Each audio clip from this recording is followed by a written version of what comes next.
Good morning, Antigua and Barbuda, and to the entire universe. Welcome to the final day's play of the West Indies Championship game between the Guyana Harp Eagles, the defending champions, and the Windward Island Volcanoes. This is a live and louder production for Cricket West Indies.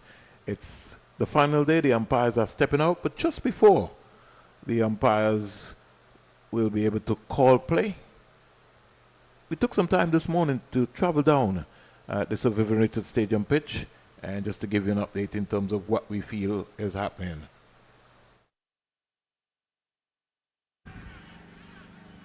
Good morning and welcome to beautiful Sir Vivian Richards Stadium here in Antigua. It's day 4 in the 4-day championship. This match between the Guyana Happy Eagles and the Windward Islands of Volcanoes. Well, it's very interesting this final day with the Happy Eagles looking to get 190 plus to win this one. They have 9 wickets intact. If we look at the pitch, we can see it has held up quite well. No cracks, no visible cracks. It's also well grassed still. So something in it for the bowlers, the faster bowlers, as well as something in it for the batters. Last evening, the skipper of the Guyana Happy Eagles, he looked quite comfortable going into the night's break. He'll come out today trying to push forward. Well, as you see, the game is evenly poised and the pitch will definitely not play a significant part. So the Guyana Harpy Eagles resuming from overnight, 38 for 1. They require another 194 runs. And we've seen some exciting performances so far. Gudakish Moti, his match figures have been 10 for 119. Sunilam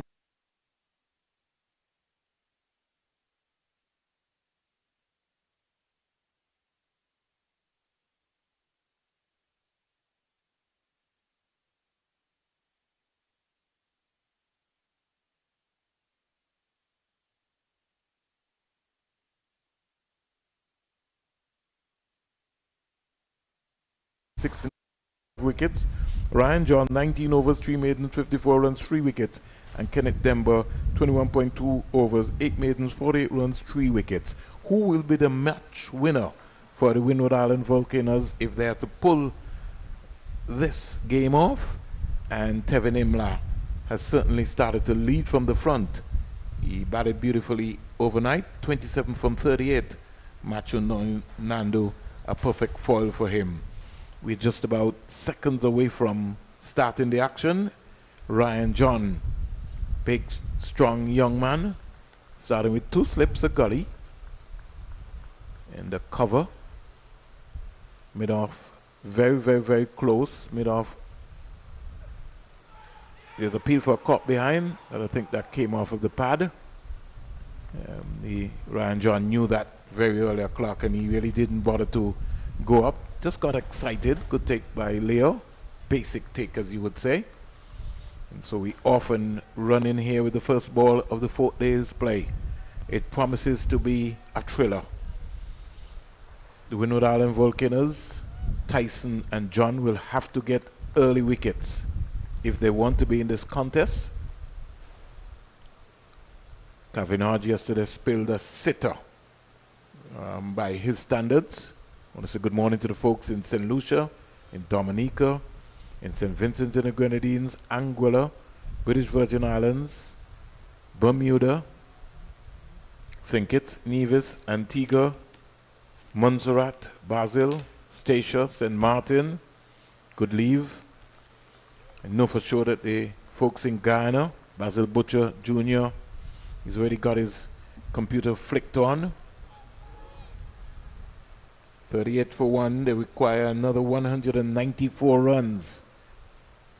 And the action is heating up. It's going to be a busy, busy, busy year in the Caribbean. Got the men in the maroon. Their home series tour is going to start as well. We'll talk a little bit more about that. Sri Lanka, New Zealand, Pakistan coming to the Caribbean. John to Imla. And that ball sort of keeping down. Now there's some shots today that Imla is going to have to cut out. I've seen lining him up like he wants to cut. But this is a track on the fourth day where you're going to have to graft around and wait for the balls that are offline. And rotation of the strike is also going to be very important. There are vast acres of land here at the Sir Vivian Richards Stadium. The boundaries are 70 meters square, 70 meters straight. Trinidad and Tobago demolishing the Leeward Islands Hurricanes, the Red Force, making a statement. Here is John, ball dying to the keeper, Noel Leo. Score is still on 38-1. Imla is 27. Ambrose just leading the way with the chant and the motivation to get the action going. The Volcanoes will need early wickets. They need them in a hurry. They can put some pressure on this Guyana Happy Eagles batting lineup. Here is Imla just turning this into the onside, finally coming around. This is what we're talking about. Good game awareness on the 70-meter boundary. Have to be able to get two. He came back very quickly for 2 runs. The first runs of the morning. And the score goes up to 40-1. This partnership continues from overnight. It's now 36 from 85. Just would like to see Nandu just work the ball into the gaps, rotation of strike, get himself going rather than just looking to just face a number of deliveries, work the ball in the onside, pick up some singles. John to Imla. Imla has got his feet moving very quickly. So the first over of the day, it yields 2 runs, and they're now 40-1.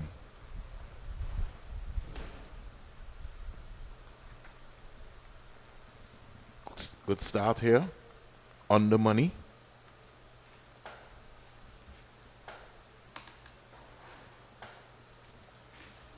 Folks on the manual scoreboard, the electronic scoreboard is beaming away today as well, very early. So at least we feel like we're in an international venue. Remember overnight, they were 38-1. 2 runs scored this morning.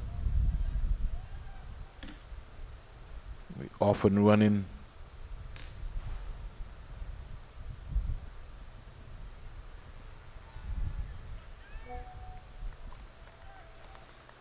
Tyson.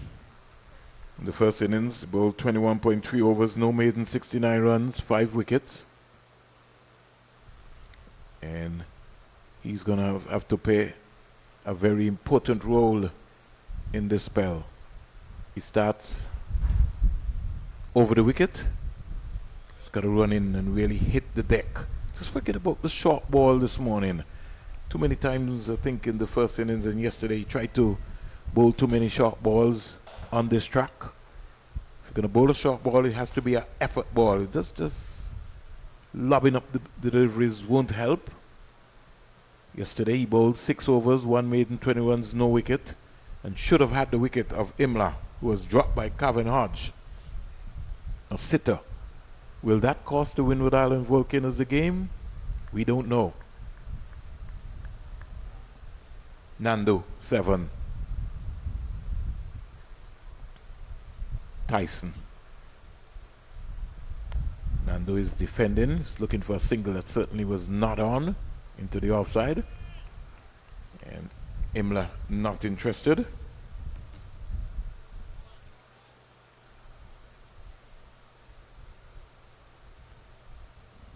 Want to encourage some spectators to come up to the Sir Vivian Richards Stadium and witness a cracker, because this is going to be a cracker.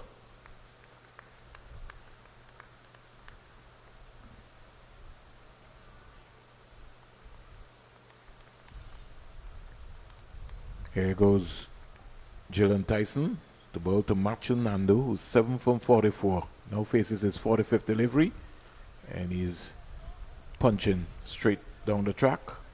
Doesn't get a run. And the score remains on 40 for 1.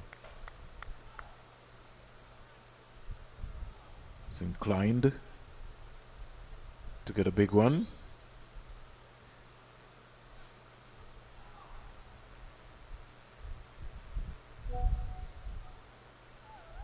It's going to be incumbent on the Windward Island Volcanoes opening bowlers. The first hour of play is critical.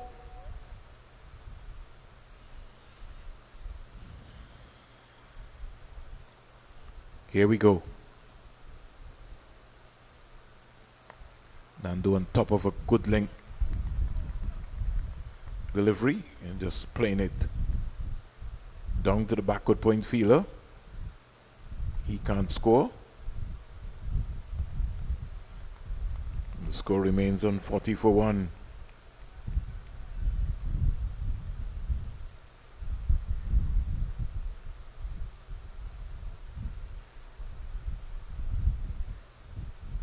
It's all happening here.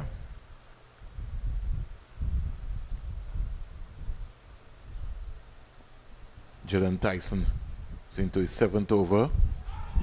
Nando getting himself in just a slight bit of trouble. There was a appeal for a leg before. Well, I think ball might have pitched outside the line of the leg stump.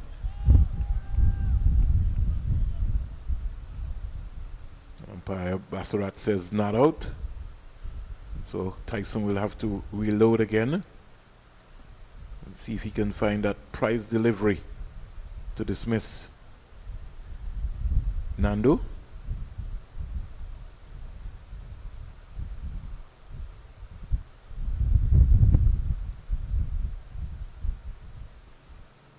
Here we go. Nando just waiting around, making sure that everything is in order. Mid-on and mid-off pretty close as Nando waits for Tyson. Gets a short delivery. Has to defend. Tyson starts with a maiden. They require 192. The Guyana Happy Eagles. 16 overs bowled. 40 for 1.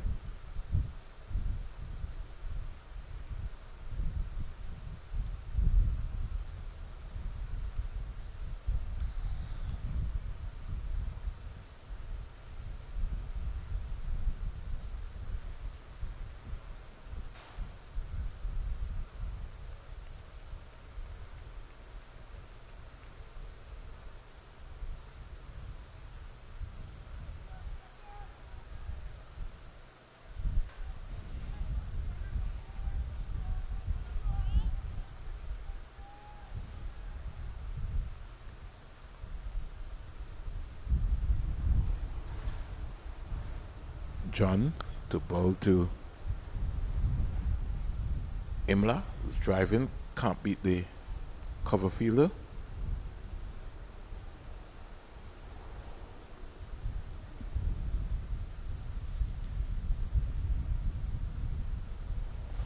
The biggest party sport, the Republic Bank Caribbean Premier League, will be starting at Arnas Vale in St. Vincent and the Grenadines. Friday, 7th August, with 3 high-profile matches. We'll break for a while. Good leave there, John. Ball dying to the wicketkeeper again, once again. As you know, I talked about the Men in Maroon home series against Sri Lanka, New Zealand and Pakistan. And then we'll get into the overdrive of the T20 action. We also have the Exxon Mobil T20 in Guyana.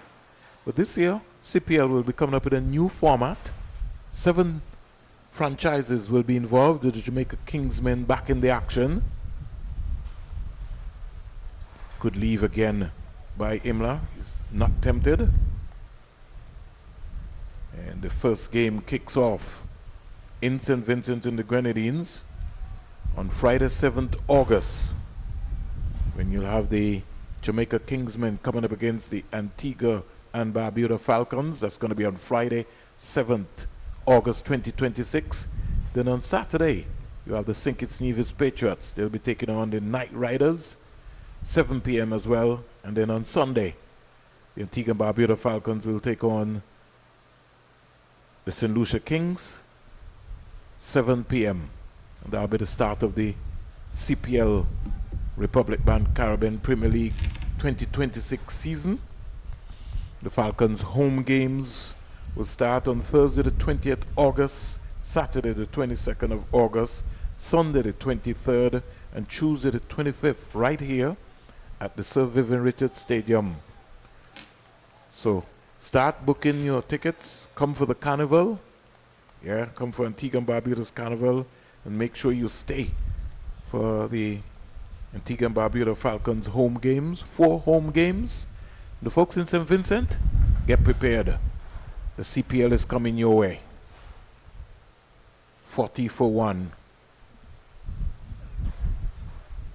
Here is Imlap playing around an outswinger, but the most important thing is that his bat was straight, so played with soft hands and it raced away down to the gully fielder. 40 for 1. So if you're listening to the Live and Louder production, which is being produced for Cricket West Indies, start booking. Get your tickets early, especially the folks in St. Vincent and the Grenadines. CPL is coming to St. Vincent and the Grenadines. 3 exciting matches. Got to make sure that you pack that venue, make some noise. Got to rally. The Antigua and Barbuda Falcons. Ken steered on the onside, can't score. Maiden over, second of the morning, 40 for 1. 192 runs required.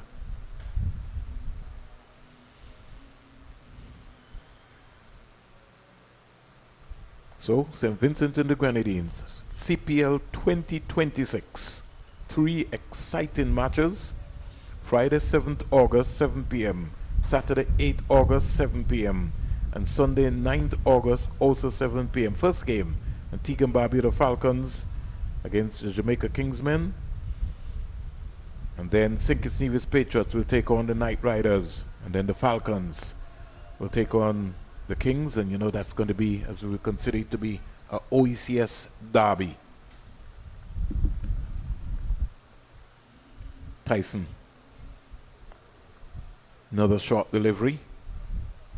And just hustling Nando, who's got to get on top of his toes. He's a short guy, but he played it well. Very circumspect. With a nice straight bat.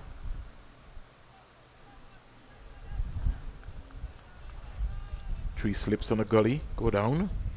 Just about just having some chatter. Ambrose is leading the way. Sonny Ambrose scored a magnificent 107 off 176 balls with 17 fours, 269 minutes at the crease. Imla, 29 on the non-strikers end. Looks at Nando, who's on 7. Kenny picks up the line. It's a good lever of the ball, Nando.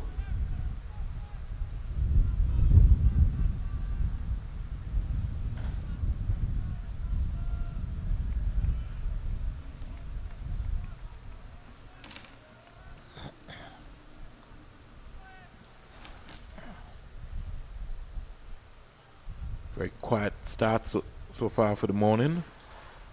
Some 2 maidens have been bowled. The first over yielded 2 runs. And since then, Nando's at the pull away. Umpire Bassarat is getting out his left hand, signaling dead ball. The breeze pick it up nicely here at the Sir Vivian Richards Stadium. Groundsman this morning sort of brought out the cutter, so we should have a lightning fast outfield. Here's Nando back and looking to punch, can't beat the cover fielder. Just would like to see Nando's left foot just go back so he can be able to find the gap. Sort of cramping himself. Imla just coming down halfway. Maybe he might have spotted what I would have spotted as well too. And sometimes it kind of gets frustrating when you trying to find the gap and you can't get through. Sort of plays with your mind.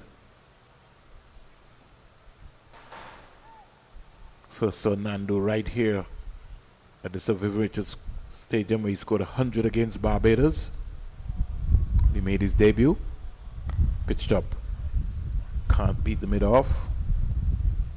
But sure not good at all from the fielder in the process. Keeper diving away.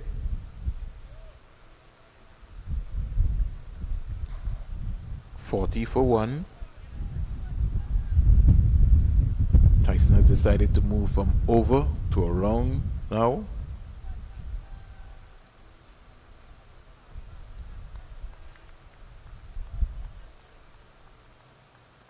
Comes around the wicket to Tyson, to Nando, and he just frees him up. There's Nando just around the leg stump line, just worked it down to fine leg. So his first run of the morning, he goes to 8. And the score goes up to 41 for 1.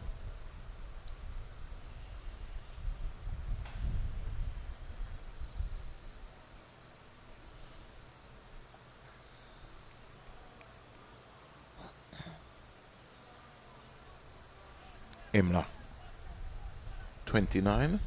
Oh, we've got some fans who've come in to look at the cricket. This is wonderful. Some visitors.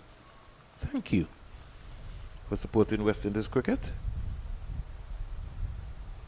Here is Imla pulling a bad ball into the square leg area for 4. That's a poorly lined delivery from Tyson, giving away a boundary, releasing the pressure. Imla goes to 33. And Guyana just coasting along. You just looked at the highlights there.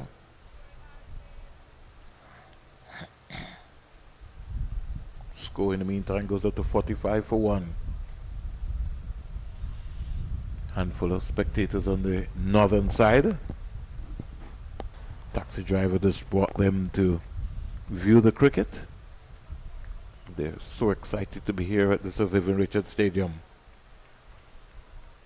It's one of the venues that have been historically used for when visitors who come via the cruise ship or overnight stays at the various hotels or the A&Bs, they always come to the Sir Vivian Richards Stadium.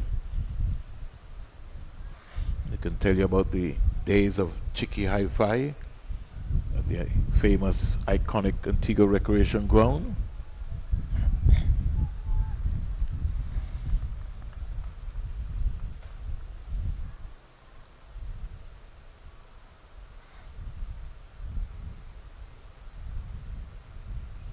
Mid-off, mid-on, looks like Denver.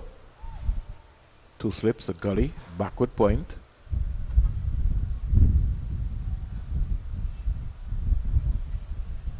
John to Nando. Nando is turning this right up to the mid-on fielder who's wide. And a very well run single.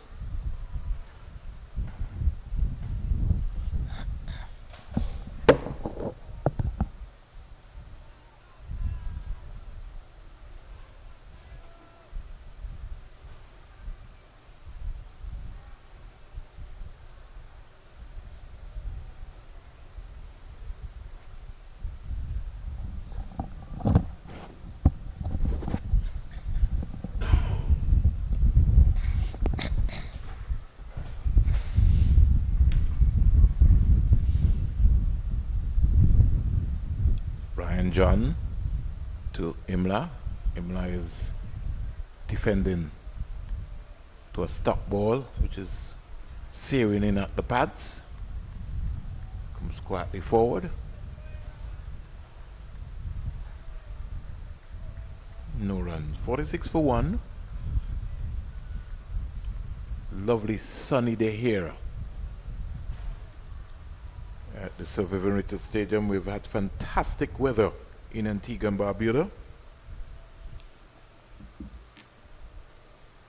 John to Imla. Picking up the line right there, inside the line. We talk about the Men in the Maroon home series for 2026, starting in Sabina Park, Jamaica. with 3 ODIs on June 3rd, 6th, and 8th, and then 3 T20s, 11th, 13th, and 14th, all at Sabina Park in Jamaica. Then June 18th to the 21st, it's a warm-up game at the Coolidge Cricket Ground, the home of Cricket West Indies. And then 2 test matches at the Sir Vivian Richards Stadium, June 25th to the 29th, first test, and July 3rd to the 7th, second test, all at the Sir Vivian Richards Stadium. Ball just got up to Imla, but he played it well. And then Guyana will then hold the New Zealand tour starting on July 11th with 3 ODIs at the Guyana National Stadium. I hope maybe on July 11th that we will be calling that ground the Sir Clive Lloyd Stadium. So it's July 11th, 13th, and 15th, and then 3 T20s starting on July 18th, 19th, and 21st. John into Imla. Imla is searching for a single, playing the ball onto the offside. No run in the process, 46 for 1, into over number 19, 18.5 overs so far. And then Pakistan is coming to Trinidad and Tobago. July 18th to the 21st, warm-up game at the Brian Lara Academy. And then the first test at the Queen's Park Oval, July 25th to the 29th. And the second test, August 2nd to the 6th at the Brian Lara Academy. Men in maroon, 4 test matches, 12 white ball matches. Good leave. Over comes to an end. 1 run out of the over. Imla 33, Nandu 9. 46 for 1, 19 overs have been bowled.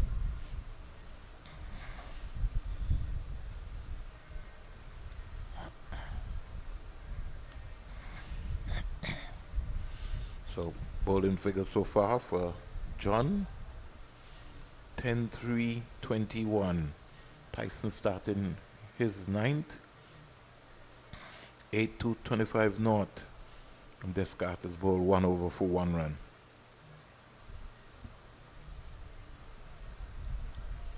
Nando has batted for some 91 minutes to date.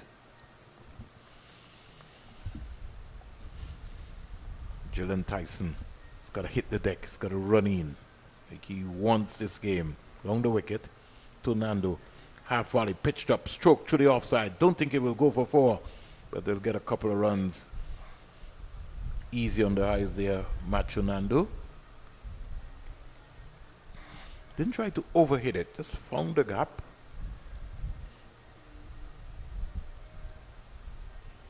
Now takes Nando to 11. The flags fluttering. Cricket West Indies, Windward Island Volcanoes, Guyana, defending champions.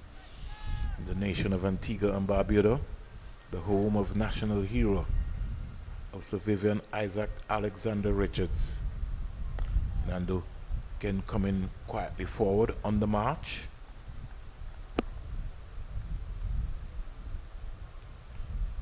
A nation which has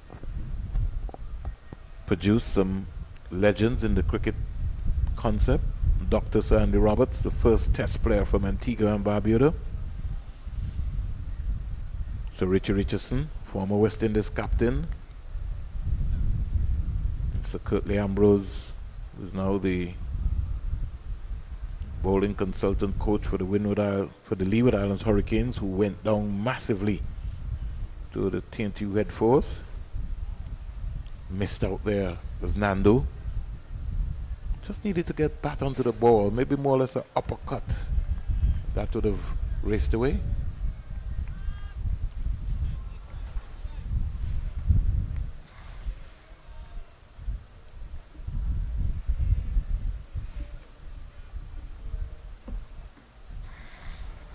.48 for 1. I think he was looking for power. Didn't need to be looking for power, just needed to just get back onto the ball. Around the wicket comes Tyson. Tyson is squaring up Nandu. Ball just going down into the slip cordon.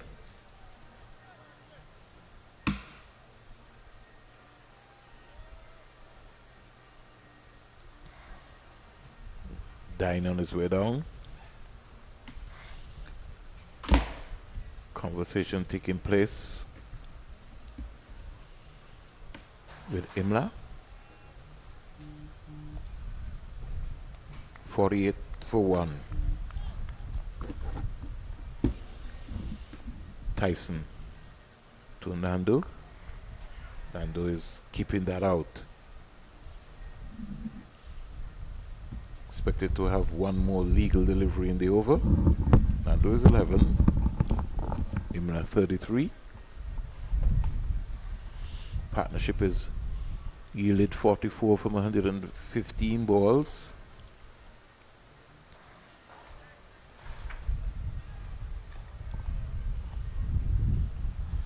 Here goes Tyson.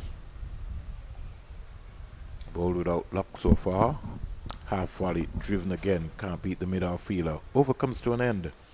And at the end of 20 overs, the Guyana Harper Eagles are 48 for 1. As I said, good morning to my colleague, Colin James. Good morning, Colin. Good morning to you, Vernon. Good morning to all viewers and listeners, wherever you may be. And still a keen contest out in the middle between the Harper Eagles of Guyana and the Volcanoes from the Windward Islands.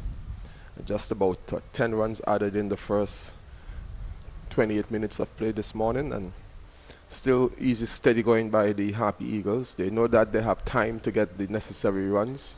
They needed 183 more runs to overhaul the target of 232. And Captain Tevin Imlach, no doubt, would know that he has to steer the ship home. So they need 184 more singles. Is the ball just got big on him, climbed over the keeper and down to the boundary for 4. So every now and again, Imla is inclined to go for an aggressive shot, but he's going to have to be very careful as well. Don't want to say in reckless. That was banged in, and Imla just decided to just fire at it. Got a safe boundary, didn't get a top edge. Brings up the 50 for Guyana of 20.1 overs. So the 50 up for Guyana.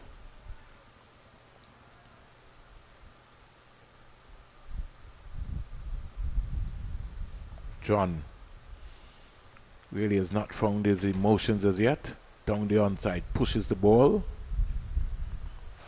You look at a big guy like John and you ask yourself, why is John bowling military medium, Colin? Yeah, and I think that comes because probably in his development stages in terms of being an athlete or cricketer, whatever sport he might have played, and if we stick predominantly to cricket, he was not maybe encouraged to bowl fast. He has the height, he has the build, just not the ability to get the ball out of his hands as much more quicker than he has been able to do. And these things, you know, to bowl quick, you got to start at a young age. Another leave again by him. We've been trying to search around, Colin, for some fast bowlers in the Caribbean. We've just not been able to put our hands on them as yet. Outside of the present crop that we have been accustomed to, the Azari Joseph, the Jaden Seals, Anderson Phillip. What others we can think about? Genuinely fast. That's the major concern. I'll come back to that, Colin. John to bowl to Imla, who's on driving, can't score. You consider O.J. Shields one of them? Not up there, but I think when you look at Barbados' cricket, Colin, they're the ones that originally brought through a lot of fast bowlers, combined with the Leeward Islands. If you look at the history, and sometimes when you look around at the patterns of most of the teams, what we have is a lot of all-rounders bowling medium pacers and not out-and-out fast bowlers, like some of the names that you called. I think one of the lots that you we'll have to put into that category who's coming up with somebody like a Isaiah Thorne. Yes, he's been in and out, in terms of injury, but we saw him here. He looked the fastest of the lot onshore. So in terms of the young ones to be able to take through, and he really, most persons thought that he could have been drafted into the system maybe 2 years ago. I could remember calling up at the Coolidge Cricket Ground, the West Indies Academy, playing against Ireland. And he really ruffled them up during that period of time. Here goes John. Imla leaves alone. That was a big effort ball. Over comes to an end. A boundary off of it, 52 for 1 at the end of 21. Except for the first delivery, which was angling down the leg side, and Imlak helped it over the wicketkeeper's head for a boundary. Most of the deliveries from John on this occasion, in this over, were just on about off stump. The last one wide of off stump. Not enticing Imlak to play a shot whatsoever. And so it's going to be an attrition between bat and ball, and whether or not the Windwards can keep that nagging line and length outside of off stump and occasionally induce the batsman to play a false shot. But so far, from what I've been seeing, Imlak is content in leaving deliveries just on about or wide of off stump alone. And Nandu most likely will follow suit. He will be the anchor while Imlak gather the runs. Tyson going down the onside.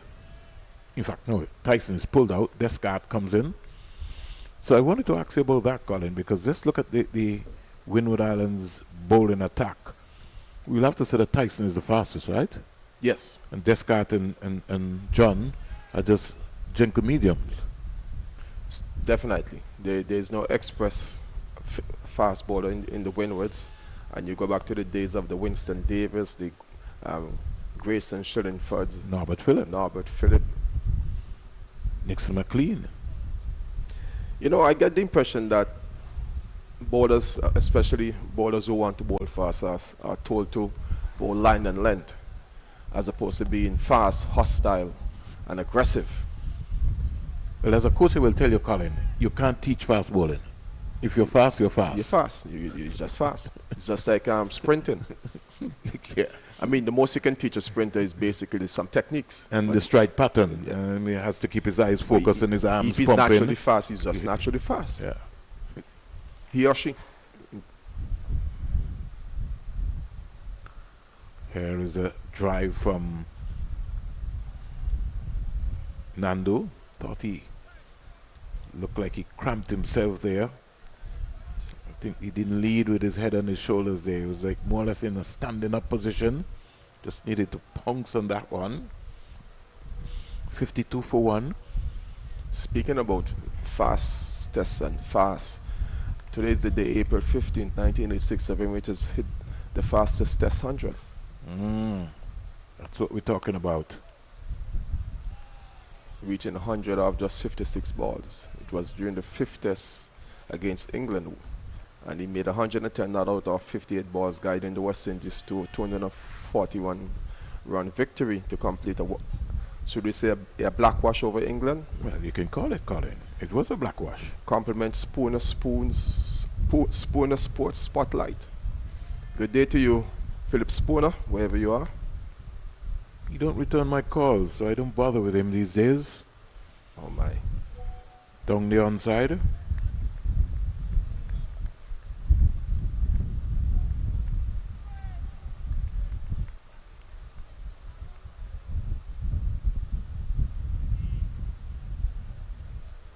Nando is being attacked just on around his legs. But there is no leg slip. No leg slip at all. Partnership is 48. Turned into the onside, make it 49. And Imla gets in quite easily.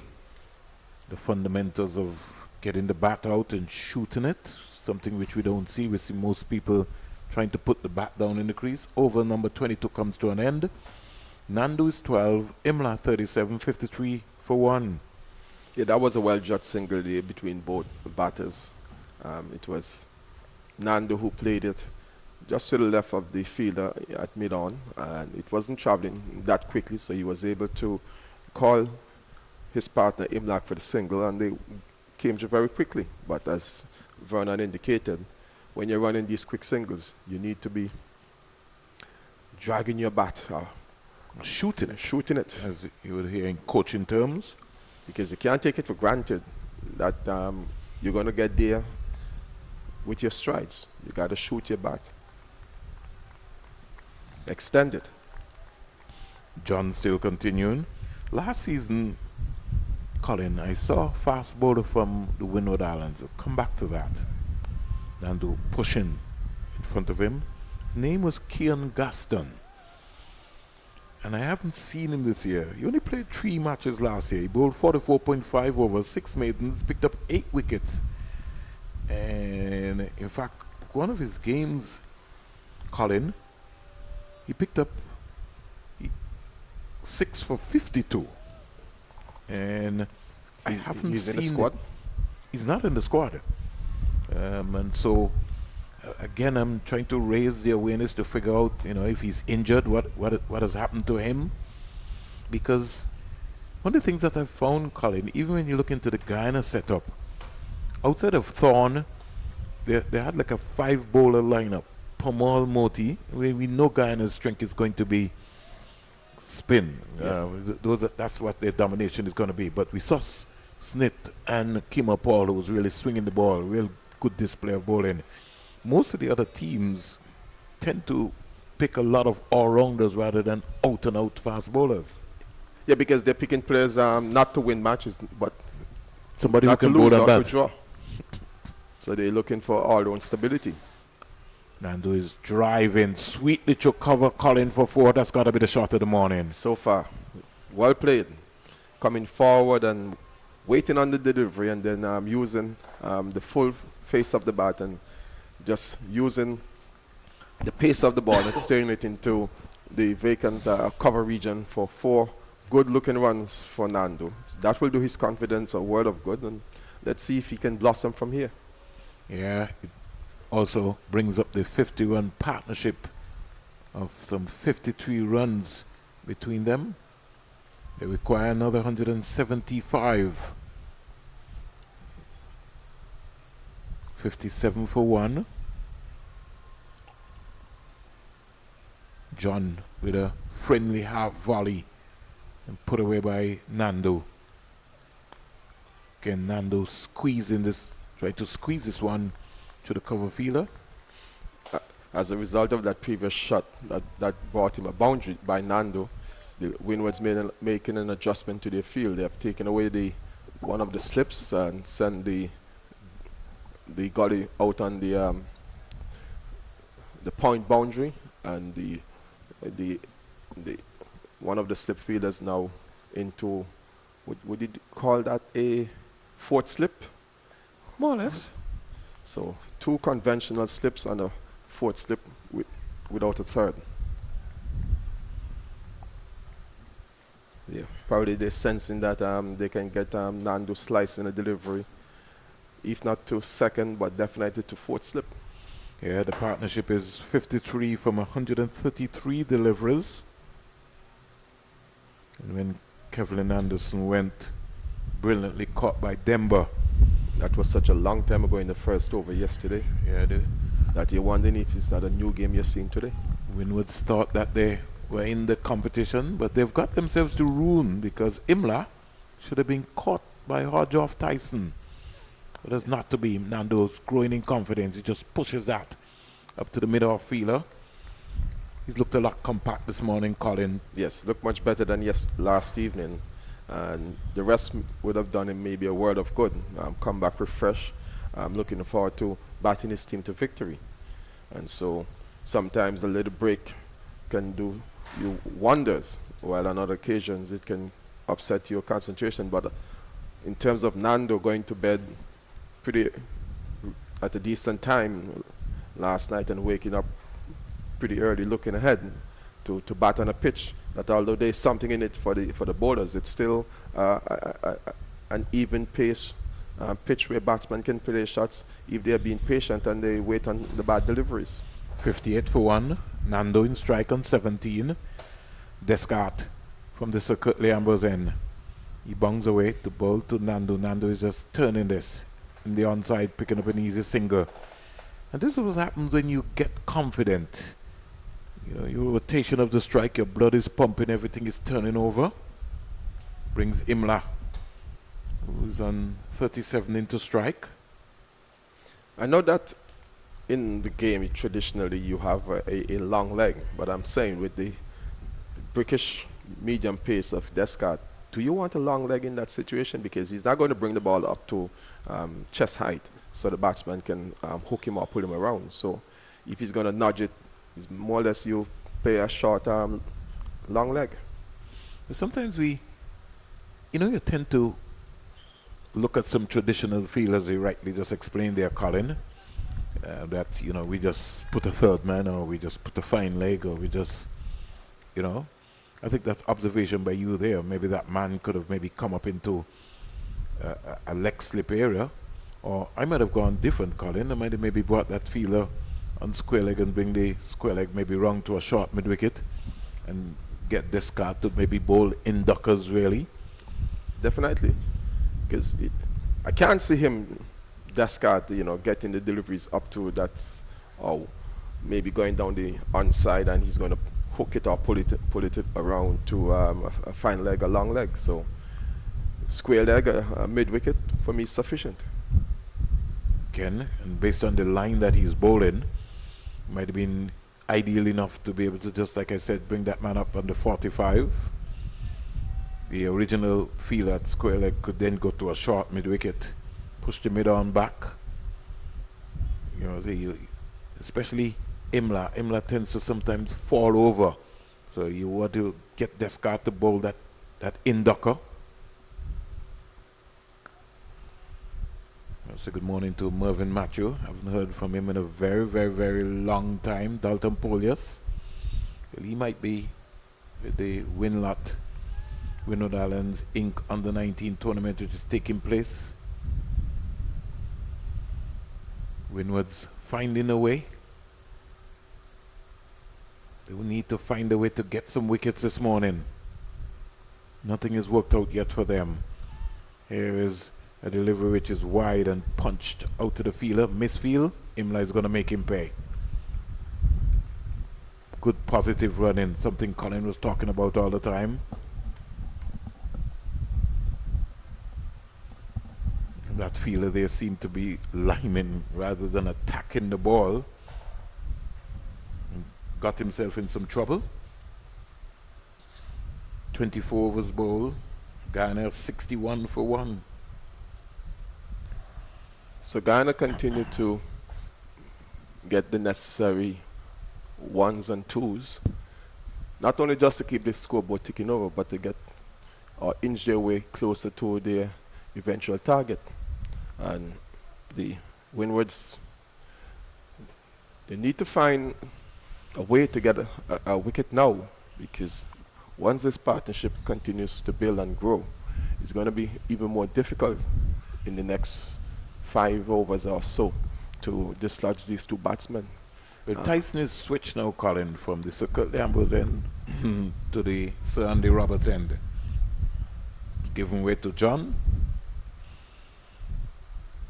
I want to say good morning to Eldon Trotman, who's visiting from Guyana, the father of umpire James Trotman here in Antigua and Barbuda. So we are pleased that you've come to look at Team Guyana. Welcome to Antigua and Barbuda. Sure it's not your first visit? Well, it's nice to know that you would have traveled from Guyana to be here and enjoying the warmth and sunshine of Antigua and Barbuda. Just about 2 weeks ago, it was raining cats and dogs in Georgetown and other places in Guyana. That's a wonderful term, Colin. Cats and dogs.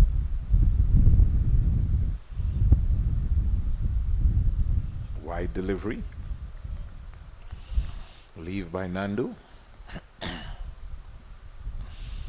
Match referee Carlisle Felix. Donald Shekels, the standby umpire from Antigua and Barbuda. Dighton Butler Zaid Bassarat. Seemed like a long time ago. Guyana Happy Eagles won the toss and elected to field first.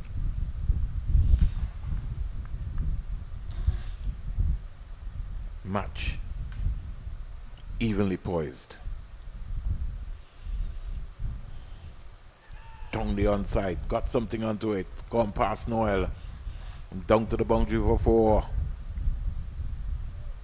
Had it maybe been a Junior Murray, might have maybe screamed off that, Colin. Noel was diving, but his goalkeeping skills were just not good enough.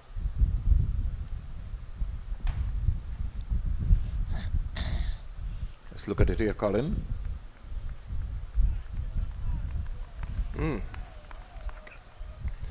Not too far from his gloves. Should have taken that. Yes. Should have taken that. Could have extended himself even a little bit more. Get under that. They're obviously attacking Nando down around his legs. Trying to get him to play around the ball. He tends to square up sometimes. Again, he's coming forward, Nando. Steering it onto the offside. Can't score.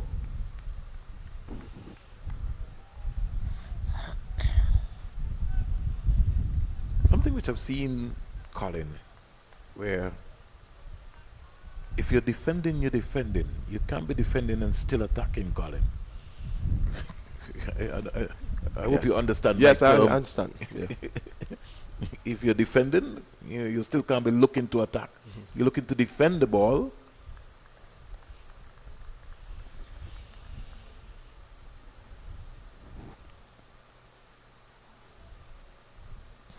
Short ball by Tyson. No need for him at this time. He needs wickets. 65 for 1. This partnership growing. But we've seen in various instances that if you get 1, you get 2, you get 3. Partnership is broken. This is what the Windward Islands will be looking for. They want to be able to break this partnership. Can Tyson deliver? Again, down the onside. No, skips across. Over number 25 comes to an end. Guyana Happy Eagles require 167. They're 65 for 1. You have a lot of statisticians who like to follow the score. Imla is 39, Nando is 22. Well, the change almost worked for the Windward Islands a while ago. Tyson coming from the opposite end, this time from the southern end, and the attack being employed to Nando is around his legs. Nando was tickling one, and as Vernon and I concur, had wicketkeeper Leo just maybe extended himself a little bit more to his right, he would have been able to take a catch that was there for the taking, but he didn't, and Nando got 4 lucky runs, and he lists to fight another day, or he lists to fight on in this innings as Descartes would continue from the northern end where we are doing our commentaries live from the Supreme Stadium in North Sound. Yeah, just sneaked a single, caught on the heel there, Colin. Very good positive run in there. Got to be on the money. You ask yourself, while this was the second occasion, if the fielder had hit the stumps directly, what would have been the umpire's verdict? Good decision.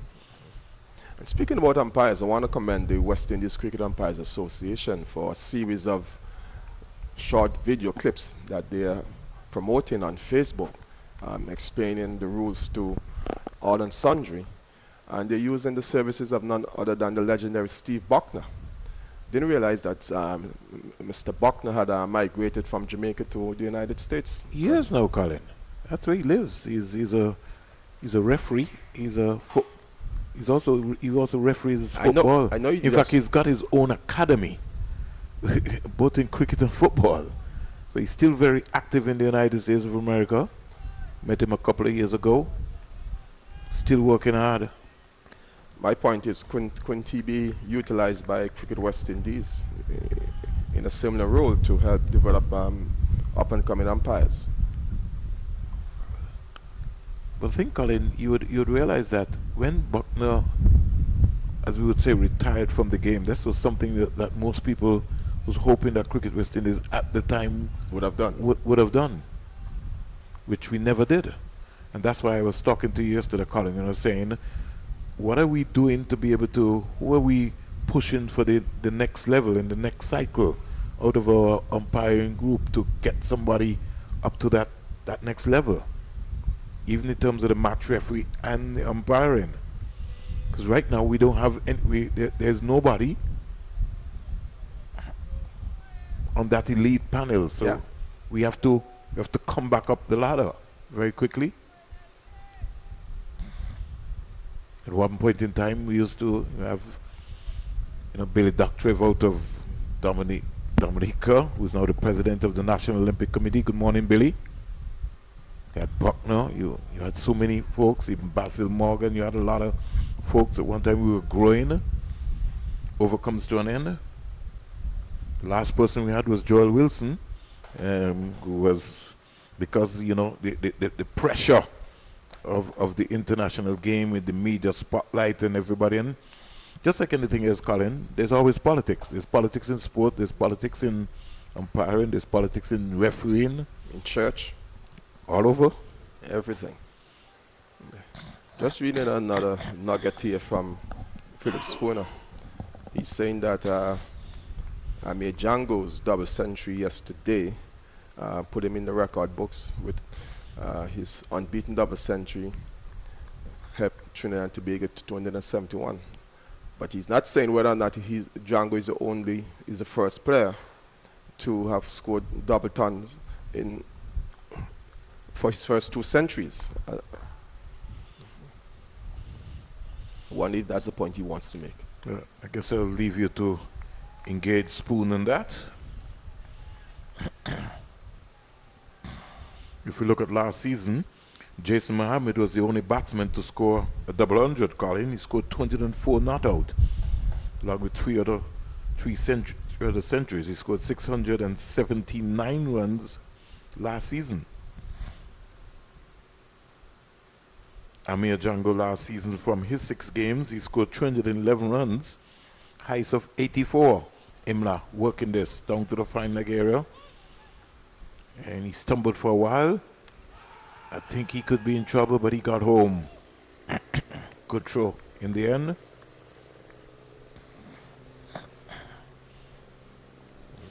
So cricket is a funny game, Colin. Last season, Django scored 311 runs with a high score of 84. And he scored 4 half centuries. This year, he starts with a double. Yes, he really put a caning on the Leeward Islands bowlers on a pitch that was there for him to exploit, and he did so. Very indifferent bowling from at least 3 of the top 5 Leeward's bowlers. And although O'Shane Thomas and Rakeem Cornwall would have been up to the usual standards to some extent, the other bowlers just didn't come to the fore, and Django capitalized, and well done to him, and may it continue for the young man. Good leave there by the Guyana Hockey Eagles captain, Imla. Last season, in fact, the 2025 Cricket West Indies Regional 4-Day Championship season, Imla scored 538 runs with 300s, 126 not out, and 1 half century. While Macho Nandu scored 338 runs, also with 3 half centuries at a high score of 69 not out. Tyson turned into the offside. He's got to get back into his crease. Tyson last season, 16 wickets, 17 no balls, best bowling figures of 5 for 45, and this season already, he started with a problem.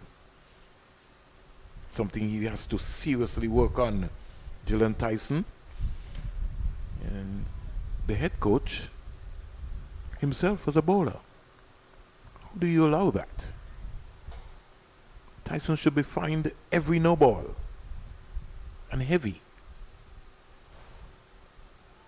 Again, turning him around. Look at O'Shane Thomas. Colin, you were there. He bowled what, 15? 50 overs. 15. 15 no balls, yes. Totally unheard of. Yeah. And it's not even a case where he was striding for extra pace. It's just the same run. He just become the norm. It seemed as if he, I was asking Dave Joseph what could be the issue here. He said probably he's just not working on his run up. Another delivery which kicked on him. So Tyson looking to cause some concern for Imla, who's not out on 42. And the score remains on 68 for 1, overs 27. I'll tell you something, Colin, and I don't claim to know everything, but I think I've been around the coaching scene for some while. One of the first things that needs to happen for O'Shane Thomas is that you need to get a track and field sprints coach in with O'Shane Thomas. His stride pattern is inconsistent. So if you can sort that out, that is the first option. And you'd think that being a Jamaican, someone would have spotted that and said, hey, let me take you under my wings. A Glenn Mills. Colin, even you, if you understand yes, a sprints coach, I take the point you're making. You can just come in and work with O'Shane Thomas and tweak that out very quickly. Here, that should have been a bigger effort there from the fielder, Colin. Yeah, cover, that ball lobbed up there. Ambrose is saying, come on, put your body on the line, you have to catch that. Jason, get Jason to pull up that delivery just a while ago.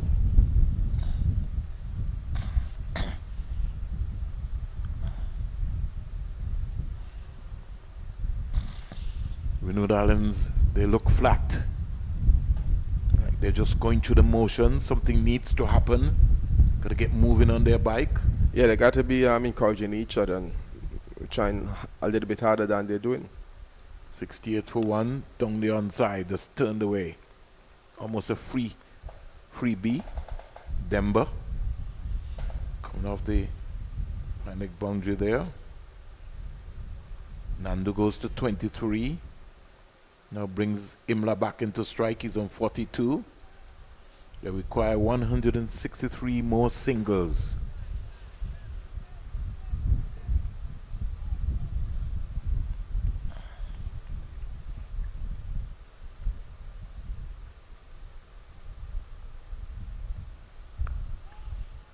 Easy for Imla. Imla has decided to put his hand up and says, listen, I'm going to spend some time on the crease and I'm going to take my team right across the line. I'm not leaving it for anybody.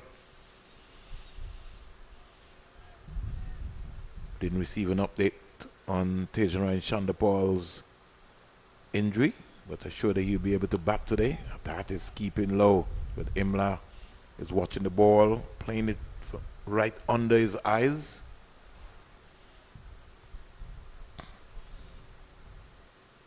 Leo has come up, trying to create some magic. He's switched the bails. They normally say sometimes those superstitions work. Let's hope that he will take the catch.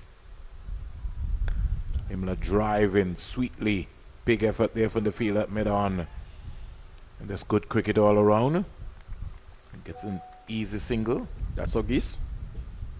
Yes. Good effort from him. Very, very, very. Showing at least that he would have learned something at the international level. Diving. Even at the West Indies Academy level as well, too. I was looking at the team, Colin, And I couldn't help but trying to work out that the Windward Islands has got a strong team, because the West Indies Academy captain last season, down the onside, Teddy Bishop, age 23, who made his debut for the West Indies, scored 340 runs with 4 half centuries, couldn't find himself in the first team here. Yeah, it's somewhat always a little bit of a surprise that the players who are seasoned in terms of playing the game, the academy players, the under 19s, those who the West Indies or Cricket West Indies would have been investing in, are finding it difficult to make their territorial teams.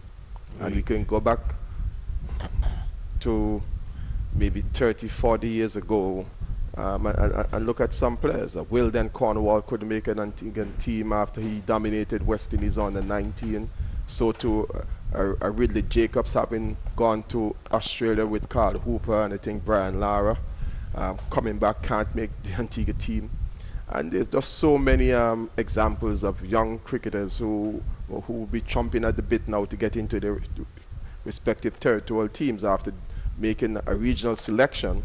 And they have to wait, and not only wait, but wait for a number of years. But let's look at it before we take our Dasani water break. Callum Boyne Tuckett for the West Indies Academy, 7 matches, 412 runs.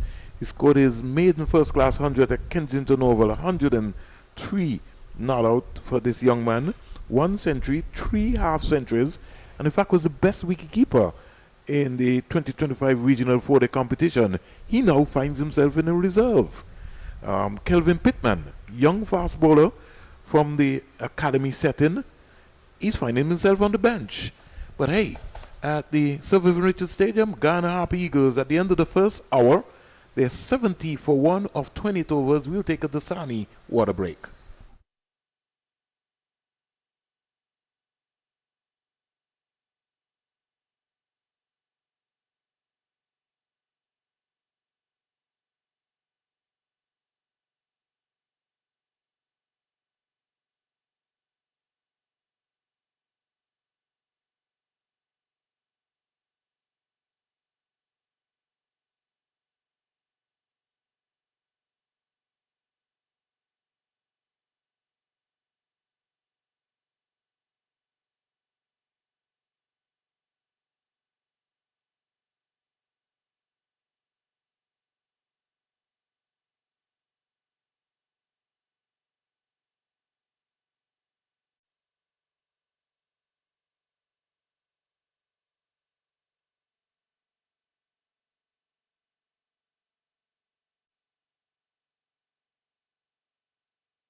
Welcome back to the Sir Vivian Richards Stadium. I'm alongside my colleague, Colin James, and Colin will take us through the next half an hour, just before lunch. Colin, game nicely poised? Well, I would give Guyana the edge, because they still haven't lost a wicket since they lost their first wicket in the first over late yesterday. And from the look of it, both batsmen are settled and batting comfortably. So, bang on target is Jalen Tyson to Imla, who's on 43. Yeah, his first thought would be to get to 3 figures. Sorry, to his half century. and then look to bat on as long as possible and put his team closer to the victory target. But the Windward need wickets, and they need them in a hurry. As we watch Tyson operating from the southern end, and Imlach with a high backlift waits for him. Another delivery wide of off stump, and Imlach allowing it to go through to the wicket keeper. So it's going to be interesting to see how this game pans out, as well as the other game that is in progress over in Jamaica between Barbados and the Jamaicans. The Barbados Pride would have closed the day's play yesterday in a fairly comfortable position. They are now 260 for 5. Play would have started just about 7 minutes ago. This one is pulled away and beaten the attempt to field it by O'Gees. The batsman will come back for the second run, but it was a short delivery, not getting up, and Imlach was onto it and pulling it away. O'Gees just couldn't get both his hands and bodies to prevent a single. It went through him, and the batsman said, "Thank you, we'll take 2 runs." Takes the score up to 72 for 1. Imlach on 45, Nando on 23. And both have looked relatively untroubled so far this morning. Delivery wide of off stump, going through to the wicket keeper.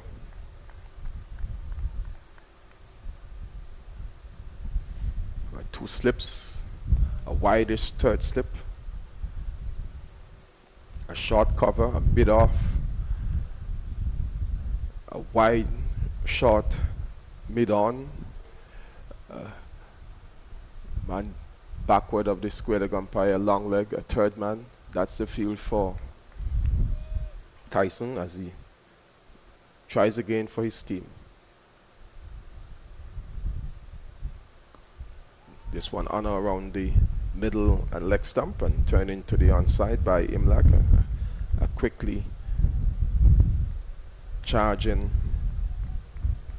O'Gees prevents a single. So far, O'Gees has been predominantly ready and willing to help his team, but when Imlach got the 2 runs a while ago, he was found wanting, not feeling keenly.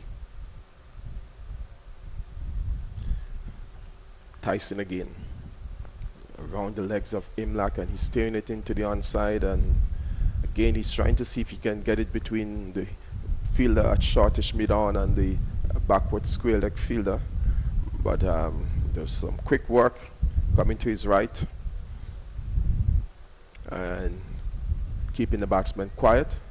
They looked at going for a single initially, but they knew that they would have been in a lot of problems if they did so.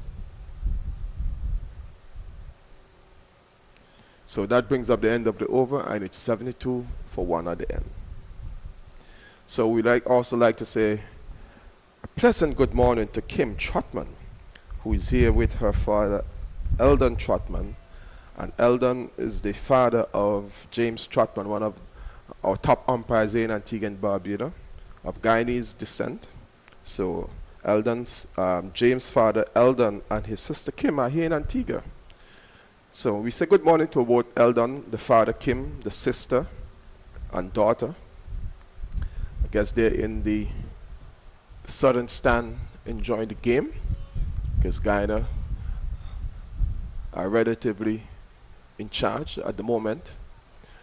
From my vantage point, I'm seeing two persons in the western side of the southern stand. Don't know if they are Kim and Eldon.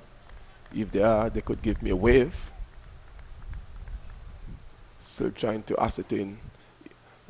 Looking, I see 2 other figures in the one of the middle rows in the northern stand on the western side. The single had been taken earlier on by the two Guyanese batsmen, and here's Imlach in a bit of bother trying to make his ground. Had that throw hit the stumps, it would have been interesting to see if what the umpire would have done, but luckily for Imlach, it didn't hit the stumps, and this quick single was taken. So the Guyanese continue to turn the get the scoreboard over, although we don't have the traditional old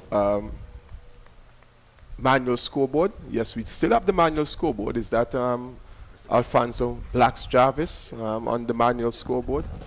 We have the giant electronic scoreboard, and we also have the scorers who are scoring electronically, not in the traditional way of the scorebooks. That's how much we have advanced. Darren Ned was the fielder who had attempted to throw the stumps down a while ago, but missing them, and Imlach was able to make his ground a little bit uncomfortably, but nonetheless 74 for 1 at the end of that over. We're now moving into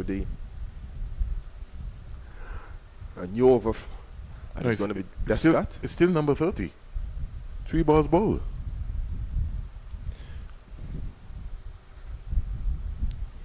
It's Descott with his 4th delivery to Nando. And Nando is struck on the pad. That's going down the onside, I would want to believe. And this, as the boy continued to bowl Nando around his legs, we'll have a second look at it. Angling on leg stump. And I think they had a pitch outside the line of the leg stump as well, Colin. Pitch outside line and hitting outside line as well. Good umpiring decision by Mr. Bassarat.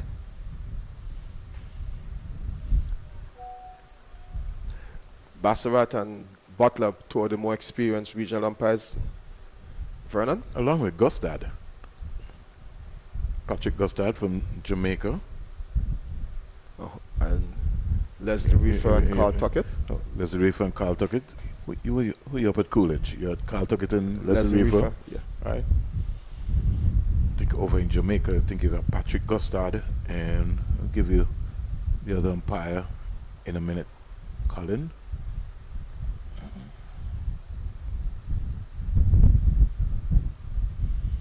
You have Christopher White and Patrick Gustad. I think Christopher Taylor is not a bad umpire, you know, Colin, from Jamaica. Yes, whenever I see Christopher Taylor, he looks like there's someone in the media he reminds me of. A Lance Whitaker, to an extent? To an extent, but more... well, he's also a media guy as well, too, Christopher Taylor, in Jamaica. He's an analyst for football and for horse racing, so he's got some skills. But it must be the same person then. It's the same because person. Every time I hear him speak, he reminds me of that person. Yeah, Christopher Taylor. Yeah, he's a media guy as well, too. He's an analyst. Track and field as well. Yes. Yeah, well, it has to be him. Yeah. Christopher Taylor. I think he was just on an exchange program, I think, the other day in New Zealand, Christopher Taylor. So he looks like one of the guys that, you know, will be pushing off and hopefully going to the next level. But I think there was a campaign at one time, Colin, where Cricket West Indies was trying to encourage former players to get involved in umpiring. Carl Tuckett made that break, but has really not moved the needle. It's just been there. I've been thinking about it, and I'm saying why? What could have prevented him from not being given the opportunity to go further? Help me, Vernon. You're closer to these power brokers than I am. Well, there's a myth, Colin, that if Colin James is in a room and he doesn't call Vernon Springers his name or he doesn't support him, then you don't expect Tom Jones from Iran is going to call your name if your representative is not calling your name. I see. So you have to be among the boys. Got to be able to make sure that you're in that conversation. And if somebody doesn't remember Colin James' name, They would have had some running with you or something for a period of time. Here's the ball being squeezed into the offside, and you don't get that push. And I think the sports politics and the island politics or the franchise politics also plays a whole lot too, because we tend to trade off depending on what the situation is. It shudders me to first hear about these things and to accept and understand them.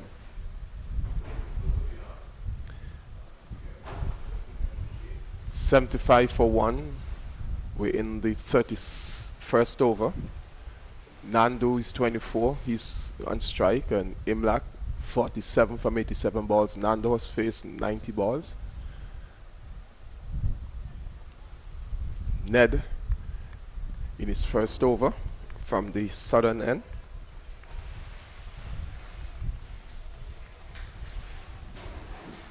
Batsman decided to leave that delivery angling down leg side.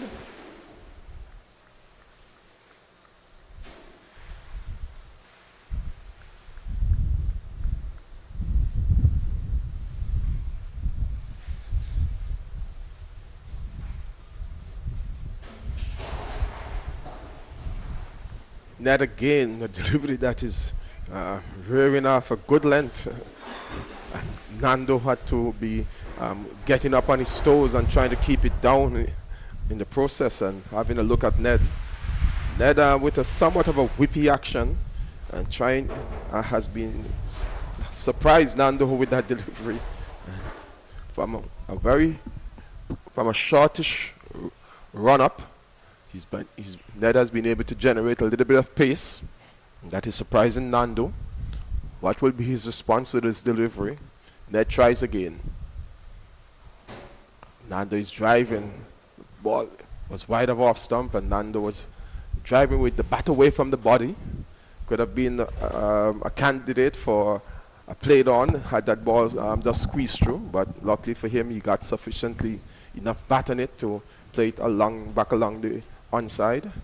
So Ned is bowling a pretty testing over here to Nando, Vernon. A sharp lifting delivery off a good length, having Nando looking like a boxer, bob and weaving. And this delivery again, he's coming into line in a sort of bob and weaving fashion, and he was able to just play it quietly down on the offside to bring up the end of the over. 75 for 1. Now, Ned has been also, Colin, being considered as one of the bowlers who can bat and bowl. And as you rightly said there, you saw his skills, his skill set. But I think that the Windward Islands and maybe the Leeward Islands also have to maybe examine their bowling unit. Because I just feel that you need an out-and-out fast bowler. And I think that the Leeward's Hurricanes missed a trick by not playing Kelvin Pittman in that first game, and Micaiah McKenzie. You got to bring the unknown sometimes to folks. And I really, it kind of bemuses me because Micaiah McKenzie was one of the standout players in the breakout league. He doesn't get picked, just as Colin was indicating, for Antigua and Barbuda. Doesn't bowl in the finals, and then he doesn't get selected for the Leeward Islands. Really, some strange decisions are being made around the Leeward's team that you ask yourself, what is the thinking? You try to put some level of logic and understanding to what the selectors are looking to do or have done, but you still come up with more questions than answers. And in the absence of them coming to the media to explain it, you're still left bewildered. Well, they certainly won't come, Colin, so we don't need to worry about that. No, here's my issue, Vernon. Cricket West Indies, whenever they announce a squad, you're going to get an explanation in a press release from the chairman of the selectors or the head coach or whoever it is, or the director of cricket. So all the territories that make up Cricket West Indies have to follow suit because they're the body that implements the policies and you follow. So why are you telling me when a Leeward Island squad is announced that there is not a press conference or a press release from LICB explaining what is going on? Don't think that the sub-regional public deserves an explanation or understanding of their thinking? How are we going to support the cricket? If you treat us with this sort of lack of respect by not explaining your decisions, how do you expect us now to come and support the cricket? If we are the constituents, you got to treat us better. And the media is part of the constituent body that make up cricket in the sub-region. Here, for a moment, I thought the first step fielder was going to get across there with that attempt with his left hand. Maybe he should have gone a little bit harder, or should have been the wicketkeeper, Vernon. Colin, if you're at first slip, you're at first slip. If Kevin Hodge was in the right position at first slip, he would have taken that catch comfortably. Very comfortably. He's in second slip. Let's watch it again. It's not going to work, Colin. It would have gone straight down his hands. You can't manufacture a field just to get a batsman out. You got to put a convectional If field you're at in place. first slip, you're first slip. I've always heard the late Danny Livingston say that. Hesketh Benjamin, Viv Richards, they all say that. You can't be in between, Colin. There's no in between. Still he's at second slip. Kevin Hodge. 79 for 1. I'm sure you've been around the cricket long enough, Colin, and you've always seen and you've always been told sometimes you're standing at first slip and nothing is coming, Colin, and then all of a sudden something comes. Right? That's just the formation of the game. You must so always they be in the always right position at the right time and be alert. Yes. You look at all of the sleepies, the Dave Joseph, you name it, the Richie Richardsons, everybody. When you go at first slip, you go at first slip, and you expected that when something comes that you're going to catch it. You can't be in between. We were talking, Colin, about the pace of Descartes. That field at fine leg has not fielded a ball for how long? But just what we were talking about. Yes, I don't think that fine leg is necessary. Probably bring him at short mid-wicket. Because if the ball is played between the umpire and the fielder at mid-on, it's easily 2 runs. The partnership is 75 from 187 deliveries.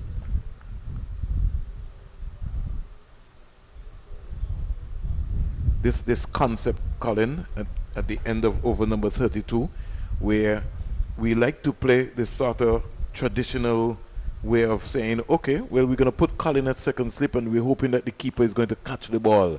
We're taking a big risk when it comes in terms of that situation. And a perfect example in terms of what just happened there. You're hoping for Leo to try and catch that ball because there's no first slip and Kevin Hodge is at second slip. Which really doesn't make any sense whatsoever. They're trying to manufacture a field to get these batsmen out, and it's just not working. Play the cricket the way it should be played in terms of your field placement. Well, we saw Guyana employing a situation where they set a trap by having fielders in unorthodox positions. But when it comes to your slip cordon, it's either first or second slip or none at all. We see Kevin Hodge doing the same thing for the left-hander, Fernando. I'm watching it. Yeah, so I'm saying you're in between. You can't be in between. I'm saying if you're at first slip, you're at first slip. It's better if the ball go past Kevin Hodge and you say, well, boy, we should have had a second slip, than trying to figure out that Kevin Hodge is going to be a superhuman man, that he has to be between second and first slip. Can't get it figured out at all. It's just like these days, Colin, they have a new concept now. The keeper comes in front of the gloves, in front of the stumps. And should be behind the stumps. Are you going to come in front of the stumps and then try to take off the base, looking away from them? Is that new style that sometimes we see, especially in football, where players are flicking the ball back to the goalkeeper with their face turned away from the goal? The fundamentals are the fundamentals, I call it. They don't change. They don't change. They don't change.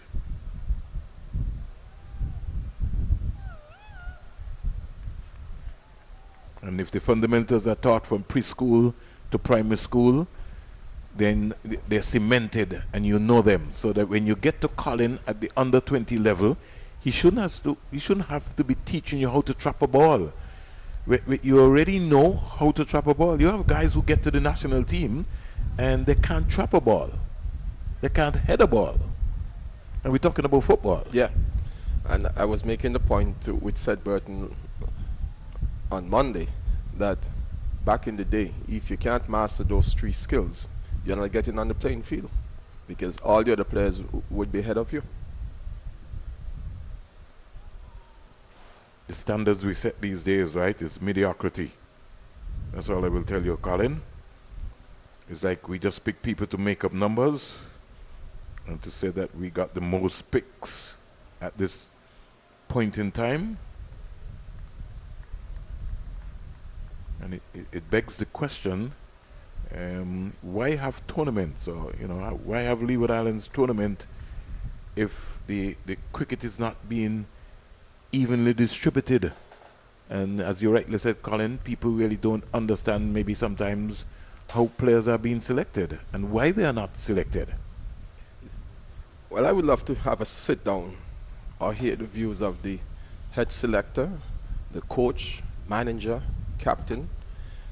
So at least tell me something. Tell me why are you looking in a particular direction as opposed to the direction that maybe I'm seeing it.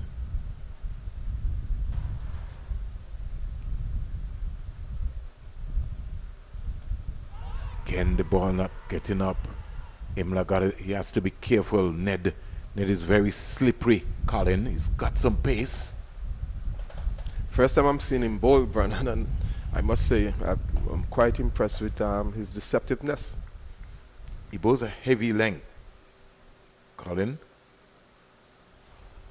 And I also think that if he gets going, he could be a dangerous batsman as well too.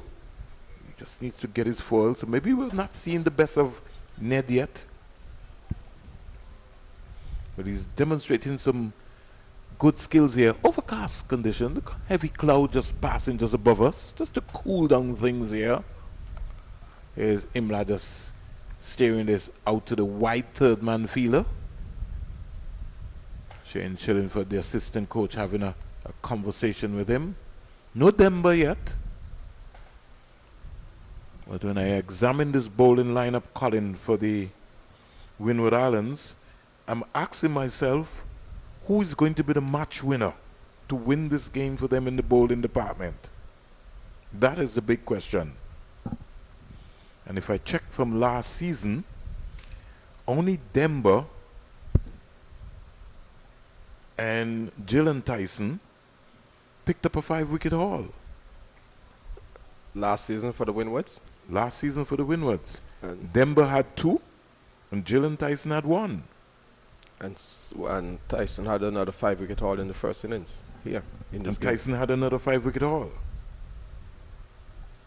So Descartes' best bowling figures last season was 3 for 58. He ended up with 12 wickets. Ryan John ended up with 11 wickets. His best bowling figures last season was 4 for 42. And listen this, Kieran Gaston, he got 6 for 52, but he only played 3 games last season. There's no Darius Martin this time around. Karen Cottoy seems to have fallen out with the Windward Island Volcanoes. He only played 2 games last season. So quite some work, Colin. What I find sometimes, and the same can be said of the Leewards too, is a little bit of inconsistency in terms of the performances of both the Windwards and the Leewards. They seem to, at times, especially the Windwards, start the tournament pretty well, maybe win the first 2 or 3 matches, and by the time the 4th and 5th matches come around, they're not the same team. And you can see the same of the Leewards. They would lose their first two matches, and then by the 3rd, 4th, maybe 5th game, they're almost world beaters. I think we just need to play more cricket between the Leewards and the Windwards, especially at the franchise level. You were asking about a point, Colin, in terms of when these guys leave the system or get a break, what happens? Somewhere along the line, between the two franchises, especially when you're preparing for the 4-day competition, there needs to be a home and away, where Leeward goes to Windward's bases, and vice versa. 2-3 games, so that you have matches, actual matches, rather than telling me that we're training, we're practicing. Games, you want game scenarios. You want to be out there in the middle. You want to feel the sun on your back. Worked away. First ball that he's feeling, Colin. Feel at fine leg. Well, he's almost like a spectator in that fielding position. But then, Colin, if he was up as if we were playing a one-day game inside the circle, that would not have been a single. Not been a single. And the point is that the bowlers doesn't have the pace, or they are going to generate the height in terms of a short delivery that is going to force either Nandu or Imlak to pull it around or hook it. They've got more that's going to turn or tick it around. This is an LBW shout for a moment. Descartes thought that he had his man. He was going to maybe go up with a more confident appeal, but when he realized the ball would have struck the batsman just outside of the line, he then stifled the appeal. So let's look at the Leeward's last season bowling performance, Colin. 223.4 overs for Raheem Cornwall, 28 wickets. O'Shane Thomas from 5 matches, 17 wickets. Hayden Walsh Jr., who's not in this conversation this year, from 5 matches he picked up 12 wickets. And Kelvin Pittman, who played for the West Indies Academy with 4 wickets, with 4 matches, he picked up 12 wickets to the best bowling figures of 4 for 48. That justifies why Micah McKenzie is supposed to be in the conversation. No doubt about that. And if we're talking about pathways, and we like to use fancy words, then McKenzie has to be in the conversation for the Leeward Islands. You know what would be interesting is if the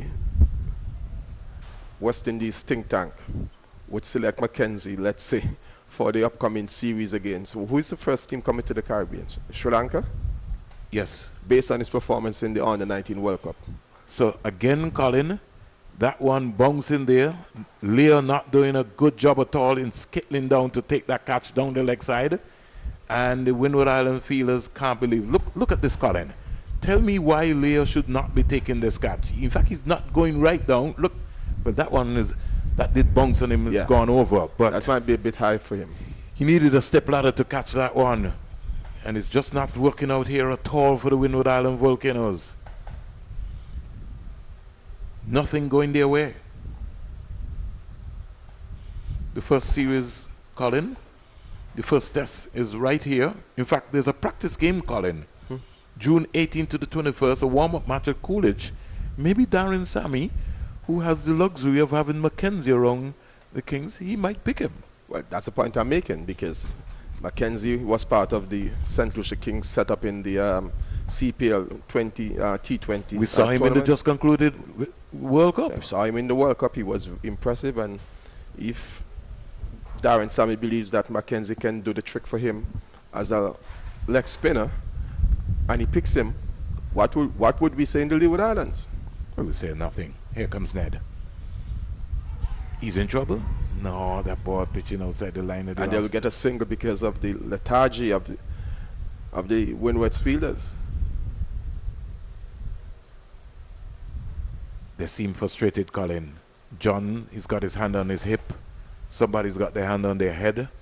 They got to find a way. This might be just Guyana's session. And the Windward Island Volcanoes, they just need some luck. They just got to believe in themselves. And right now, they don't look like they're figuring out how they're going to get a wicket. It's overcast here. Everyone Ned is getting the ball to dart around.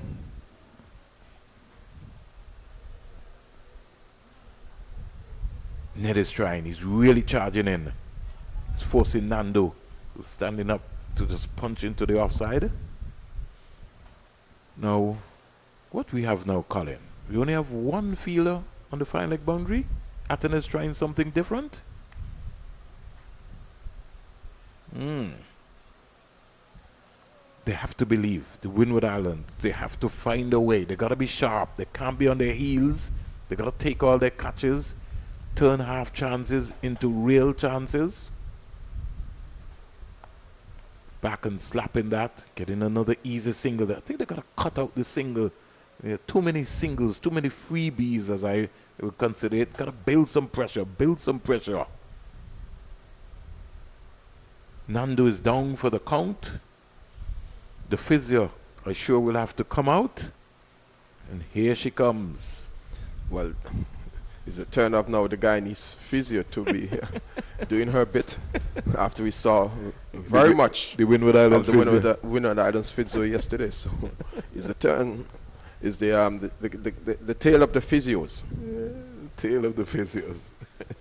I like that one by Colin.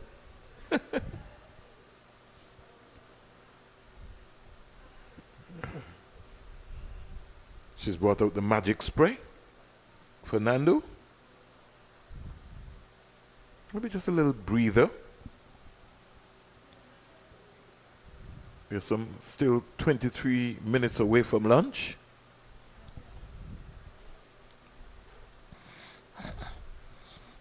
Windward Island working as players, they're maybe glad for this little break so that they can regroup.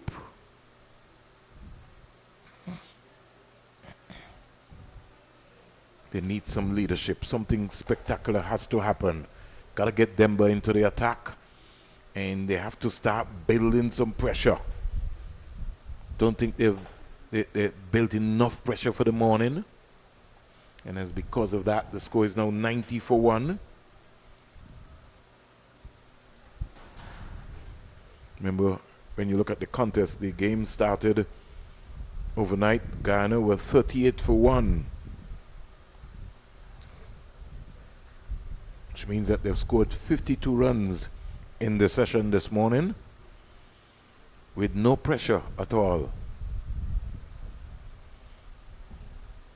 Kevin Wickham is not out 91, Colin. Shamar Springer just got out for 54.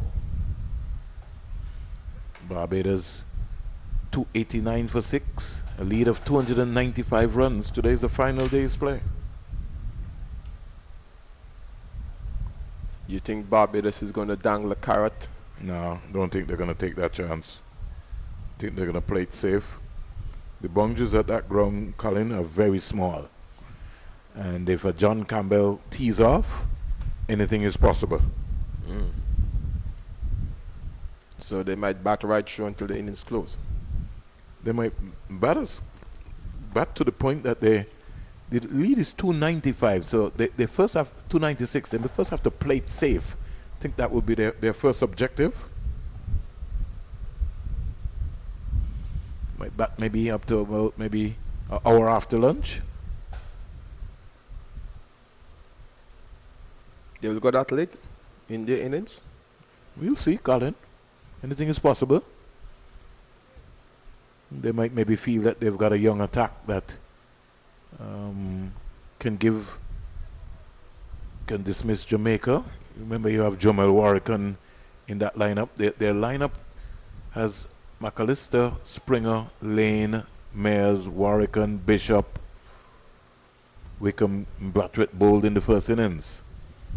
They might fancy themselves that the spinners in Bishop and Warrican can give the Jamaican batsmen some problem. Here goes Ned to bowl to Imla. Imla is coming quietly forward. It's 54 from 98.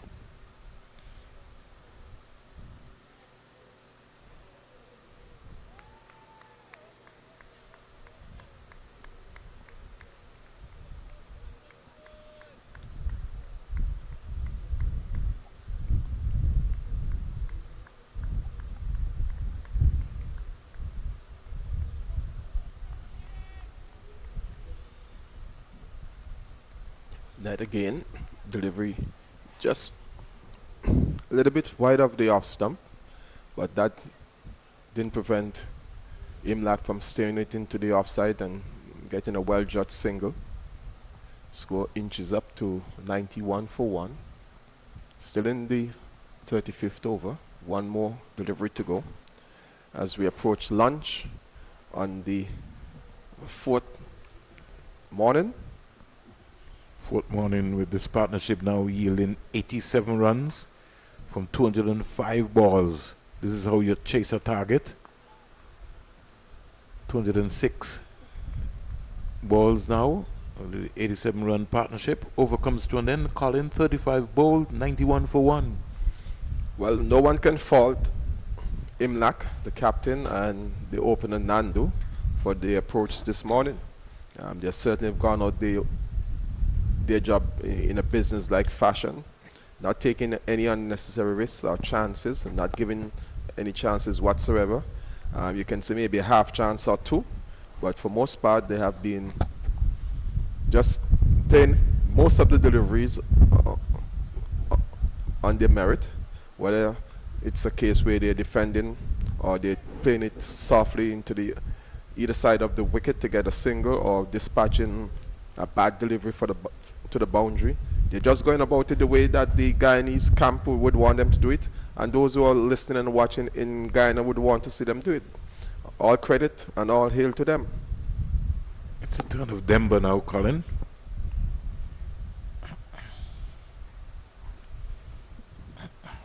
In the first innings, Demba bowled 21.2 overs, 8 maidens, 48 runs, 3 wickets. Can he win this game? Can he turn this game on its head for the Windward Island Volcanoes?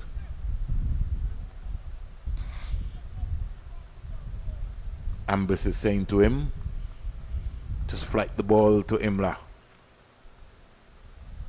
Don't think Imla will be getting caught on the long on boundary. Both batters have not shown any inclination that they want to go over the top. So keep the pressure on him with them and bring in the long on to mid-on. Especially when he's just starting. That's my thing. Short delivery, pulled away. Can't get there. Badly lined delivery, dragged down and spanked away for 4 by Imla. He gets deep into the crease, especially when his eyes light up Colin once he gets a ball offline. He saw it early. Yeah, he pounces on it and he hits it hard. Yeah, he was back in a flash and putting that one away. A despairing dive by the mid-wicket, the field on the mid-wicket boundary. Although he dived full length, just couldn't get there. Not a bad delivery. Offline again. Not going to get it this time also. Can't get it out again. Another badly lined delivery. Too many things. If you're off spinner Colin, you just come and bowl the ball into the surface, especially when you just come on. Can't be trying anything. Everybody wants to bowl a deucer. They want to bowl a top spinner. They want to bowl everything. Now he's forcing Alex Athenes now to try to set a field for bad bowling. Athenes is saying, where you going? John, I don't want you there. Demba has to bowl the ball properly.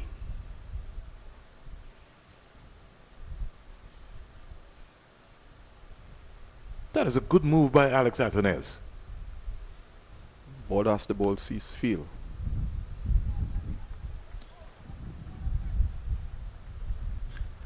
I don't think Demba has warmed up sufficiently enough. It's just bowling rank bad deliveries. 2 were dispatched for boundaries. The third one, 2 runs, 10 runs so far in the over. And it's almost like a headache for Alex Athenes when you start like that. 100 comes up for Guyana, 101 for 1.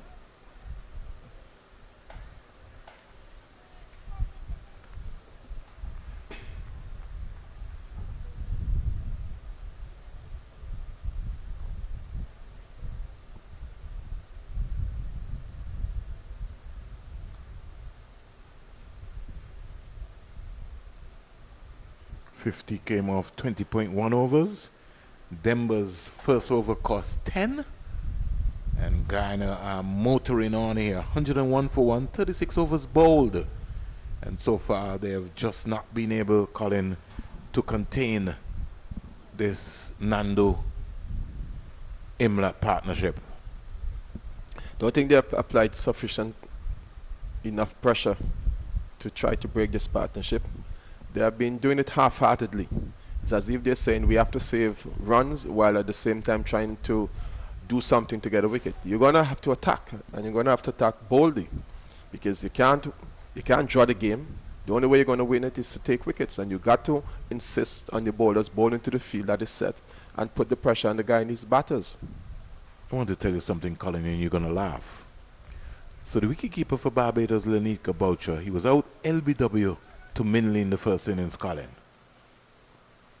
Guess what happened in the second innings, Colin? Similar dismissal? For the same note. A king pair? A king pair. For the spooner, I know he's listening to us, Colin. He be smiling. I could see him in his chair rocking back and laughing. So Minley's got Boucher's number.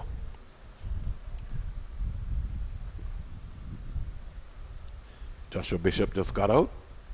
295 for 7. Wickham is still not out on 92. We'll be looking to get the second century of the game. I think that young man has got so much talent, Colin. Yeah, I've been hearing a lot about him even before this season. So certainly he's highly thought of in Barbados. But he's part of the... He originally was a part of the academy. When he first came onto the scene. In fact, he came to the under-19, Colin. The first time I saw him was in the Super 50, Colin. And I don't think for that season anybody read him in terms of what he was bowling. He's just a talented guy. He can bat, he can bowl, he can field, he can wicket keep. Was with the Antigua and Barbuda Falcons last season. Short ball, played in the onside. Another single.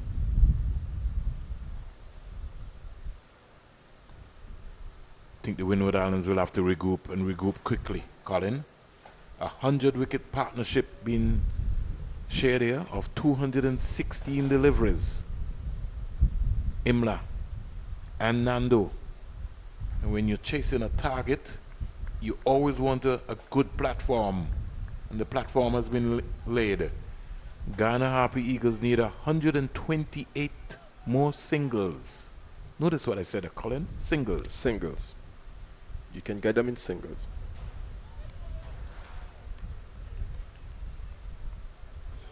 As Colin indicated that he liked the approach of Ned so far. Ambrose is encouraging him. You could see Ned is really charging in. Unlike Tyson and John, who are ambling up, Ned is hitting his strides. I'd love to bring O'Shane Thomas to have a look at Ned. Look at the stride pattern, Colin. You see what I'm talking about? Very comfortable. Steered down into the offside. Gotta hit the crease. Gotta run up. You gotta get into that rhythm. 105 for 1. Partnership is 101 from 217 deliveries.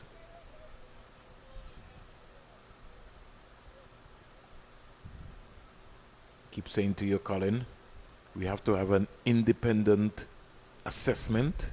Notice what I said. An independent assessment as to what is happening at the franchise level in terms of their training methods.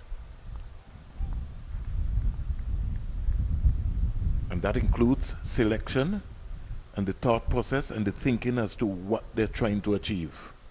You think Cricket West Indies would have the commission to do such a investigation? Well, it's the only way that you're going to be able to move forward, because you can't be investing all this money, Colin, in the franchise level, and you're not getting the production line that you want to feed into your test system. When you leave from here, Colin, you expect it to go straight into the West Indies test team. When you get there, Darren Sammy shouldn't be teaching you how to bat. He should be just fine-tuning you.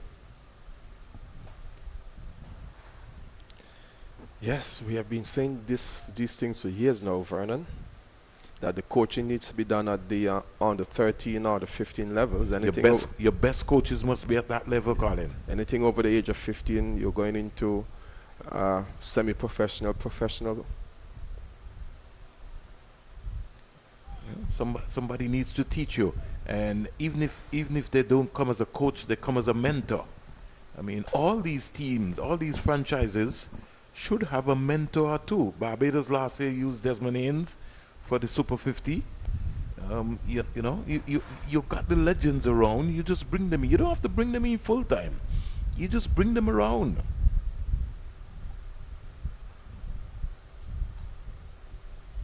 $105 for one. Imla look like he's close shop because he knows that lunch is 8 minutes away. So the only way he's looking to score is if anything is offline. Now he's gone against the grain and he's tried something fancy. He wanted to switch it. Don't think that was necessary at this time. Could have got a leaning edge and gone straight to Ryan John. Denver to the Guyana captain Imla. Outside the line of the leg stump. A lot of action happening this over so far. I think if I was Nando, I'd be calling my captain down, saying, come on, Skip. Don't be afraid, Nando. But maybe, well, Nando is the vice captain, so certainly he can call him down. Let's close up shop, shut that one up. Made over by Denver, so a good comeback, Colin. Yes, he certainly have redeemed himself to a large extent. The only thing that was missing from that over in terms of Denver's favor would have been a wicket. But he was able to bowl a nagging line and land there and keeping the batter quiet. That's what Alec Atkins would have been looking for when he entrusted the ball to Denver. So he'll be hoping Denver that maybe third time around he'll be able to break this partnership. But the Guyanese, Imlak and Nando certainly have other ideas. They want to bat to lunch, which is just about 7 minutes away. I think the win was Mr. Trick, Colin. Because to only have the only spinner in Denver, and I'm not saying Kevin Hodgenathan can't contribute, but I'm talking about a genuine match winner spinner. What they've done is gone for their out-and-out medium fast bowlers against this guy on a batting team. Maybe you just needed another spinner.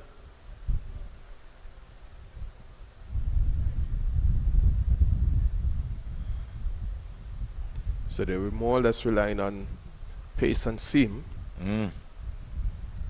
That looks like the norm.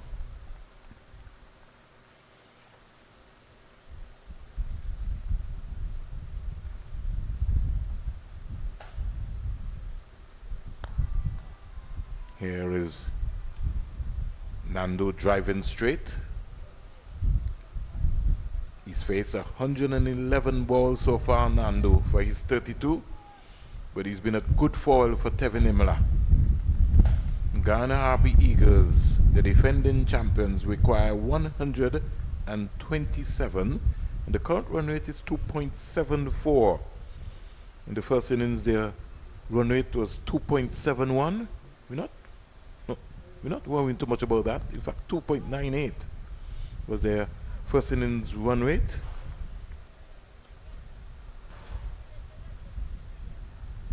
So in the context of things, not bad at all. But they're allowed to quietly go about their business. That's been the main challenge here. It's not been really forced to wait. I think Athens would want his bowlers to be able to be on the money. Or maybe try and bowl more balls to Nando. That might be something that they might want to think about. Ambers is coming down and having a conversation, trying to get into the mind of Nando. Nando walks away, just dismisses him straight away. One thing I can tell you about Nando's concentration, he's not going to be phased and he's not going to get into the banter.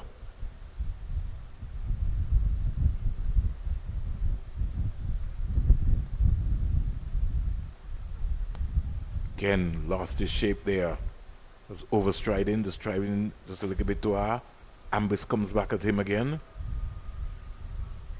Nando sorts of, I think the first time I saw him, he sort of reminded me of Adrian Barrett. You remember Adrian Barrett? Colin? Yes, very much so. Who just burst onto the scene. Not with the same flamboyance. Adrian Barrett, a right-hander who played a couple of test matches for the West Indies. The partnership is 101. Then he went off the scene of cricket. Ooh. Did he become a Christian? I think he did. Now I see him into the major sphere. See him into the, he's been on the commentary team. Over 36 bowled, 105 for 1. Any football scores today, Colin? It's too early. Out comes the physio again, Colin. Yes. This is the second time in the last, 15 minutes? Maybe 10 minutes. She was just on just a while ago when he went for the run there. Yes. The Antigua Barbuda national female team returns at about 5 p.m. this evening. So, what's next for those girls? They're out, Colin? Yeah, they're out. So again, it's a matter of how you're going to keep them together. But maybe for this present squad, the good thing is that they have the CONCACAF on the 20 qualifiers coming up later within the next 2 or 3 months. But here the irony of this now, and it is an established rule.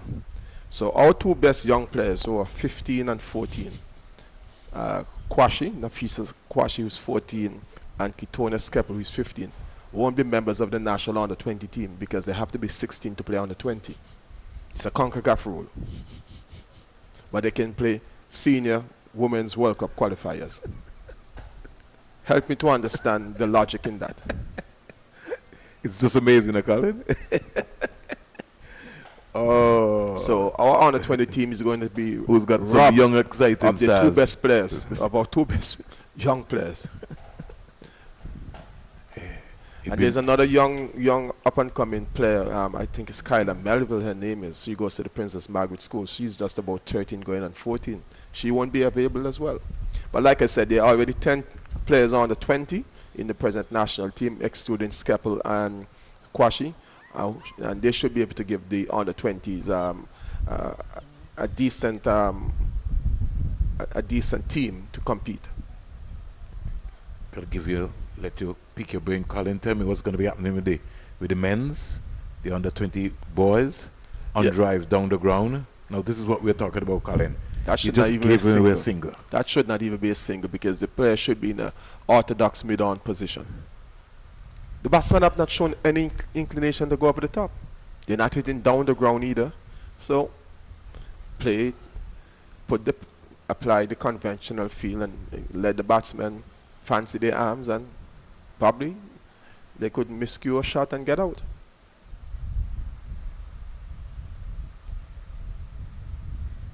Athanasios, he's put himself under the helmet. I question that. I think he's a better sleepy. But he's decided that he's going to fight for his team. They must be listening to us, Vernon, because the long out has come a bit off. But it has to the left-hander. It should be the same for the right-hander. Should be. Should be the same for the right-hander. Got a man under 45. You got like 2 slips. In fact, I might have had 1 slip, Colin, and a silly point and a short leg. Just to put some pressure on Nando, just in case one bounces. It's gone around the wicket now. So he started over, got frustrated, and decided that he was going to come back around to do his own. That's why you need maybe the leg slip, just in case the ball straightens and bounces, it goes on the other side. Ambis is having a conversation with him now. He just has to be patient as well, Kenneth Demba. You can't get a wicket every ball. So he has to relax, think about it. Short, giving Nando enough time to stand up and just play it back. It's lunch here, Colin, at the Sir Vivian Richards Stadium. And at lunch, at the end of 40 overs, Guyana Harpy Eagles are 106 for 1. Their team leader, their captain, Tevin Imla, 68 from 117. Deliveries Machunando, 32 from 119, and they require 126 runs. Collins, your thoughts as we take our lunch break? I think Guyana has won this session quite comfortably in terms of the fact that they have been able to bat to the launching interval without losing a wicket, having resumed at the overnight score of 38 for 1. 38 for 1. They have now taken it now to 116, 106? 106 for 1. 106 for 1. So give them give them the credit, give them the positives going into the interval. They will be the happier ones. The Windwards will have to rethink their strategy and come out with a different game plan and apply more pressure. In that last over, we saw at least two or three fielders close in and around the bat, and that is the kind of pressure Athens has to apply on the Guyanese batters to see if he can induce them to play a rash, false shot, so in an effort to take a wicket. And I think that if the Guyanese bat like this for the first half an hour to 45 minutes after lunch, they will certainly win this game very easily. So you heard it, expert advice there from Colin James. At lunch, defending champions, the Guyana Harpy Eagles, are 106 for 1. They require another 126 runs.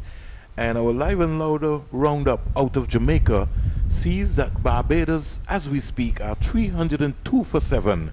Kevin Wickham is on 99 not out, 151 balls, 8 fours, 2 sixes. He's batted for 250 minutes.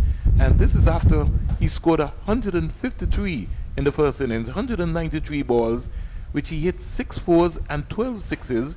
He batted for 263 minutes. So he's approaching what could be another remarkable back-to-back, as Colin would say, double hundreds.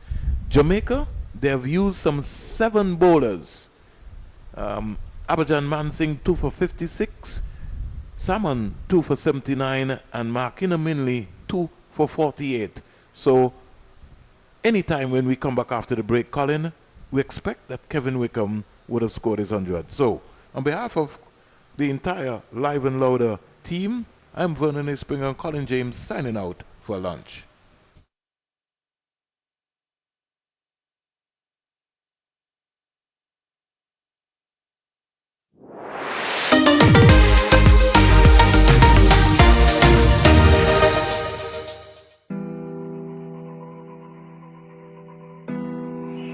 Deep expressions.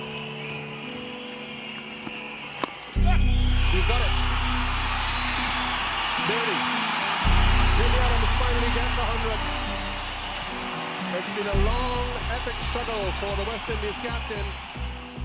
This is the only cricket club I've ever represented. I started here 13, so I was in second year high school. As a young teenager, I was made to feel very welcome by some of the old stalwarts of my time. We're here, Alan Ray, Jackie Hendricks, so Jeffrey Dujon, Maurice Foster, just to name a couple. So it's a club that had a rich sort of history of producing cricketers, but they really made a young teenager feel really welcome, and that was it really. Well, the first thing that you became very much aware of were the 2 boards that were in the bar, and one had the batting and bowling averages for the club going back to the 1930s. There were 3 boards. One had the international representatives, and one had the international representatives who were captains. After, 25 years, 30 years at the club, to have ticked all those boxes, I think, and the memories that came with it, mean a lot.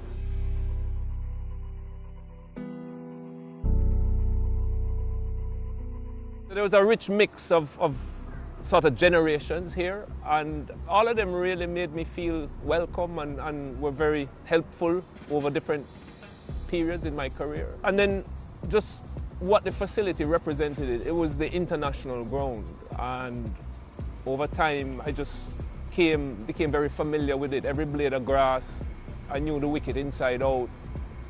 The atmosphere here, even before these stands were built, was something that I was very much aware of, and it became part of the whole experience.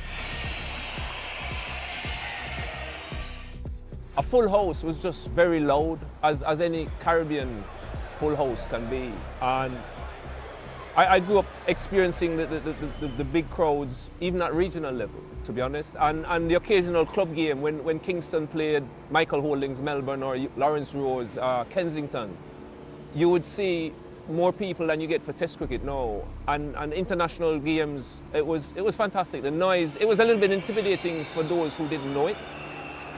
But it was home for us, or for me anyway, and I thrived on it. I loved, you knew who the people were, what sort of instruments they were bringing on the day, and just the whole atmosphere. Having the Jamaican crowd come to support cricket was great as a youngster.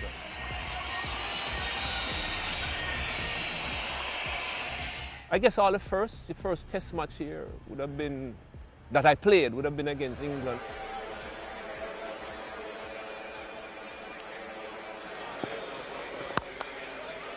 Jimmy Adams, of course, is the local boy. He's a Jamaican. He looks pretty solid, though, doesn't he? Once again, it's another West Indian batsman who set out his stall to get onto the front foot wherever possible. It was a really good occasion for me.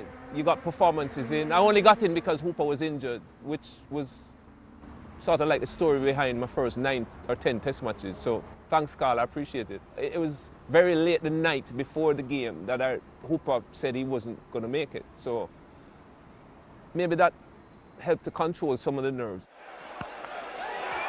Well, that's a glorious stroke as well. All timing from Jimmy Adams, so he gets into the act as well. And this crowd at Sabina Park is alive.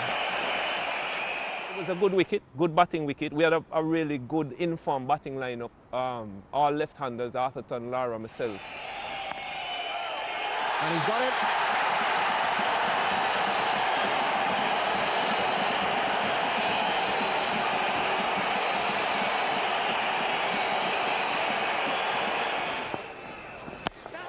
He's got it this time. Murray's out of the blocks, and an excellent and invaluable 50 for Jimmy Adams and the West Indies. You do it in front of your home crowd, to lift your bat for a Test 50 here, it was really, really special. I managed to get a 90-something. Disappointed I didn't get 100, but really happy to have gotten a score. Well, this is the time when if you're Jimmy Adams at the non-strikers end, your heart's in your mouth for a couple of balls, while Courtney Walsh has all the pressure. If you get out, you really have let your partner down. Oh, that's close too. And out, yes! Steve Buckner confirms that Courtney Walsh has gone. It's the last West Indies wicket to fall. Jimmy Adams will have to trudge his way off this field. Satisfied he's done a fantastic job for the West Indies. I hadn't played a Test for 2 years. So, in those days, the competition for places was really, really tough. So whenever you got the opportunity, you wanted to just keep reminding the selectors, if there's a slot available, give it to me and don't pass it on to other guys who were, to be fair to them, Roland Hall, Shave, all of them were scoring runs. So it was important from that point of view to get runs as well. Would have been better if I got 100, but yeah, I'll take the 90. It could have been worse, You hadn't scored a Test century up until then, but you went straight from Jamaica and you did get that first Test 100. Yeah, I got it in the second Test in Guyana. Batted with Shiv for a good while in that. I think that was Shiv's first Test match, and for me it was good to finally get that load off my shoulders. I knew what it felt like to wait a lot of years for the first class 100, and yeah, you'd been knocking around. You still weren't too sure about your spot in the team. So to get that 100, I was thinking, oh, well, even if Hooper came back, maybe there might be a place for both of us, which was significant for me. He's never made it Test 100. That's the key. He'll learn to relax. If he makes one, his second one will come easier. That's it this time. Full toss from Salisbury. Adams puts it away. The first thing he acknowledges are his teammates in the dressing room. And a brilliant moment for Jimmy Adams. His first Test match 100, and it couldn't be more well-deserved. Let's fast forward some years now. You came back to Sabina in 1999 against a powerful Australia team. That turned out to be an historic victory. Talk to us about that match. Well, first of all, context. We got skittled for 50 in Trinidad. Lara's neck is on the chopping block with the selectors on the board, and yeah, things weren't as great as they could have been. And I remember walking to the wicket, and the usual chit-chat with me and Brian. We've been batted together for years, and so Pedro Collins had just got hit in his nuts, and he retired hurt, and it was in the morning, so we probably had maybe 80 overs left. And we literally just started counting down overs. So at the end of the over, Brian would say, right, Jimmy, we've got 79 left. And I would say, okay, we've got 62 left. I guess the underlying theme for both of us, you know, we're going into lunch, we've got 2 overs to lunch, and we just kept going. And I think both of us by then were old enough to realize when momentum was shifting. And yeah, pretty much between lunch and tea, we knew, we kept saying, you know, if we are here in 8 overs time, we'd have really taken this game away, and we kept going and we kept going. No ball, smacked down to the long on boundary for 4 runs. Lovely shot. Found the gap between mid-mid and mid-on. Nice placement. And they'll come back 4-3. Good 15 for Jimmy Adams. A claim for him now on his home ground here at Sabina Park. Lovely shot. Beautifully played by Lara. He's hoisted up, down towards Lavon, into the mound stand. That'll go for another 4.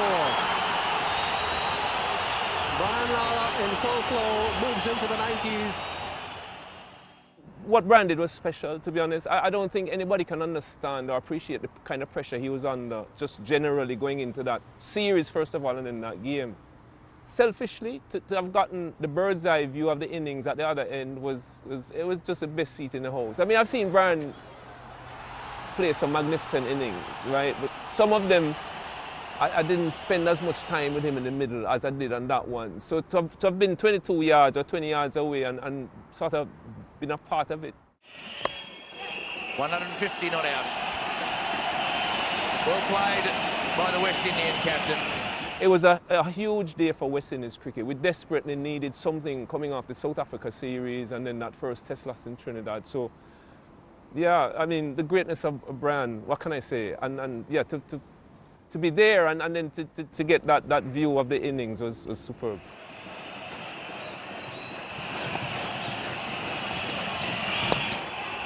There it is.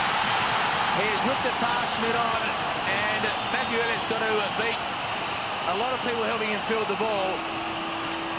So the umpire will give him 4 runs.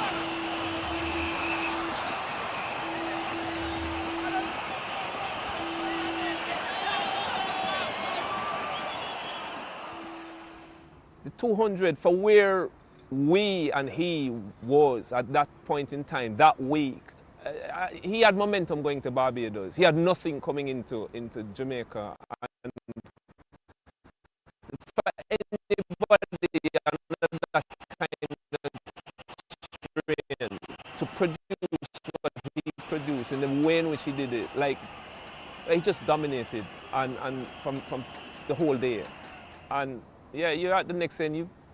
I'll take the crumbs off the table. I'll be fine. You know what I mean? But it was great. It was great week for us here, and yeah, the crowd here was unbelievable as well. We always talk about the crowd at Sabina Park, but it was a full Sabina Park, and it just you couldn't get away from the atmosphere that the crowd created here. It's fantastic.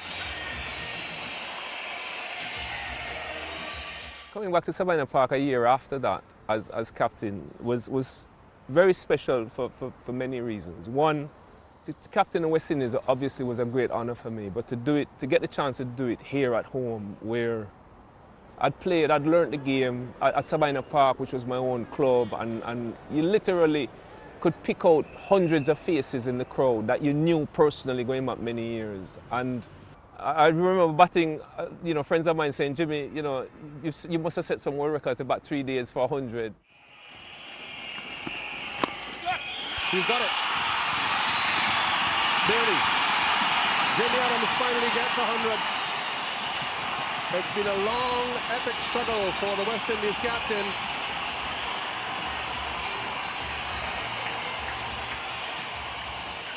Yeah, it was just getting a test 100 as captain at home at your club ground.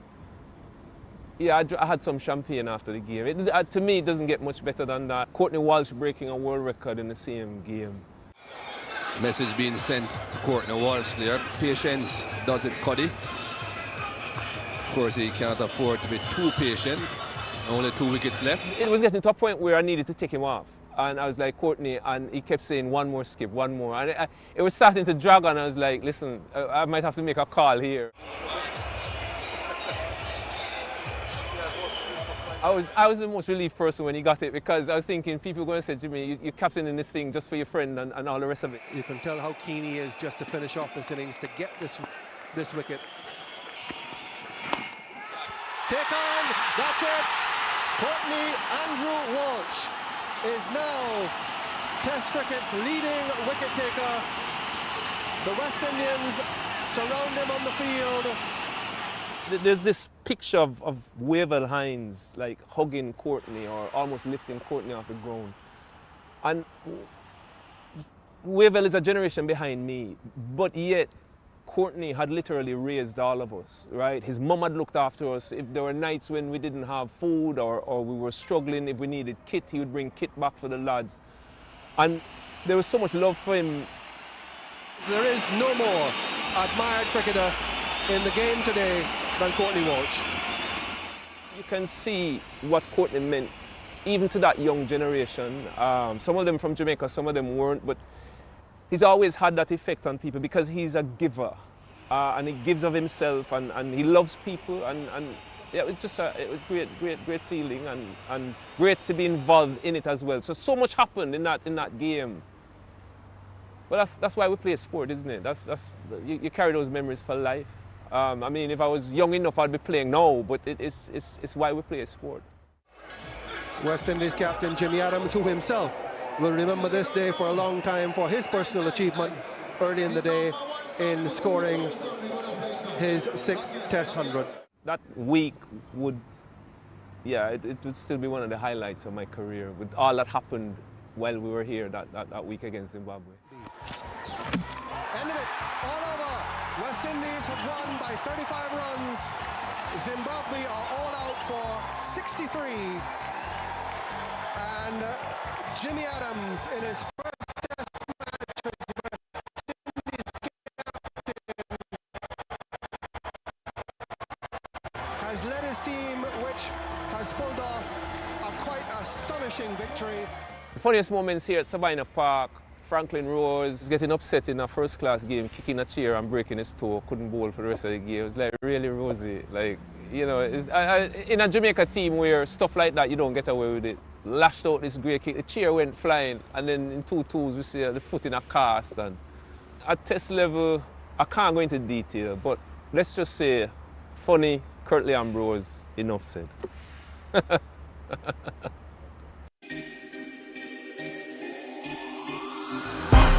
it, got him!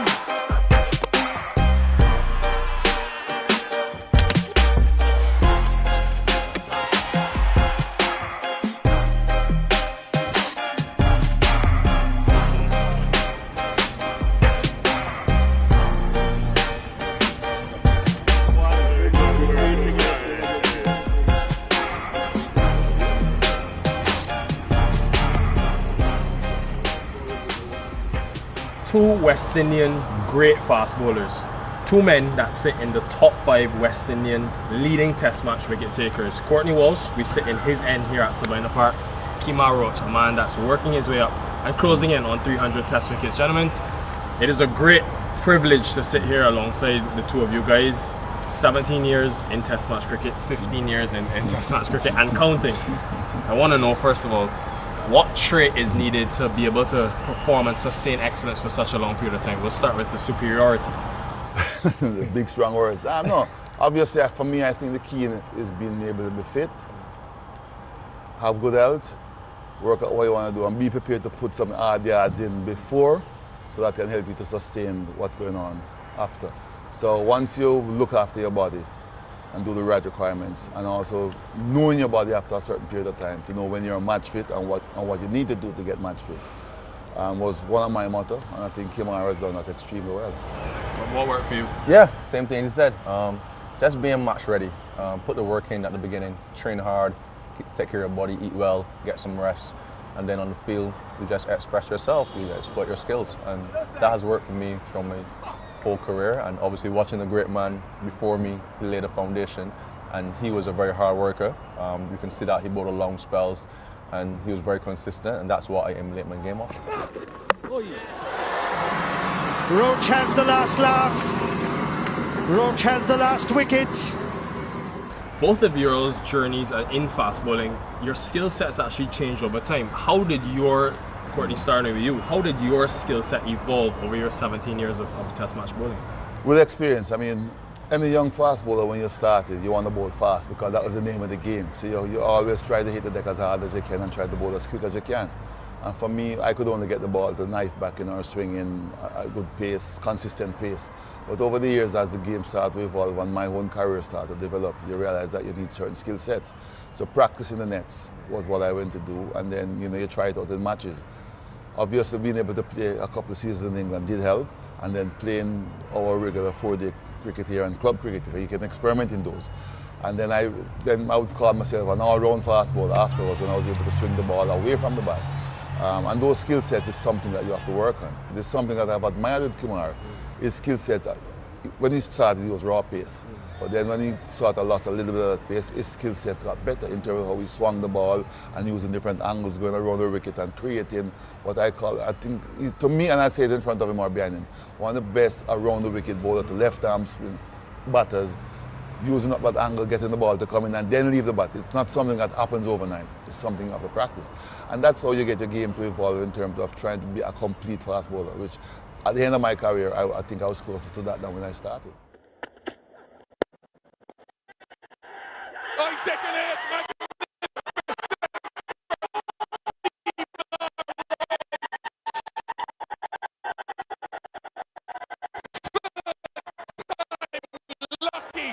When do you remember that time where it all sort of came together for you?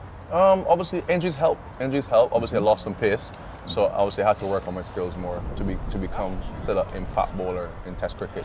So I did a lot of work leading into 2015, 2016 after my injury on my shoulder, and some deep discussions and some reinvention of myself and my action helped me to do a lot more of the ball, and then I think I became a better bowler after that, in terms of working up batsmen, challenging batsmen, front foot, back foot, whatever, but getting the ball to go both ways. I think I enjoy bowling like that more than bowling quick. It might sound funny, but pace put fear in batsmen's heart, but I like the fact of exploiting skills and exploiting weaknesses in batsmen, and I just think that's where I enjoy most.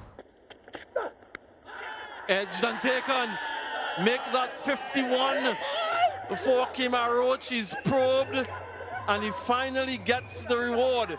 What role did Courtney Walsh play in Kemar Roach's development and role in the West Indies? Yeah, obviously watching on TV, obviously we all know of him and the Curtly Ambrose partnership. I think those guys, they set such a high barrier for fast bowling in the Caribbean that you just wanted to emulate them. Watching it in Barbados on CBC, I think seeing him and Curtly Ambrose run together, it was just heartwarming, and you just go outside right after the game is finished and you try to bowl like them, and it was really good times, and it just is a good foundation for my cricket going forward, and that's why I'm here, playing so long as I can. And Legend, there's a picture of you around 2011 having a chat with the three West Indian fast bowlers. I think it was Kemar, it was Fidel, Darren Sammy was in it as well. What do you remember about Kemar Roach when he first burst on the scene that you really liked? Some of the questions he had asked, I liked his action from day one, but his attitude, being down to earth, some of the questions he asked. And then after that meeting, we kept in touch. I mean, we were always in touch, but we kept in touch more. And just to watch, you start to watch and follow the career. And I remember the one that stands out to me most distinct was a conversation I had with him in India when I was down there doing commentary, and he wasn't playing. And I was a little bit disappointed because I wanted to see him play. but they were just remodeling his action and stuff. And I said to him, it's only a pity you have to be doing the modeling of the action on tour. This should have been done before, and it should have enabled you to be playing. And he agreed, and we had good discussions about it to make sure that he didn't get downhearted, because when you expect to play, you're not playing, and he took it well. We kept in touch, we did a little bit of chatting after, and I just started to follow his career because of what I saw, his humbleness, but he wanted to succeed to be at the top level. And after that tour, he came back playing, and he hit the ground running. And whenever he see me, he would say, "Legend, what do you think about this?" and what we think. And if I see something, I'd say to him. And the way how he accepts it, and he would try, and we would have a chat after the game. This didn't work or that worked. That sort of helped us, and it helped me to be able to know that he's not afraid of asking for advice. And I was always happy to pass on whatever I saw to him, and he would take it on board. You remember that conversation? Yeah, I do remember that conversation. Speaking to him is always is just an upliftment. And I was down. I wasn't playing as much, but he uplifted me, and I just wanted to push on, man. I just want to be among those great fast bowlers of before, and he was one of them. So it's just a good feeling to have him around sometimes. Another question in terms of looking back on y'all's careers, you've obviously played against so many formidable oppositions, but which opposition, if you had to pick one team, always brings the best out of Kemar Roach, always brings the best out of Courtney Walsh? Starting with you. I wasn't playing against England. I think obviously that is our biggest series, and the hype around it just brings a life into you. Like, you want to do well against England. Could be close, could be close. Finger goes up. Joel Wilson says you're on your way. I'm watching, as I said, Curtly Ambrose and Courtney Walsh, they go out there and they dominated England away and at home. So it's like, I want to emulate that. I want to emulate as much of my career as possible. And I think the England side brings out the best in me. Australia, because of the competitiveness for me, and then you play the moment away and stuff, and it was always with the band that back in those days as well. They never used to sell the fast bowlers, but they always, you feel like you have a point to prove when they were taking on Gus Logie. So that used to bring the best out of me back in the days against Australia. That's pretty close, he's gone. Walsh's 100th wicket against Australia. With England now, because I played county cricket, it was always a very close rivalry, because when you're in there playing county cricket, you can sort of stand on your own feet as well. He keeps mentioning Ambrose Walsh. I want to know that having that strike partner for you, first of all, in Sir Curtly Ambrose, what did that do for your bowling and your quest of that 519 Test wickets? Well, Curtly and I, we didn't compete against each other. We complemented each other, and I think that to me was the friendship that we have, and just the respect for the game and for each other. That helped me, because we knew what we wanted to do. We would discuss batsmen, the length we want to bowl, the type of surface, the opposition, and we'll have our own game plan. On his day, I played a supporting role. On my day, he plays a supporting role. And I think that helps in terms of partnership.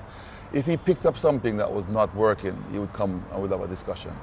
And I just remember a test match at Lords as well, when he was struggling, rhythm was off. And I went up to him and I said, "Listen, big man, you're struggling today. Don't fight it, try to relax, because sometimes when you lose your rhythm and you're rushing in, it just doesn't come back." And he said, "So what to do?" I said, "Just relax. I will take up the thing, because I was in a good rhythm. Whatever short spells you have to bowl, just try to find by that rhythm." And these are the conversations you need to have, and the understanding. And to me, was one of the hallmarks of our career and our partnership, because we understood each other. Take on, that's it. Courtney Andrew Walsh is now Test cricket's leading wicket taker. The West Indians surround him on the field. One of the most respected and admired cricketers on the international scene. And there's Curtly Ambrose. Wonderful scenes here, emotional scenes at Sabina Park. And who is it for you, if you had to look back on your career? It could be current team, it could be former team. Who always pushed Kemar Roach from the other end and brought the best out of you? I think the partnership with me, Jason, and Shannon for a period of time, I think that three of us, we were very close-knit, and we communicated really well, and we were kind of solidified in the team, so we got a chance to really express ourselves and communicate and become better. I think that period in my career is really what pushed me to I want to be one of the great fast bowlers of West Indies cricket very highly. So it's that period is I really, really enjoyed the communication, the friendship I had with Shannon, obviously the friendship I had with Jason, obviously he's my countryman. But on tours, the communication, the conversations, the fun we had, it really, really, really propelled my career through those periods. Oh, well done. Very well done by Kemar Roach and Jason Holder. A familiar combination and just holding that channel and that length. Obviously, we celebrate the high moments in both of your careers, right? One thing that many people don't see is the time off the field where it's not necessarily going to plan, there's adversity. What pushed you and allowed you to come out on the other side of those moments? Both of you guys started with your career. The challenges. You see it as a challenge, you see the adversities, you know what you've been through, you know the work you've put in, and today just wasn't your day, or things, this might not be your series. It's how you bounce back. And I've always said people that you're not going to have great or good days all the time. You have to treat the good days with the bad days. And then one of the things that I always remember is that on your good days, everybody doesn't have to tell you it's a good day, because people know it's on your bad day you need that support. And you know, sometimes you go into your corner, but then if you have people around you with that understanding, on your bad day they will help you to get through it as well.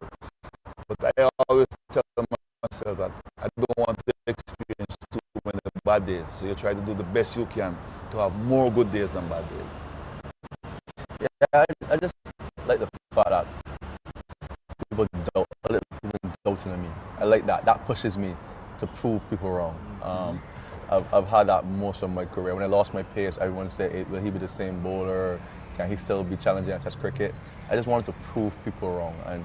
And it's worked. It's worked. That's a big motivation for me. And obviously, leading a young group of fast bowlers now, that also pushes me as well. Like, they have good respect, they have good work ethic, and we get along very well as well in the dressing room. We have fun. We also work hard, and that also keeps me motivated to obviously know what I can help these guys to become also legendary fast bowlers for West Indies. So there's a lot of motivation around my career, and that's the two major parts for me. We're gonna transition now to a bit more of a fun segment. I'm gonna quiz y'all on your careers, right? So it'll start easy and then it'll get hard. There's only 3, so don't worry. First of all, who has Courtney Walsh dismissed the most in Test cricket?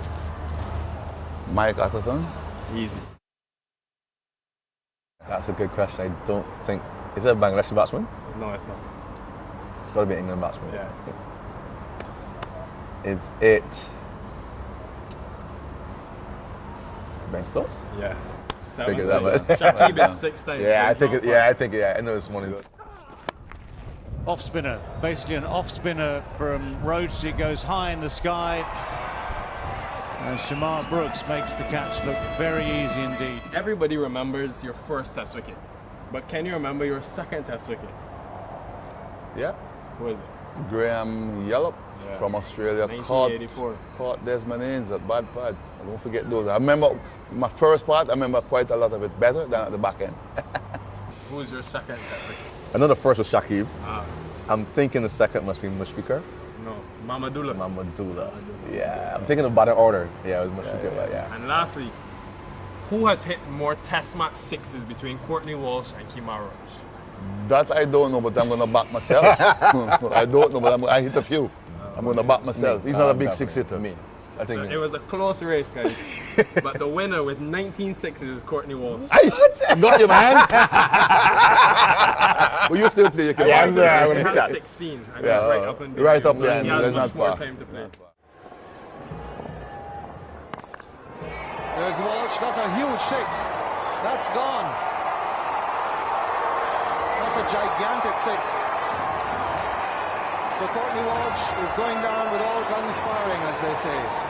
On those 4 fast bowlers, that 4, almost 5-prong pace attack we see now in the West Indies, do you almost feel like it's a rebirth of that cricketing legacy that we've seen for so many years in your time and the times before with the 4 horsemen? What do you see now on the field? I like what I saw, especially in the last Test match. 4 fast bowlers, not just going at it, but being sensible, being very competitive, making adjustments as they read the pitch and stuff. That's what you want to see. And that was what impressed me the most. They were well looked after on the field of play in terms of not being overboard because they were back-to-back Test matches. So the planning just looked very good. The execution by all 4. Alzari, I think on one day wasn't in his rhythm and stuff. Everybody compensated for him. The next day he came back and it just drops nicely. And that's what you want to see, because everybody's not going to have a good day every day. but just the way how the four came together, not leaving out Justin Gill, but the main four, so to speak. Because when Justin came in, he did his bit, but the main four is what you want to look at, and everybody's skill set was different, but the way, the planning and the execution and how they went about it with their adjustment, I was happy with And the four of you guys, this is really the first time we're seeing all four of you on the field at the same time. You've had injuries, guys have come in and out. Why do you think you guys are able to complement each other? Yeah, I think we all different skill sets. Alzari obviously has high pace. Jaden obviously good pace with good swing and skill. And then Shamar Shorter has a little skinnier, high pace. And then I just do my thing on top of off stump all day. So I think we complement each other very, very well. As I said, we communicate very well in the dressing room. We plan well. We know what is expected in this session, and we just try our best to go out there and emulate it. So it's not going to go right every day. It's cricket, but I think once we have an understanding, you have a template of what you want to do, you just follow it and you express yourself and have fun.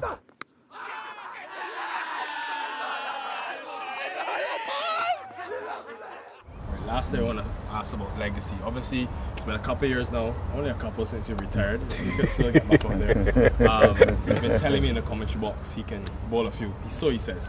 But I want to know, when you look back at Courtney Walsh's cricketing journey, what impact did Courtney Walsh have on fast bowling in the Caribbean? I probably not the best person for you to ask that, to be quite honest. But I think the legacy that was left behind. What I found out now is that it probably had more impact than I thought, because everywhere you go and you move around, people say, boy, we used to remember the good old days that you were playing, and it's good that you're still involved with the game and that you're helping youngsters and you can pass on advice, because to me that's important. But for me, I just enjoyed every moment of it, and it helped me to develop as a better cricketer, better person, better human being. And Kimar said something that I would just agree with 100%. When I just started, it was just pace. I was just thinking of raw pace. Injuries help sometimes, and losing pace helps. When I ended, the way I ended my career, I was much happier because I was able to challenge batsmen. I was swinging the ball both ways.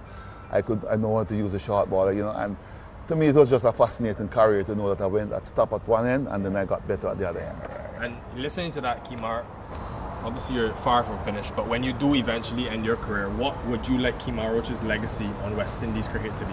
A hard worker, a trier, someone who gave West Indies cricket their all. I've been committed to West Indies cricket from the beginning. I've given it my all. I've obviously turned up and put the work in order to perform and to challenge and compete against opposition.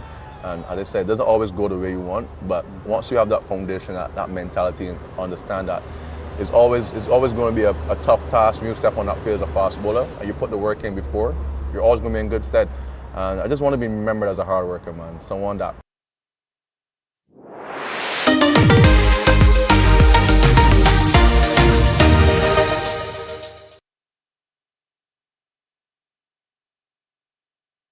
Welcome back to the Sir Vivian Richards Stadium, and right after lunch we'll just be able to just give you a proportion in terms of the highlights of the morning session of the West Indies Championship 4th day action taking place between the defending champions, the Guyana Happy Eagles, and the Windward Island Volcanoes. Nandu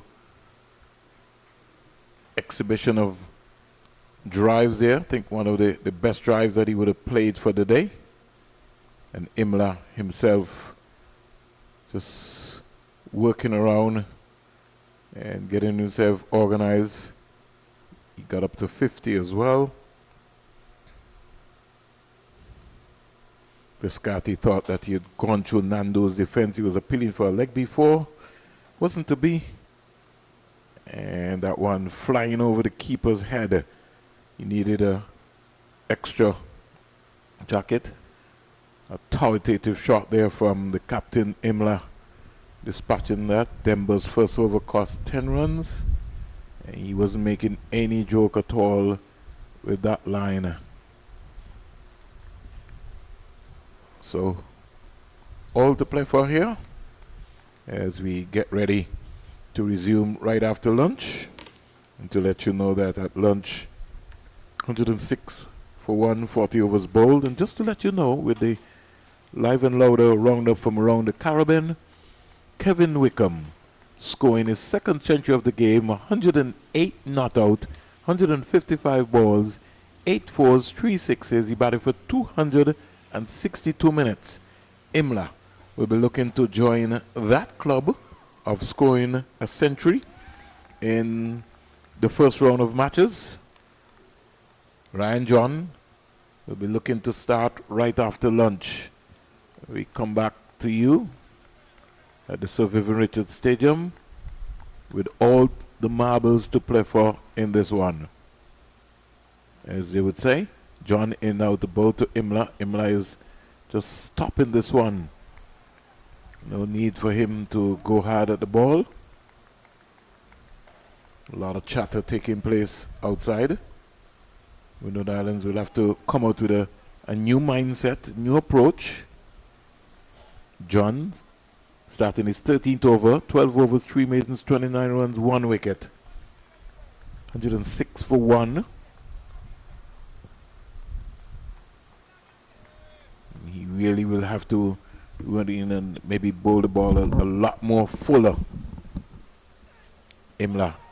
Yeah, it's got to be aiming for those boots, those toes. Ryan John. Imla 68. 84 dot balls, 117 balls he has faced so far, 10 fours. He's batted so far for 185 minutes. Nando has batted for 189 minutes. 100 dot balls, 119 balls faced so far with 3 fours. Right now, the strike rate doesn't mean anything to anybody. Guyana Harpy Eagles need 126 singles to win this one. John goes past the umpire Butler, and Imla starting all over again, knowing the trend that before break, after the break, you always tend to lose wickets, whether it is a water break, lunch break, tea break, start of the play. You got to get the adrenaline pumping and getting back into your... For Imla to be able to just take his time and just bat, spend some time at the crease. Next game starts on Sunday. And so it is quite important for him, based on the preparation coming out of Guyana, being affected by the weather. He'll be incumbent on the Guyana Harpy Eagles captain to be able to make sure he spends some time at the crease. Another delivery down the onside. And this is something Colin was talking about, because if Guyana is being hampered in their preparations because of rain, then it's a conversation for another franchise to be able to say, listen, we want to be able to make sure that we are prepared. We engage you in some sort of preparation in the process. So come over to Antigua, or come over to St. Lucia. Somewhere, and Barbados. Make the necessary arrangement. And I don't think Guyana would mind. They'll be happy for that opportunity. Yeah, but you're talking about games. So that's You're playing cricket. Maiden over, Colin. So that's why I was saying, Colin, that we need to have an independent assessment as to what's happening in the franchise and the thinking. Yes, and I agree with you. So opposed to having a post-mortem after a devastating defeat, you want to be out there in the middle working on your weaknesses. I mean, you can diagnose. The only thing a post-mortem can do is diagnose what happened. To prevent it from happening again, you got to go out and work harder. It's better to be out there working than to be discussing why it happened. How you're going to prevent it from happening is by practicing and training and practicing and training and working hard. No amount of talking is going to get you out of it. Yeah, but the major question is being asked, Colin, in terms of, are we satisfied with the preparation period coming out of the franchises? That is the big question. And if we're satisfied, Colin, I don't have no problem. If Cricket West Indies is satisfied with the preparation, then they're fine. I just need to keep quiet. I'm going to share something with you I learned last night, or last evening to be more precise. Delivery from Denver. Yeah. First ball of the second over after lunch. We talked through it. Let's watch the second delivery from the right arm off spinner. I was told that the Leewards were given 5 days off over Easter weekend. from the Thursday to the Monday. They had 5 days off. You can show on that Denmo as we watch. Sorry, I'm Vernon. As we watch Denver trying to get a wicket for his team. So between Holy Thursday and Easter Monday, after the resurrection, the Leewards players were frolicking. Well, I'm just saying that, but they certainly weren't training. Here is a delivery from Denver, which is cracked away into the vacant cover area for a boundary. So the first one after lunch is a boundary. The score goes up to 110 for 1. And I want people to understand, Colin, when I talking about the independent assessment, if Colin is a director of Cricket West Indies, and you move around to Jamaica, to the Windwards, or to Guyana, you really feel that the folks there are going to tell you what the problems are? No. So you need that independent assessment. That's all I'm asking for, Colin. You need someone who would go incognito. Unknown, so nobody know that you're coming, Colin. Watch what is going on. Yes, and give you a proper assessment in terms of what they're seeing. The attitude of the players, what are some of the shortfalls, are they working on the mindset of the cricketers, is the fitness levels up to par? Because anybody can come and tell you, yes, you know, the entire team has passed the fitness test. Are they doing the right things? Is there a burnout situation? Over comes to an end, 42 overs bowled, 110 for 1. That is what I'm talking about. And I agree to you as well. Also, each coach should have a, what do we call it in football? There's a... You're talking about a daily planner. A daily planner. Or more or less an assessment chart as to what you're trying to achieve. Session planner, we call it. Yeah, right. You got to plan your sessions. So that assessor should be able to say, can I see your session plans? What are you planning for Monday, or Tuesday, or Wednesday, or Thursday, or Friday? Which aspect of the game are you concentrating on this week? Which aspect are you concentrating next week? Here is a push into the outside by Imla. He was thinking about two, but just changed his mind. And the reason why you said that, Colin, is the no ball problem from Jeremiah Louis and O'Shane Thomas did not start in the game. No, it started because they have not been training properly. I remember years ago, you referenced to Danny Livingston, and Danny would say, you train or you practice, you play how you practice. But so if you go in and have a poor performance, that's what's going to happen. That's how you train. That's what is going to be executed in the game. Field. Yeah. Nell Snup, Colin, 111 for 1. John Shepherd.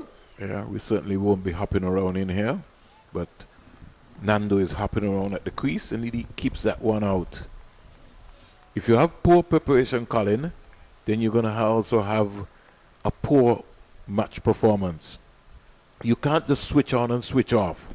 So you can't just decide that, listen, we're not going to train. You know, we've represented the West Indies team, and so we're just going to go and train when we feel like. We're not going to put any intensity into the training because we're already part of the test team. No, you got to come and work for your money.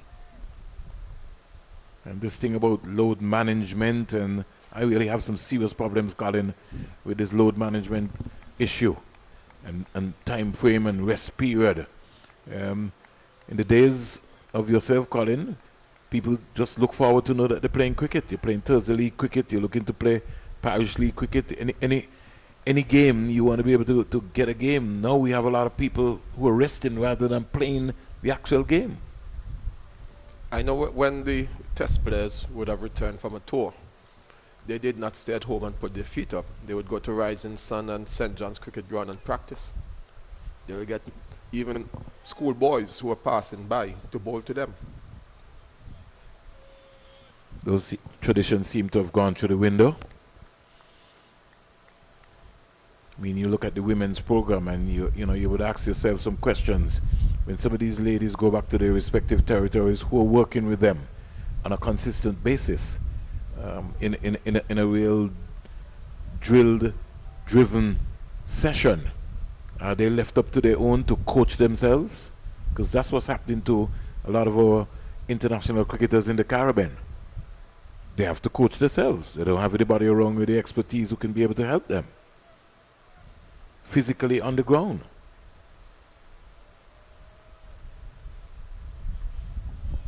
$111 for 1. Windward's just slowing down the game here after lunch, making Guyana wait. Nando, like a copybook style, back and across with a nice straight bat. That delivery, maybe on another day Nando could just take that, break the wrist and just turn it into the onside and get a single. Or maybe just get across and just look to punch that past mid-on, get a couple of runs. That will have to be instituted in the net practice to come. There'll be a lot of players to come. Tej Chandler Paul, Kimo Paul, Savory. Savory had a good knock in the first innings. Over comes to an end. Over 43, 111 for 1. Good afternoon to you, umpire Basil Morgan. Another maiden over by John. He seemed to be able to bowl a good line and length and keep the batters very, very quiet. Question is, does he have a wicket-taking delivery? That surprise delivery that can remove one of these batsmen. That's what he has to be focusing on now. How am I going to get a wicket? How am I going to help my team? Because the Windwards definitely need a wicket. Guyana just need to keep batting as the way they're doing. They need 121 singles. And they're certainly not in any hurry. Descartes has gone back to long on. Tyson is up. Denver has to back himself. You bring up Descartes into a very short mid-on, and you keep working on your lines. Tempt Imla. If he wants to go, let him go. Keeper not doing a good job there at all. Poor effort on the part of the keeper. Yeah, you gotta take that ball. You gotta catch that ball. It's an easy take. You skip across, and you take that with your gloves. You gotta be moving. You can't just be. Not only moving, Colin. He has to go down. I've heard you commentating often and saying the keeper's come up too quickly. Look where his left foot is, Colin. So he can't see. He's blinded. It has to be more outside of off stump. Just anywhere about there, so you can see the ball. You know who's bowling. It's Denver. It's an off spinner. His left foot is outside the leg stump. He's blinded by Nando. He has to be peeping. Look where he is. He ends up. Yes. You can't be blinded. The bowler is supposed to see you just like a pitcher. And you could tell that, the fitness levels, he's got his hands on his knees all the time. Looking to come up.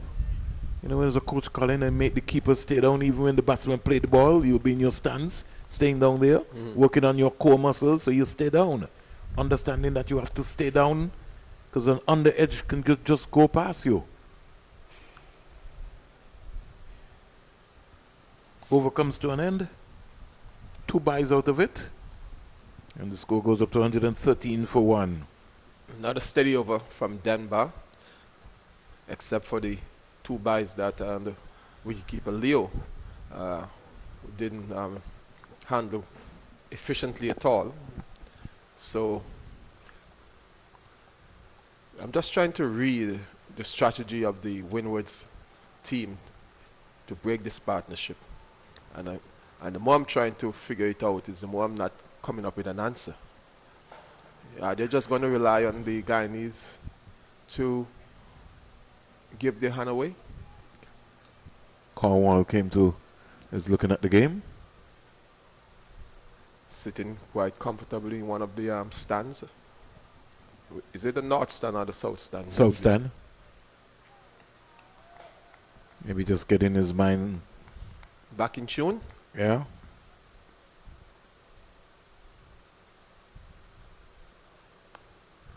Stands up straight again, Nando. Punches it into the offside. 113 for 1. So, here's my thought process, Colin. I know they went for John after lunch, but I would have continued with Ned. There was just something about Ned, Colin, that... Ned looked the more likely to take a wicket than any other bowler so far this morning. Yeah, I would have come back with Ned. I know John is your number one bowler, but... And then just rotate them in very short spells. Ned 3, John 3, Tyson 3 from the Sir Andrew Roberts end. Steered away in the offside, getting a very comfortable, easy single. Maybe even Fernando, Colin. I wouldn't have that man all the way on the boundary. I'd force Nando to try something different. Yeah, there's no attacking intent shown, or aggression shown by these two batters. And where you can plug a gap by having a fielder on the boundary, you bring him into that position to save the single. Let's see what the batsman will do when the field is closed in. 114 for 1. Describe the slip, Gordon, Vernon. It's a first slip and a fourth slip. I'm not going to talk about that again, Colin. You like to wind me up, Colin. But at least we have to give our viewers some sort of objective analysis as to what's happening. I certainly will, Colin. You know how I feel about this move of somebody going down into the second slip area. Especially, Colin, if your keeper is like a Jeffrey Dojan who's going to be diving around, you might want to take that risk. But if he's not, then you know that person needs to go to first slip. That's it. 114 for 1.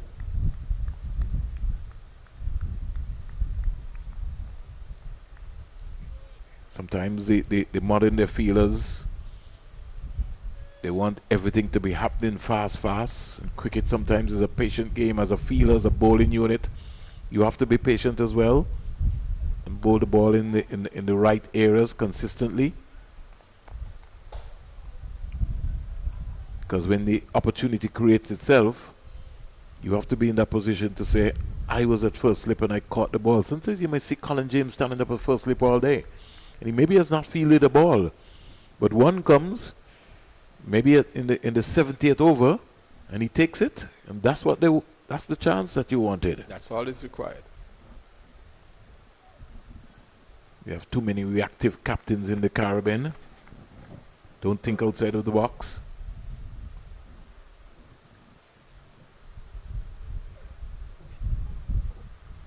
Delivery which is banged in, but it was so slow that Imla had all the time in the world to be able to essay and rehearse a shot before it got to Leo.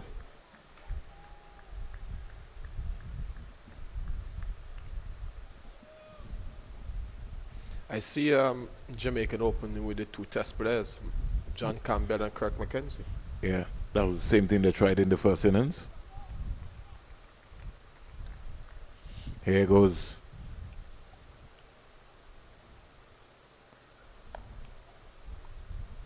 Once the ball is short, Imla is willing to be able to make sure that he takes on that man. Return comes into the keeper, over comes to an end. It's 45 bowled, and Guyana Happy Eagles are 115 for 1.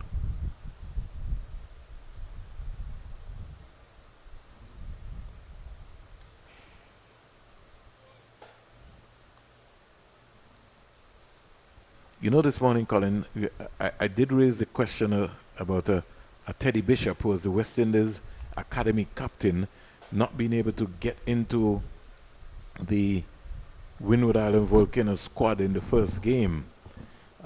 Ogis has now come up the order. So you had Ogis and Pascal. Then you got Athenes Hodge. You got Hodge, Athenes, then you got Ambris. And young Ned doesn't look bad at all. So quite some changes. If they're to make any changes, it'll be interesting to see who will get in. And if Teddy Bishop maybe might be pushed up to the top of the order to open with O'Geese. But I think on paper, if you're looking at the Windward Islands middle order, they should have a decent middle order with Ambris, Athenes, Hodge. Those three players should give you some of your beckoning. So maybe your cream of your crop. Athenes, O'Geese is a natural talent. You don't have to ask that. Teddy Bishop can bat. You don't have to question that either. He's got a first-class 100 already. Out comes the switch hit, Colin, and goes all the way down to the boundary for 4. Well improvised. And that was an educated, well-executed shot from Imlach. And he stayed low to the ball, kept his eyes on the ball as well, too. There was and no made risk proper whatsoever. contact. Look at it, Colin, on the highlights. Perfect execution. Yes, no risk in it at all. Keeping it all along the ground. And the boundary that would do his confidence a world of good.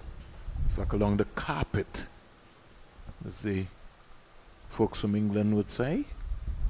Yes. He's in trouble. No, I think he's going down outside the line. Maybe he got bat onto it as well. He did indicate that. He got bat onto it. The only thing could have saved him there was bat, Colin. Nothing else. He's got to be careful every now and again a ball keeps low. And he wasn't really quite forward there, Imla. Needs to get forward. Challenge the umpire, but bat saved him. That's okay. Partnership is 115 runs between Nando and Imla. 272 balls. Now they've make it 116, make it 117. Windward Islands, they got to be a lot more tighter than that. There's a laundry here, young man. Get your shirt dirtied up. 121 for 1. Over comes to an end. Demba is asking the heavens, what do I have to do? On another day, Demba, you might have gone through. Not today. The Guyana Harpy Eagles require 111 singles. And certainly, Imla is demonstrating that he's going to take his team across the line. He wants to be there. To say, I took my team across the line. Ryan John wants to be a hero now for the Windward Island Volcanoes. Gone past the slip cordon, down to the boundary for 4. Had that been a regular first slip, Athenes Hodge would have been able to feel it keenly. It's not Hodge, it's Ambris has slipped now. Ambris this time. I'm giving up, Colin. I've certainly given up. Even the body language there from Ryan John was like, no, I can't believe this again. Look at it, Colin. It's gone. Got to put yourself, Ambris, in the first slip position.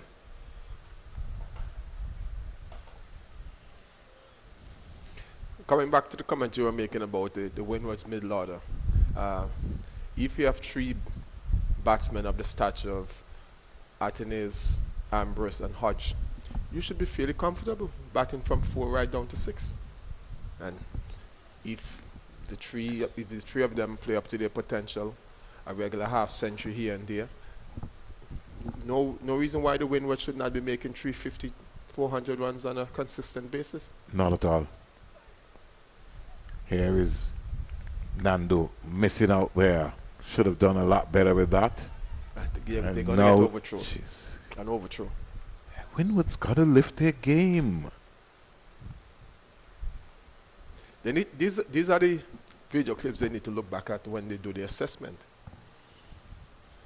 Not necessarily the century made by Ambris yesterday, because that was a rear guard, brilliant knock.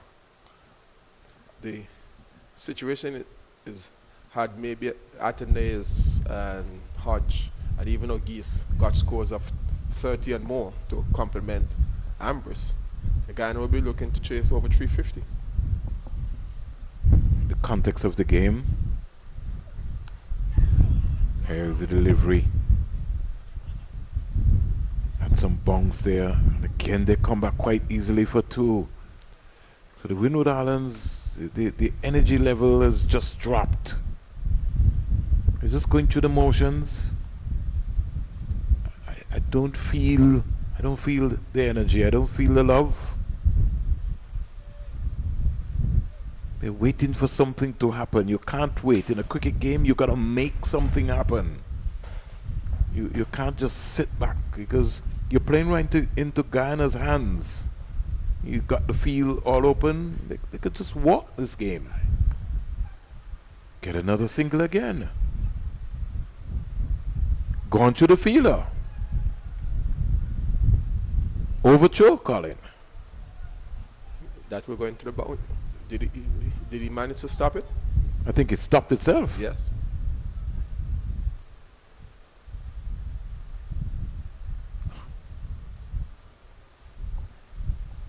$131 for 1 on a very hot day here in Antigua and Barbuda. That's all I will say. And it's a Wednesday. Middle of the week. Middle of the week, some as would say. you heard from Colin. And in the middle of the week, what happens, Colin?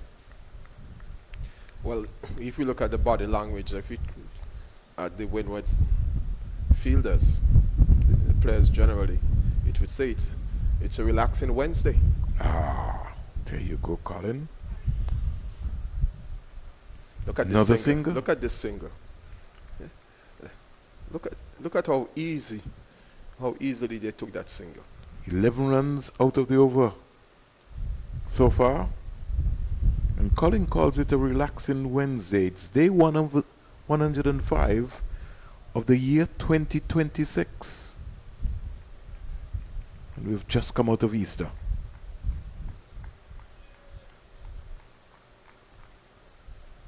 Springtime?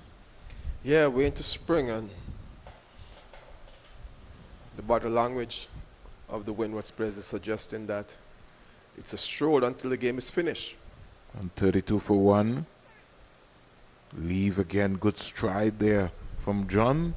Or are we going to see a carbon copy to some extent of what happened yesterday, where it was Ambrose and Descartes who put on a big partnership? And then we had a flurry of wickets. Then we had a flurry of wickets. But I think the Guyana management team would have maybe written that up on their vision board to remind their batsmen that if you're in, you got to stay in. So you don't leave the game for anybody else. So these two, Nandu and Imla, will be considering themselves as the last batsmen for Guyana. I think that's the approach. That is supposed to be the mindset by Coach Ryan Hercules. That's what he would be instilling on his vision board. Denver. Just like to see him go over the wicket, especially to Nandu. Maybe have a short leg and a silly point. Nandu is a very capable player of playing spin. Young Nandu.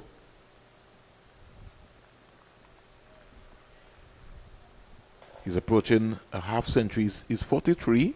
He's batting in his Guyana cap. He's back and looking to beat the backward point fielder, who almost was going the wrong way. Had to check himself.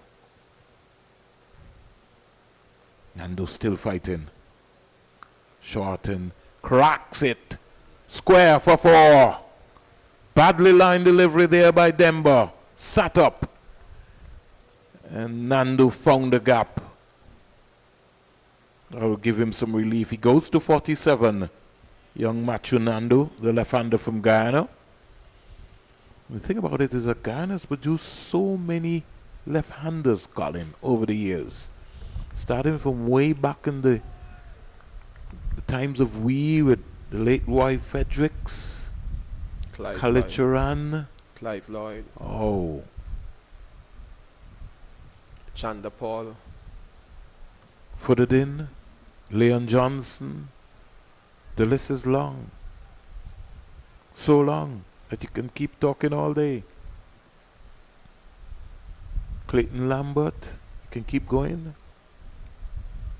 Sure, I can find another one. Vijay Singh, who lives in the United States of America. He'll be glued right now to his television set, following the cricket. Worked into the onside, picking up another single, and then you got the modern day one now in Hetmeyer, the star boy. Did you mention Narsingh Dinarai? No, you got to talk about Dhiran, well, who also lives in the United States of America as well too. Nagamutu, you were talking about Nagamutu yesterday too, as well too, Colin.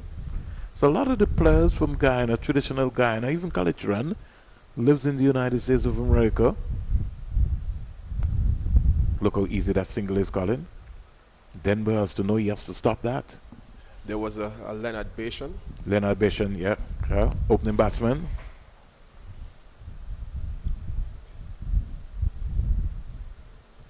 There are a couple of players who played youth cricket and went on to play for Guyana as well too. Andrea Percival, another left-hander, was one of the youngsters. So much talent. 138 for 1, 48 overs bowled. I was looking at the video this morning, Colin. Alvin Kalitran picking up his first test wicket. It was, guess who it was? Ian Chappell caught Greenwich, bowl Kalitran. Came on and bowled some wrist spin. Ryan John looking for success. Imla comes quietly forward. He has his eyes set on a big 100 here. Imla, he's 82. Here's some other names to consider. Chattagoon, Hanif Mohammed. Left-handers. There was a left-hander, he just recently played, Colin. I think he played in the one-day format. Oh gosh, he's just not coming to mind right now. Recently, one of the modern-day left-handers played in the Super 50 and the T20. It's going to come to mind. Don't worry, Colin. Or somebody is going to hit me. Oh, that's a good leave there. Good judgment. Not enough for him to worry him.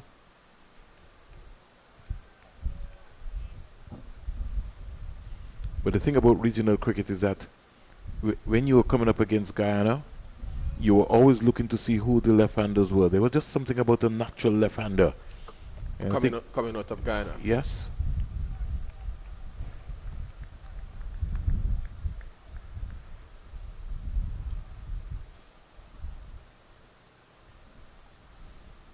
Here goes John. Outside the line of the off stump. He's out giving him leg before. Misjudgment again on the part of Tevin Imla. Got to play the ball in ducker and leaving alone. Lapsing concentration. He's maybe trying to question the height. Let's see that again, Jason. Because Imla seems to feel that he was hit outside the line of the... He was hit pretty high. And is he right? I think he's out, Colin. His knee is right. He was bending his right knee. My first impression was that he was a dead leg before candidate. Yeah, he got to play the ball, yeah, Imla. He completely misjudged the delivery. He thought it was going wide of off stump. It cut back in sharply. It was pitched between wicket and wicket, and he was a goner in my view. He's got to play the ball. He's got to play the ball. When he looks back at the replay later, that's a ball to stand up straight on his back foot and punch the ball and not look to leave. No need for you to be trying to leave. Just play the ball with your bat. Yeah. So Guyana has lost their second wicket after a long and fruitful partnership between Tevin Imlak, the captain, who has just gone leg before wicket, to Ryan John, who has been persevered with by his captain, since the start of play, only taking a break just before lunch and coming back after lunch and really putting in yeoman service for his team. So Imlak goes back into the pavilion, and the Guyanese will be hoping that the incoming batsman, Chandapal, in the opener Chandapal, who didn't bat at the start of the innings, will be able to continue the good work done by his captain. So 82 for Imlak, 147 balls, 11 fours. And he batted for 218 minutes. Colin in the process. So that's well over, what, 4 hours? Well over 4 hours. Shading just about 134 run partnership. They require another 94 singles. Coming back quickly to your comment about Guyanese left-handers, don't forget, well, you mentioned Hetmeyer, Rutherford. Yeah, he got Rutherford. Shafeen Rutherford. Was he the one you were referring to? No, there's another young opening batsman. I think he bowled left-arm spin as well too. It's going to come up. He played in the T20 and he played in the Super 50 for Guyana. I think if I'm not mistaken, he at one point in time, I think he played two T20s or ODI for the West Indies. I'll flick the name up. Oh, we calling him. Maybe James Trotman can help us there. Because he's listening very keenly, and he has been providing a list of names. I'm certainly going to find that one for you, Colin. Don't worry. So, Chandapal batting at number 4 in this second innings because he was not well at the start of the Guyana run chase. He would have injured his right hand trying to take a catch. John to him, and he's leaving the delivery wide of off stump. Too wide for Chandapal to think about playing. So you're saying, Vernon, coming up on the 5th of June is the first test, West Indies versus Sri Lanka? Do I have the dates right? The first test is here at the Sir Vivian Richards Stadium, June 25th to the 29th. June 25th to the 29th. Yeah, and the second test is July 3rd to the 7th. The second test is July 3rd to the 7th, right here at the Sir Vivian Richards Stadium against Sri Lanka.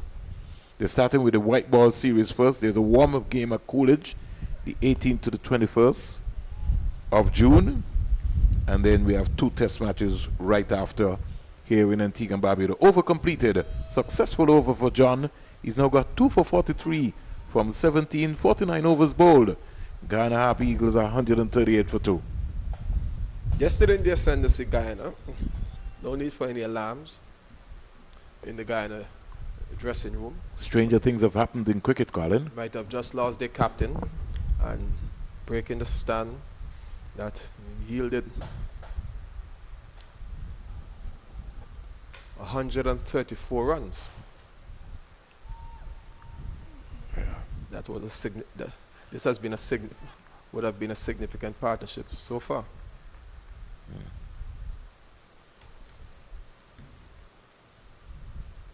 I think we have a lot of talkers around and not doers who need to get the job done.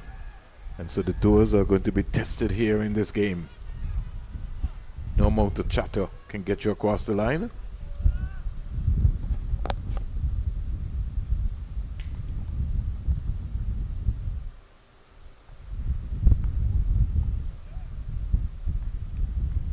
Now, what has to happen now is that Denver has to string together some pressure overs. Might not get any wickets, but he just got to keep plugging away. Yeah. One thing for sure is going to happen is that Chandapal is not going to be in any hurry once he gets in.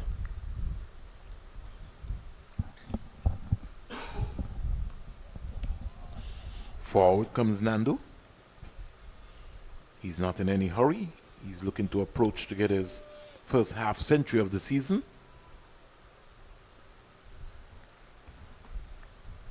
Maybe get a lovely knot out of a 70, 80.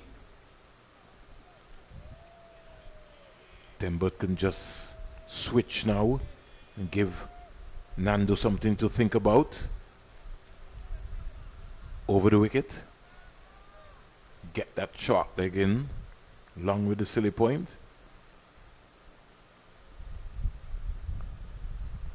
Easy like Sunday morning. Maiden over again by Demba. And the score remains on 138 for 2. Demba continues to do the work that his captain would be requiring of him. The only negative is that he hasn't taken a wicket, but he's keeping the batsman quiet. So you jab the runs from one end and you plug away with the more effective John from the opposite end. And John seems to relish the task that has been given to him. He's looking very enthusiastic about it. And every time he goes at the top of his mark, he looks menacingly at the batsman. Starts his 18th over, 17-5, 43-2. Delivery gone past Shandapal. No need to worry him at the time. Gillan Tyson, 12 overs, 2 maidens, 35 runs, no wicket. Shadrach Descart, 8 overs, no maidens, 20 runs, no wicket. Darren Ned, 5 overs, 1 maiden, 9 runs, no wicket. I like his energy. And Kenneth Demba, 8 overs, 3 maidens, 27 runs, no wicket. Doesn't need to try anything. He just needs to land the ball in the right area. When you're trying too many things, that's when you get confused. Got to bowl the ball into the surface. Got to be patient as well. Nando. Just backing up. Trying to get maybe Tage on the ball off mark, off to get a single. But these two, Colin, have had a history of runouts between them. Shandapal and Nando. The communication skills seem sometimes not to work properly. That's a bit of a surprise, especially considering that they would have been together as openers for Guyana for a little while now. I think their contrasting styles too has determined that. Nando likes to run, Shandapal I don't think likes to run much. That climb from nowhere. Shandapal apparently asking John, where did that one come from? Where did you get that delivery from? Well, that was a harder length there, delivered there by John. And that did kick. Sort of kind of woke him up. That's the kind of delivery that you want. Who will be the hero for the Windward Island Volcanoes? Will it be John? Does he have the support? Can he find that energy?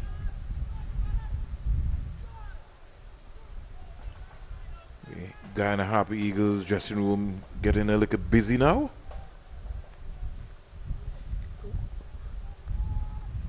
Amber still not at the esteemed position as first slip. It's been a good spell here so far of swing bowling by Ryan John. Emergency fielder is bringing out the towel for him. He's dripping wet.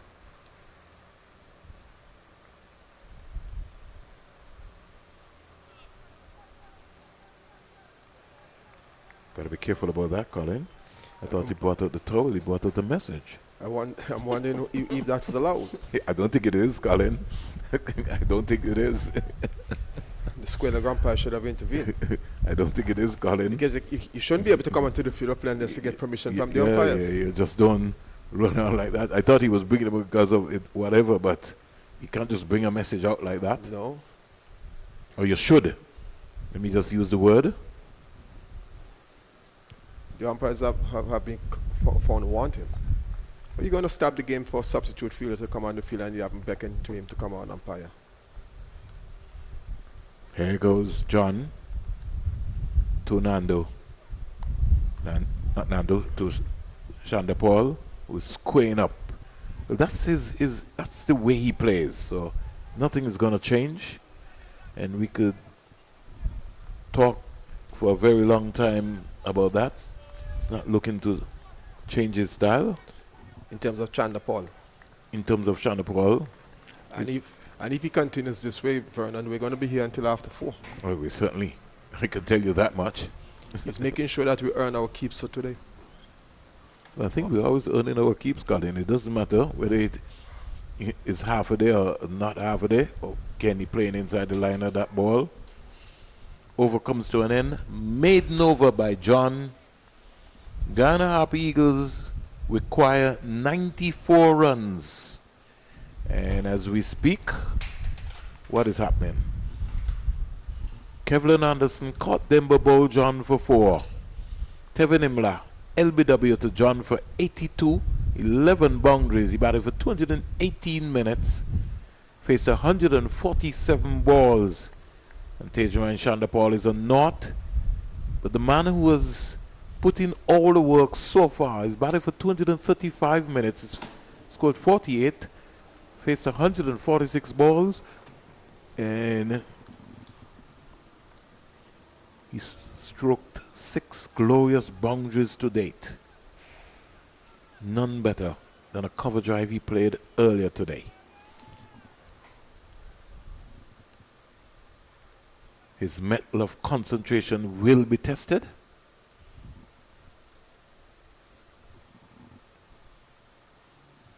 As they look into, and that's why Denver should be looking to come over the wicket if this is going to be the field placing. But he'll have other ideas. Stifled appeal for one that would have taken first the bat and then onto the pad. Kind of like this field placement now. You're really putting the pressure on the batsman to score runs. It's going to be a good test to see how well Nando handles this pressure situation. That was in the air, Colin? Yes. Yeah. But he's got to stay down.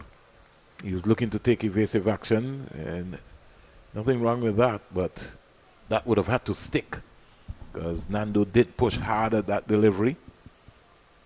So a little test here for Nando. Umpire Bassarat is saying to the fielder, please don't get onto my square.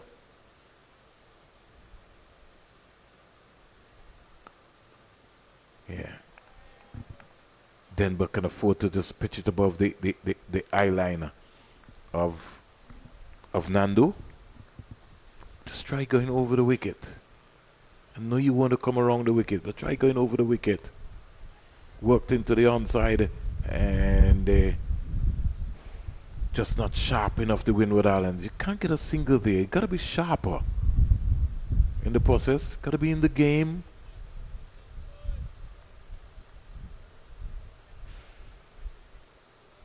You have some coaches, how they play is how they coach. Chandapal, get a silly point. You got to get a short leg. You got a silly point already. Get a short leg in on Chandapal. Put some pressure on him. Make him think. Let him be looking out of both eyes. His left, his right. Give him something to think about.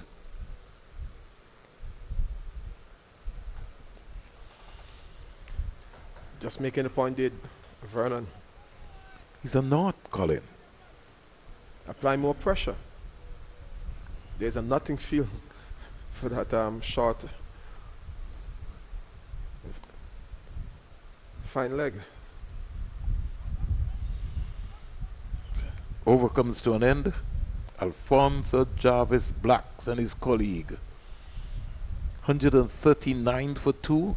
They don't move.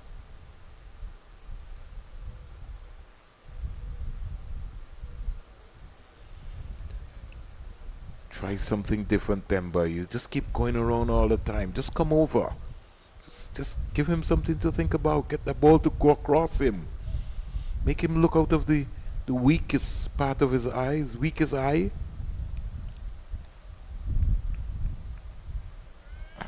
There's a science to the game. There's a science to it.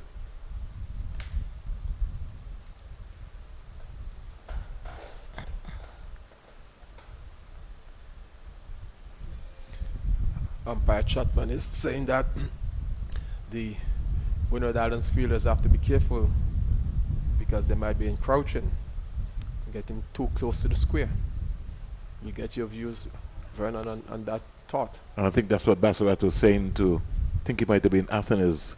You see, Athenes was trying to turn his foot by saying, I'm not on the square humps.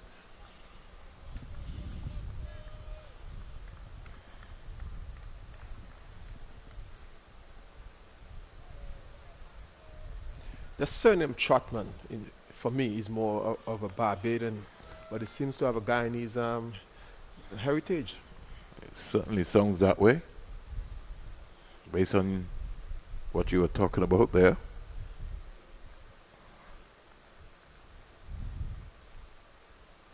Emerson Trotman comes to mind, of Barbados. Former coach of the Barbados Pride.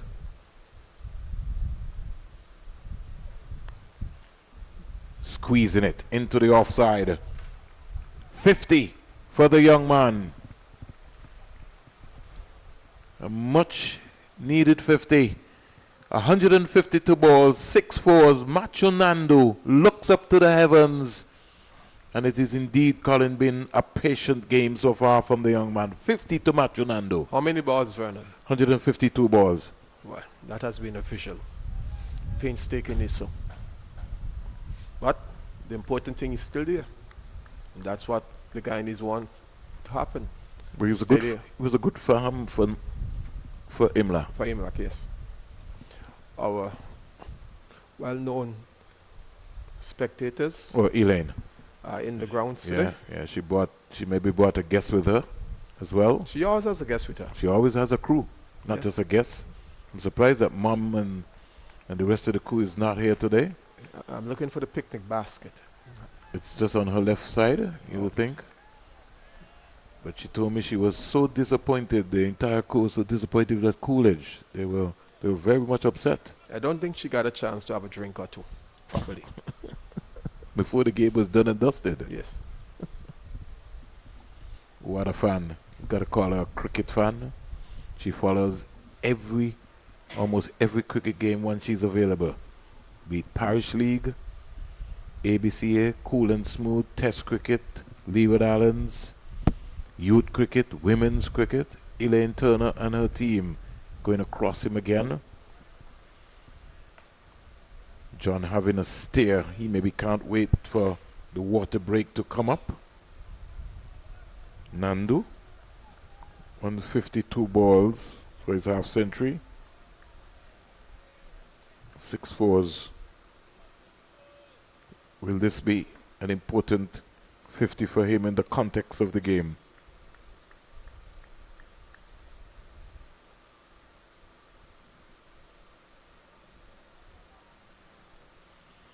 Here goes John. The ball to Tate Chandapal, who's on north. So then he's just hoiking that. That's a tired delivery by Ryan John. And the class of Tate Chandapal, who is the test opener for the West Indies, he just dispatched that and says to John, you don't have the pace to bother me. Not at all. Not at all. And even Chandapal, who is ultra defensive, could switch on quickly and be aggressive and pull that one away for 4 runs. So just shows you that the nature of the pitch and the, I won't say ineffectiveness of John's delivery. It's just that he just doesn't have the pace to trouble a Chandapal with a short delivery. Chandapal just making him wait now, slowing him right down. Say, you hold on. 144 for 2. He's frustrated, John. Chandapal playing mind games. They need 88 for victory. Windward Island Volcanoes need 8 wickets. Over comes to an end. And I really think that might be John's last over. Might be just be withdrawn from the attack, maybe for 2 to 4 overs. But certainly he will be back, and back soon. Got to bring Ned. It's got to get Ned back into the conversation. Give Ned a 3-4 over burst, and then you bring Tyson back.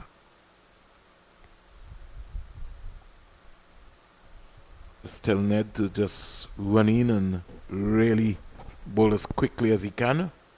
See how he can prize out somebody.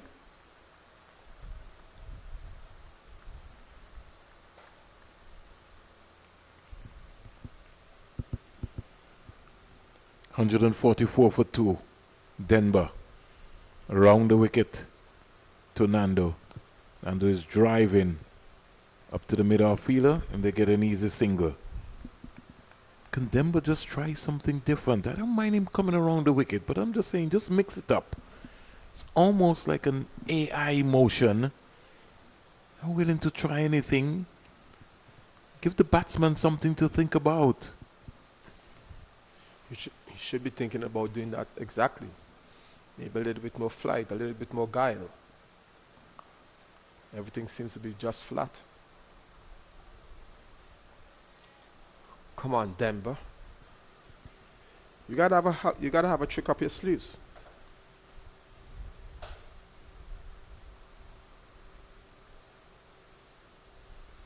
So if he can get the ball to turn like that, Colin, coming around the wicket, you can just imagine if he went over the wicket and got that ball to pitch just anywhere around the leg stump, forcing Chanderpaul to have to play that, nick the glove and go on to first slip John. Because if he can get the ball like that to turn around the wicket, which is, just imagine if he came over. And 45 for 2. Sometimes we have to teach people the game. And it's a matter about patience. It's a matter about making the batsman think. It's not just about the batsman alone. Yeah. It's about you trying to outfox the batsman.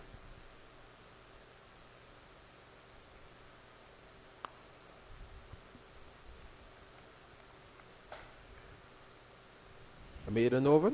No, they got a single. Remember, Nando pushed the first ball right up to mid-off and got a single. As easy as a Wednesday afternoon. You can't make the West Indies team bowl in those lines. You need wickets. So you got to show if Coach Darren Sammy is looking at you and somebody's saying at the end of the season Denver gets 30 wickets. Sammy's going to be looking to say, well, okay, let me see how he got his 30 wickets, what he did. You know, what were the variations? What were the variation speeds? You know, how he bowled over the wicket, how he bowled around the wicket. These are the things. This is what the data is going to bring out. Is Darren Sammy watching on TV or he's at one of the venues? No, I think he's got his screen set up, so he'll be looking at 2 venues right now. And then he's also has his video analysts who will be around assessing as well, listening to our commentary.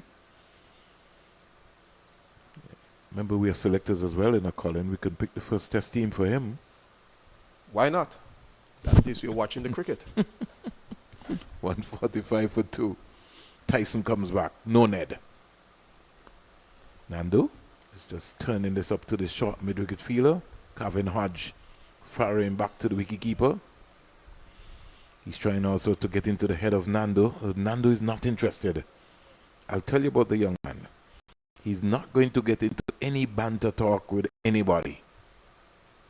He shut you down, and he's just concentrating on that cricket ball.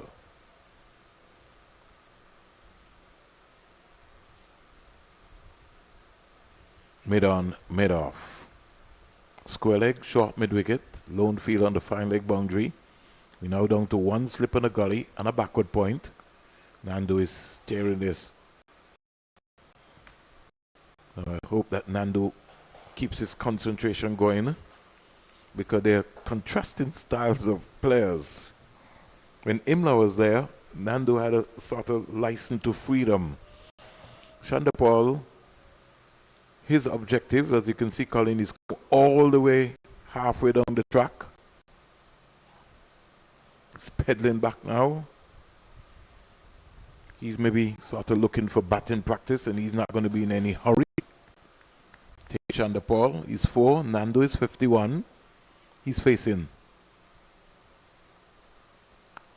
Nando again. Just stopping that delivery.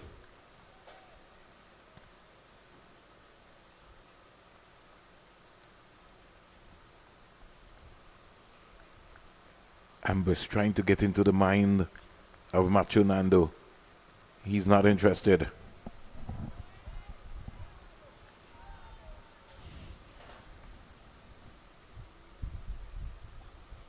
.142.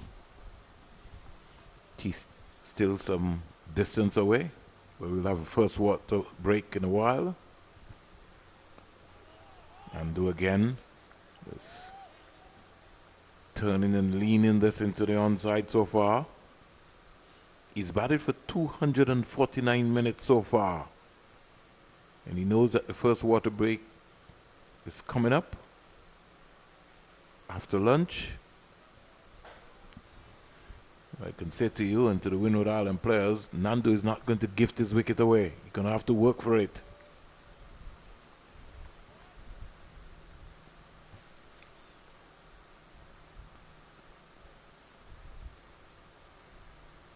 Stands up straight and steers it into the offside and gets a very comfortable, easy single. This is good cricket here. Now, Alex Atarnes has to understand that you don't want to just allow Guyana to just walk away with the game. Meander to the victory target. It's almost like a stroll in the park. Got to make something happen. Create. Got to build pressure. As I've been saying since the start of the Guyanese innings, they have all the time in the world to get to this total. You can't defend it. You got to bowl them out. He switched now, Dylan, so he's got impatient Tyson. It's coming around the wicket. Just models me sometimes. Got to be patient. Chanderpaul just trying to work back through the square leg area. Over comes to an end. 55 bowled. And as we speak, Colin, at our first Dasani water break, Guyana Happy Eagles 146 for 2. They've lost their captain Imla for 82 of 147 deliveries. He misjudged one, an in-ducker from Ryan John. Lost his wicket. 147 balls, 11 fours. And just for the folks who like to take stats, Ryan John, 19 overs, 6 maidens, 48 runs, 2 wickets. Dylan Tyson, 13 overs, 2 maidens, 36 runs, no wicket. Shadrach Descartes, 8 overs, no maidens, 20 runs, no wicket. And Darren Ned, who's got some energy, 5 overs, 1 maiden, 9 runs, no wicket. And Kenneth Demba, 10 overs, 3 maidens, 29 runs, no wicket. 146 for 2. And we will take a Dasani water break.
So we have resumed following the refreshment break. The second ball of the over after the break. Again, Denver bringing Nando quietly forward. Score remains on 146 for 2. This has been very much the pattern of the game, almost predominantly during the Guyana second innings. Very slow, patient, quiet period. That was a real sign of aggression shown by Nando. Gets 2 runs, takes his individual score up to 54 from 161 balls. So that gives you a clear indication of how watchful, how patient, how circumspect he has been. But the important thing is that he's still at the crease, and Guyana are inching their way ever so slowly to their victory target. They have a target of 232 to get.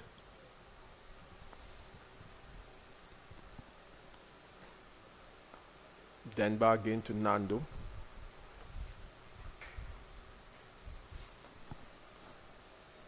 One more ball to go in the over.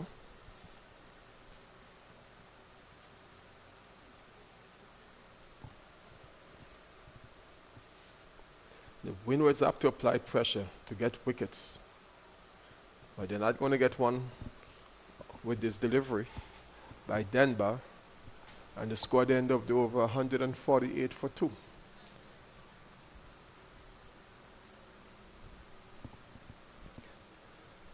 I think Alec Atenes has to be thinking now a change of attack. A new plan. While it would have worked just after lunch when John got the wicket of Imlach for 82 at 138 for 2. Since then, an additional 10 runs have been added by Tej Chandapal, who came in at the fall of Imlach's wicket because he was unavailable to open at the start of the Guyana second innings yesterday. But Atenes, the captain, is continuing with Tyson. A delivery that is swinging late, much after it would have passed the off stump, causing a bit of alarm among the fielders, but nothing I would want to believe to worry Chandapal, who just takes a walk and now settles back into his crease. But no doubt,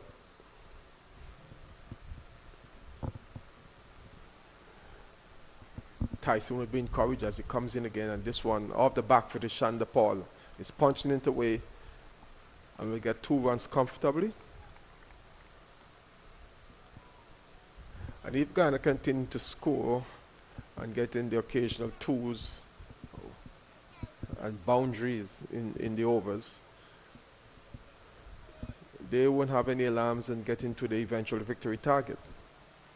But I can speak to it, but the Guyanese batters have to do it. And John gets ready to go into Chandapal. Sorry, Tyson, the bowler. This one is played just around the corner to square leg.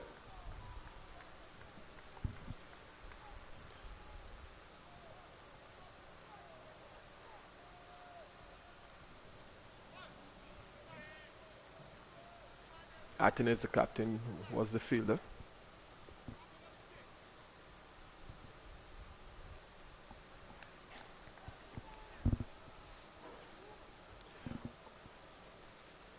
And Tyson again.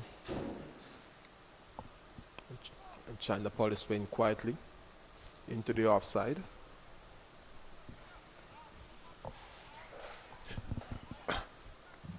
Still maintain that Atenes has to come up with a different approach to get wickets.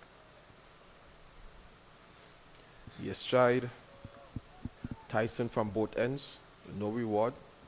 John, who has taken both wickets, has bowled all innings from the Sandy Roberts end on the northern side of the ground. But the man who I think could do the trick for him in Darren Ned hasn't been seen after lunch. Atenes is content in giving his bowlers 4, 5, 6 overs spells, when maybe 2, 3 over spells would be more beneficial in the circumstances. Some game between Atenes and his keeper, Leo. Can't understand why there's the frolic. He's running all the way from backward of square to the wicketkeeper, saying as if he's trying something to him. Tyson will try again for his team. And this one, Chandapal is playing inside the line, deliberately doing so as well. And that brings up the end of the over. And the score had increased by 2 when Chandapal played into the vacant cover area. So it's now 150 for 2.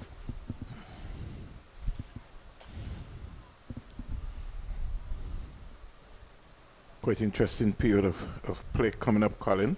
Oh, how I forgot this. I did tell Colin I was going to work with something for him. I'm sure he saw it and he's maybe smiling.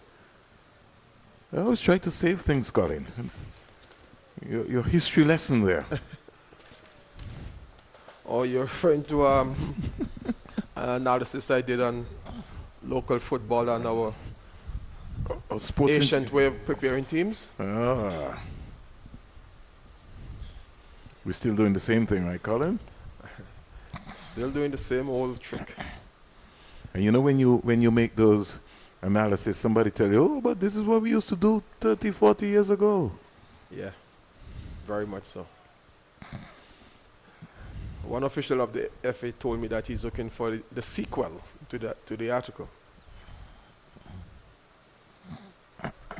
I think it's opportune now, having watched the women's team, having seen the progress of the under-20s, and you asked me about the men under-20 team. But I think something had happened when you asked me that question. Yeah. But before you go there, Colin, without match preparation, we're always going to be behind the 8 ball, all these small countries around. All the time. There is no substitute to match preparation. None whatsoever.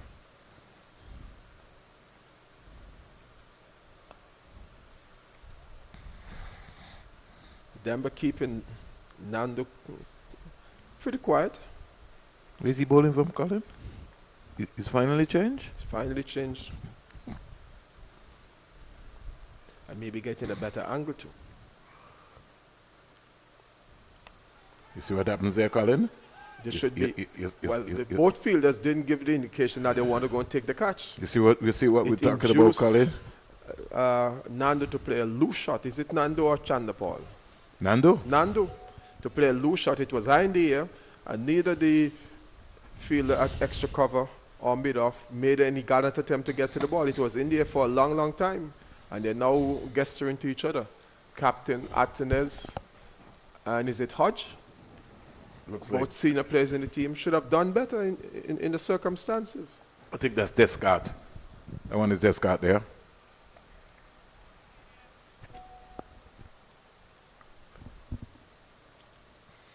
I get the impression the Windwards have given up.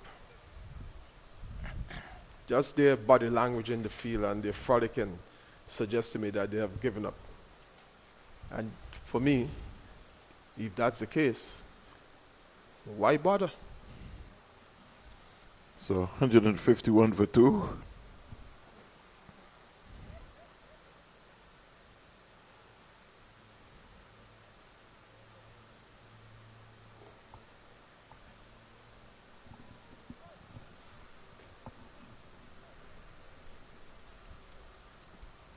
Nandu will be the batter facing Tyson.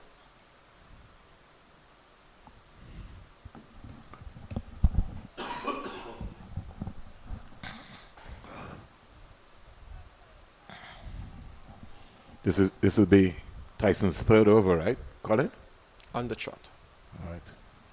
Since he was introduced. In this spell. In this spell, yes.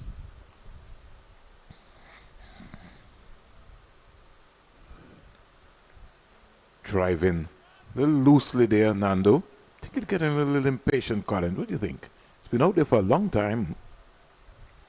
I think he wants to demonstrate now that he can get on top of the bowling. And he would have to be the person who's been there for some time now to up the ante, given knowing the style of Chandapal, who's just going to bat one way. Now, Chandapal really is in no hurry. Most of us would have to know that. And he's not flustered either.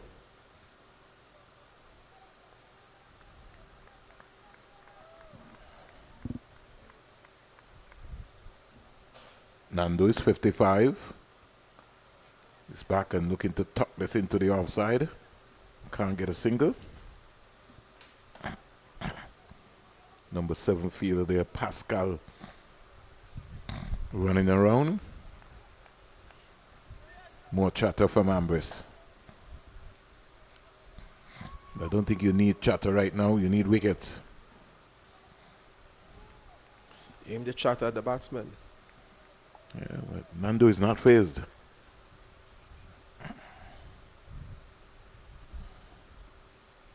Model of concentration here for the young man. He's driving again straight.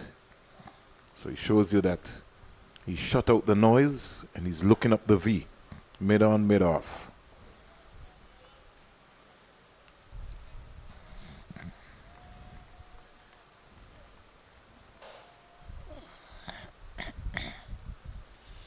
Guyana Happy Eagles, they require 81 runs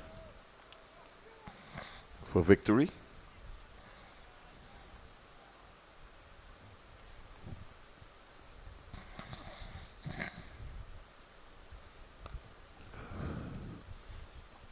Driving again up to mid-off is Nando.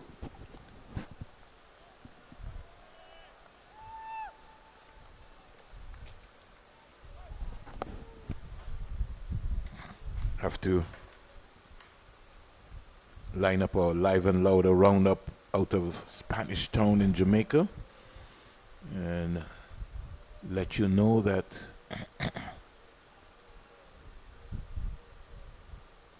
the action is glaring off. Jamaica in their second innings, 47 without loss. Nando walks a single. Campbell not out 18, Mackenzie not out 15. Jamaica Scorpions required 277 runs to win with 10 wickets remaining.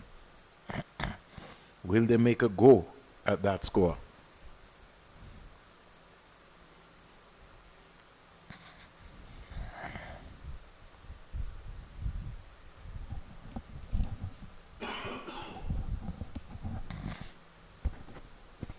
Ball is being inspected. Conversation taking place between Dighton Butler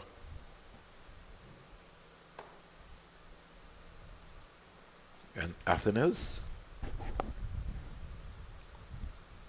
Mr. Butler himself, a former bowler, is not impressed by the case put forward by Alex Athenes. Is he asking for the ball to be changed? Yeah, maybe just saying to him, just check it, umpire. Sometimes a ball change can turn the trick, you know, Colin. Over comes to an end. 1 run out of that over. 152 for 2. It's almost like a go slow now, Colin. Yeah. Just going through the motion. I wonder if the Windward Islands bowlers and fielders are hoping, saying to the Guyanese batters, look, get after the bowling, hit the ball away. Let's finish the game before tea. So let's look, Colin, because I see that Denver has been pulled. 12 overs, 3 maidens, 32 runs, no wicket, and they've gone for Kevin Hodge. Now, if I check last season, Kevin Hodge really did not bowl much, Colin, in the context of Windward Islands per se. Not that he's not quite capable.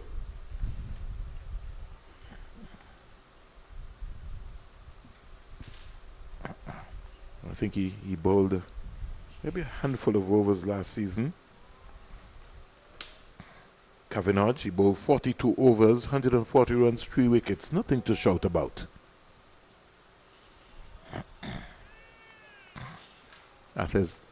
Athens has brought him on most likely to try and buy a wicket, and straight away he's put John Tyson down at long on.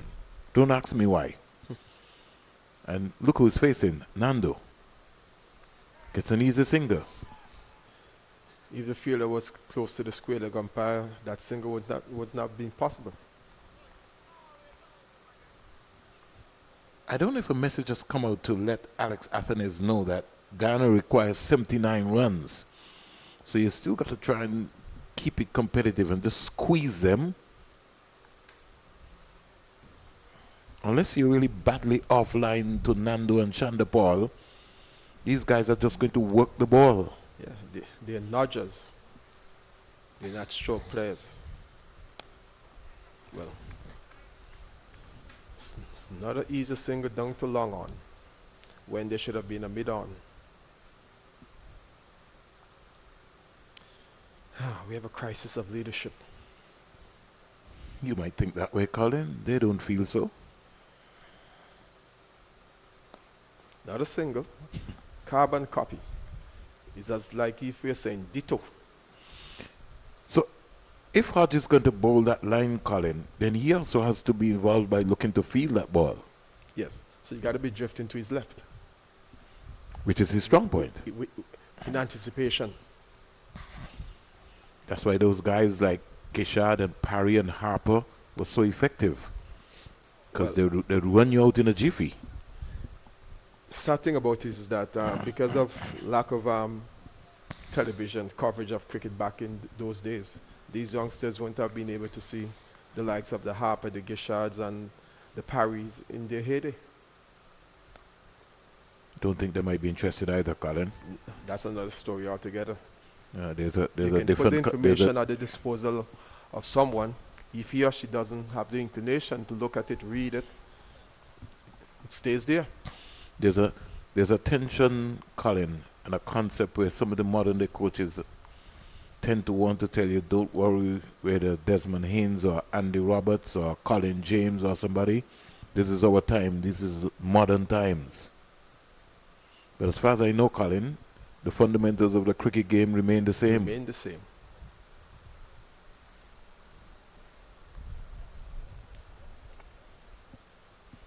And if you continue to have administrators who really don't take time out to know the history of the game and to be able to appreciate what the legends would have done for the game, then we're going to find ourselves in the problem that we're finding ourselves in today.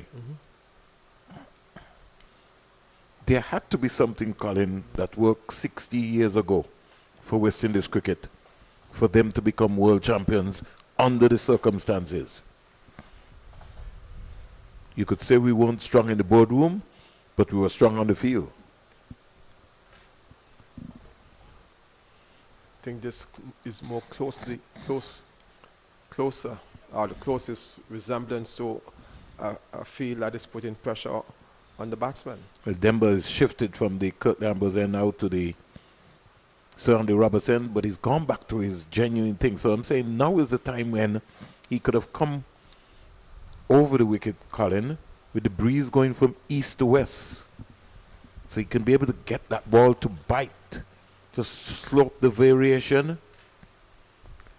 If he's going to come around the wicket, it means that he's going to be pushing the ball more to the leg side. You want to get it more or less as a drifter. That arm ball straight on, just running straight on along the line.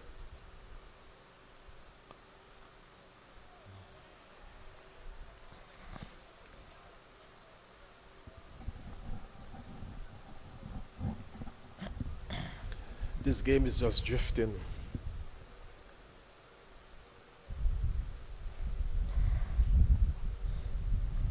You don't even see an attacking intent on the part of Chandapal. Well, Nando is who's facing. Yeah, so, and as you rightly said, Colin, both Chandapal and Nando, once the ball is off outside of the line of the stump, they're going to look to try and score. He gives it away. Yeah, he's out caught. So brilliant catch there by Sonny Lambris. Lapsing concentration, just as Colin was talking about it. 31 minutes before tea, Nando goes, caught by Ambris, bowled Demba for 58 of 181 deliveries. That was a killer shot by Nando. Yeah, Louis, he wasn't to the pitch of the ball. He was off balance anyhow. He still carried through with the shot. And he stayed on his haunches for a good 30-35 seconds before moving. So the change with Denver has worked. But the thing about the field placing is that they had at least 9 players close around the bat in catching positions. That made the difference.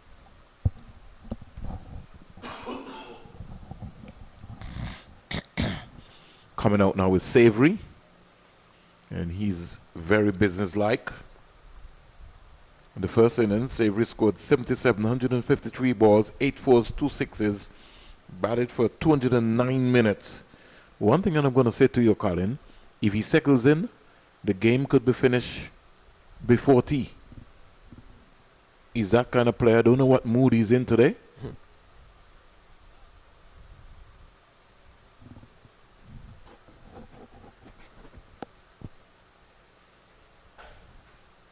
So Nando 58 caught, Ambers bowled Denver, 182 balls, 147 dot balls. 140. I run a ball, then Vernon is 147. And he batted for 277 minutes.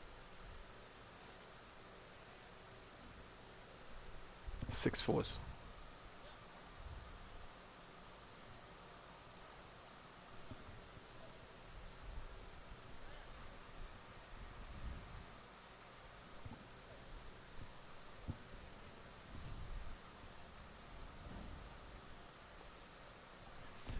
So 277 minutes has been the extent of the Guyana innings so far. Certainly. Because Nando would have opened.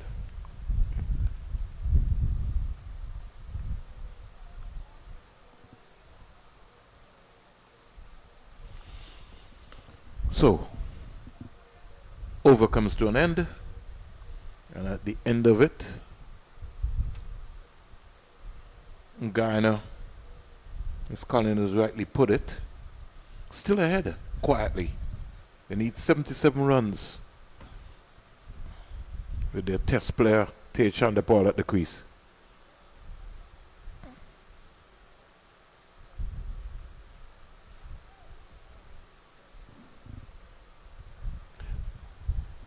Which one of these batters most likely the wicketkeeper is going to take the initiative? He kept last season when Savory was on duty, but he's also a wicketkeeper as well, Savory. When Imlak. Sorry, when Imlak was away. Chandapal, let's see what his approach will be. He certainly for sure is not going to give it away. But I still feel that they can maybe sort of put some pressure on him. Maybe get a silly point in there. He's using his feet. Well, he's showing some aggressive intent right away, Savory. Put a silly point, put somebody in front of his face.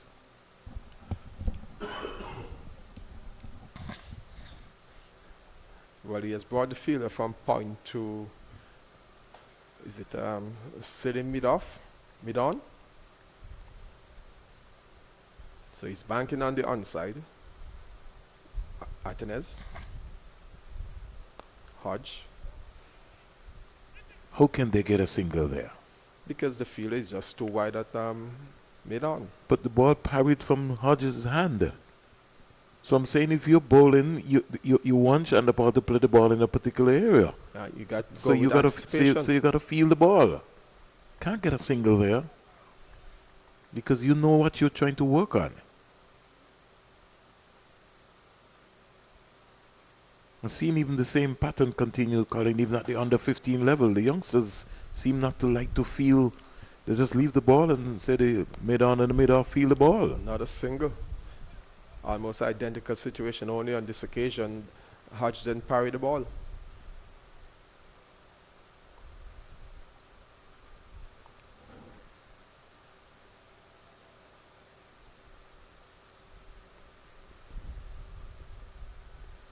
Don't know if that man at deep back of square is needed.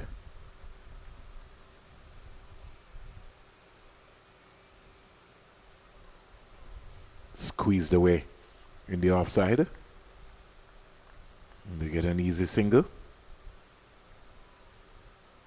That's why I was saying to you, Colin, take the mid-wicket out, put him in front of the bat, and force Shanda Paul, both left-handers now, they will have it to be looking out of both eyes. Your left and your right.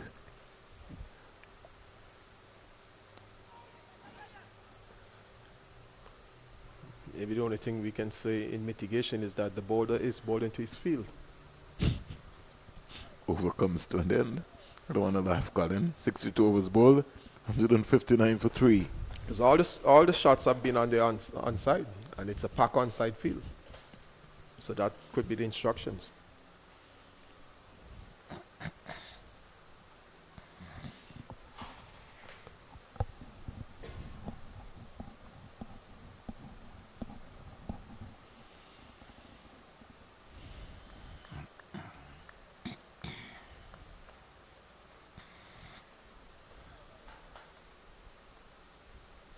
Maybe after the second round, Colin, if I'm sure we'll be working together, we could start to come up with a concept of what we think the first test team or the first step squad, whether we pick 17, 18, based on performances, what we've seen maybe from the first 2 rounds.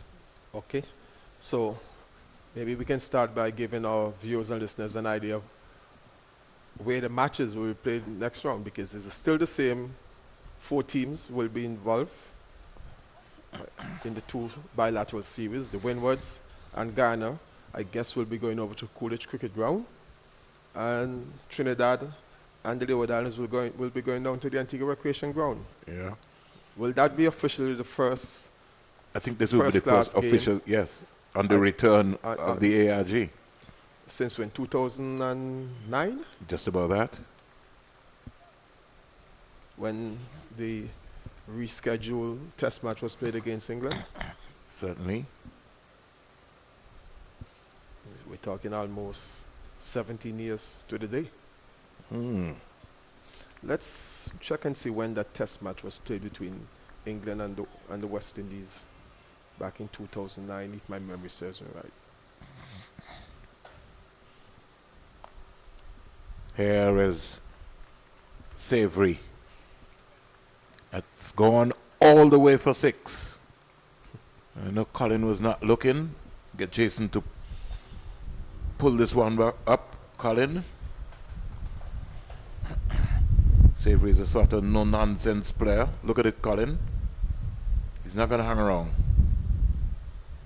It was short, and he dispatched it next to the roller.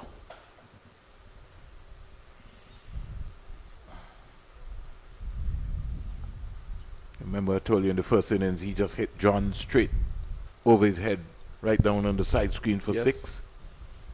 Didn't waste any time.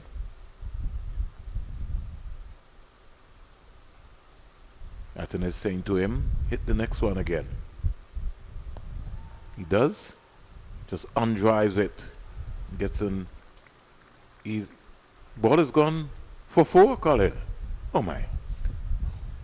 Well, we're now seeing some aggression, and maybe thankfully so. 10 runs and 2 deliveries. 14.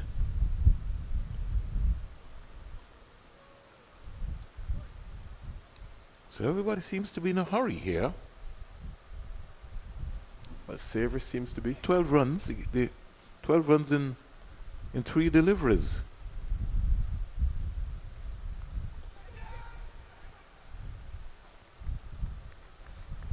If down on the deep backward square leg boundary, was charging in from the 70 meters. 13 runs coming out of that over. Maybe Denver's most expensive over. Or one of them, 172 for 3, 63 overs bowled. So coming back to that situation when the Antigua Recreation Ground last hosted an international game, it was on February 13 to the 17th, 2009. The initial test match, which should have been played here at the Sovereignty Stadium, was scheduled for February 13th to the 17th. Yes, so that was the original test match, and it was abandoned only after 10 balls. That's the luxury of having another international venue, right? Yes. I think that might have been the first time that would have happened in history, Colin. Hasn't happened, never happened before. There was severe criticism about the surface. Umpires Darrell Harper and Tony Hill deemed the pitch unsafe after bowlers struggled with dangerous uneven bounce on sandy patches. You already here, Vernon? Yes, I was here for that one. Is it magical way in which Antigua Recreation Ground Well, the good thing about it, ready? it was used as a practice venue before the test. So the pitch and the outfield were in good conditions. So all what was needed now was basically to transform everything there. Transform everything in terms of the TV crew, getting the press box in condition, in order. the stands washed down, and the different amenities all in place. No, but the outfield and the pitch were in good condition. Here is a drive on the offside by Shanda Paul, and they will get 2 runs. So we see what we're talking about, Colin. So he's already turned his back because he was just comfortable with 2. Not thinking about the possibility of a third. This is what happened in the first innings.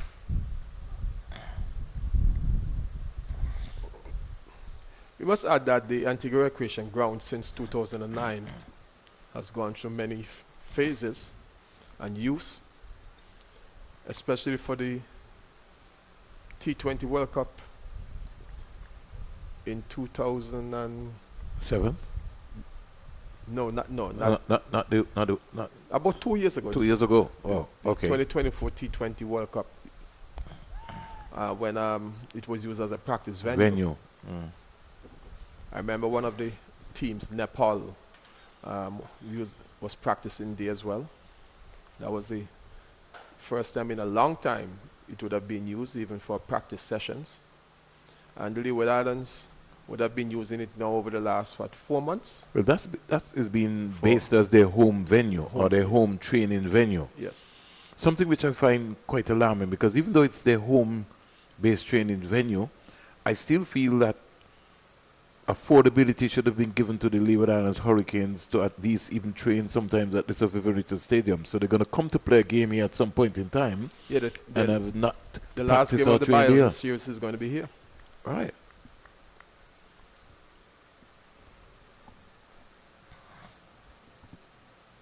Sort of alarms me.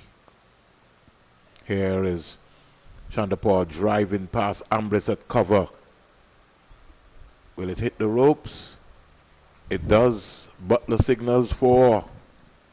And I wonder if the fielder is injured. No, is he getting up? Yes, he has. Might have just been a little bit winded after that field gallant attempt to stop the ball from going over the boundary.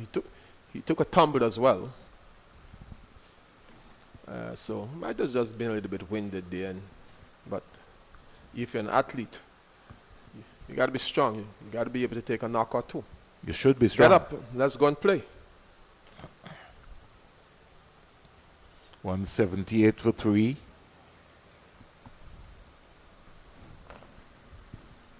Shanda Paul goes to 13. Savory 17. Shanda Paul coming forward, squeezing this down to the backward point gully area. Can't score. The score remains on 178 for 3. They require 54 more runs. Stands up straight. Shanda Paul in the typical square stance. and just punches it back to Denver. Denver is now come over the wicket. I like when he goes in that line, he can use the different variations of the crease. That's what I'm talking about. Just like to see maybe just put a short leg in, especially just before tea. Get one to just bounce and Shanda Paul.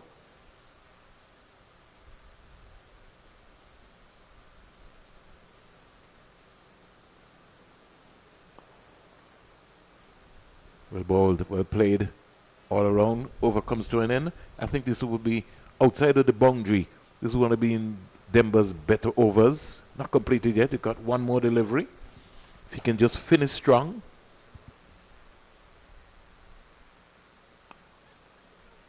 Got a single there. That's too risky. But he got it in the end because the fielder was on his heels. Like I said, the body language of the Windward's fielders simply suggests to me that they're just waiting for Guyana to overhaul the 232 they have to make to win this game. But the Guyanese are taking their time because they don't want to give their wickets away. And they should not be in any hurry whatsoever, because they certainly have time. If it takes them up until about 4:30 this evening to win it, so be it. They need 53 singles, Colin. Windward Islands need a couple of wickets. Not just one, they need 2, 3. Send some shivers through the Guyana Happy Eagles dressing room. And the Guyana Happy Eagles, in the meantime, they're keeping the Windward Island Volcanoes at bay.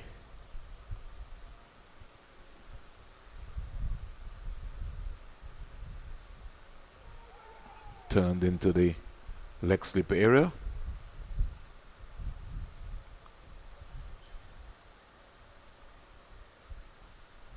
Descart comes around, flicks it back to the keeper.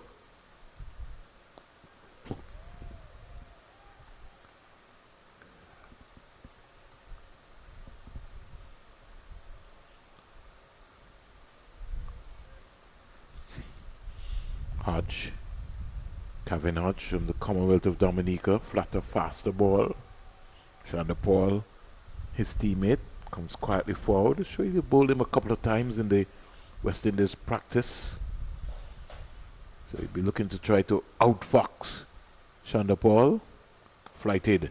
He's coming down the track. When he gets there, plays a check drive. And Hodge deciding that he was going to run him out. So he had to scurry back into his crease. Shanda Paul trying to go after Hodge. Both teammates. Over. Still got one more ball in the over. So Hodge would like to finish strong. It's about 5 dot balls so far. Can he just prize out Shanda Paul? He's got the skill. Maiden over, bowled. And that's what I think Alex Athens would need. A string of maiden overs.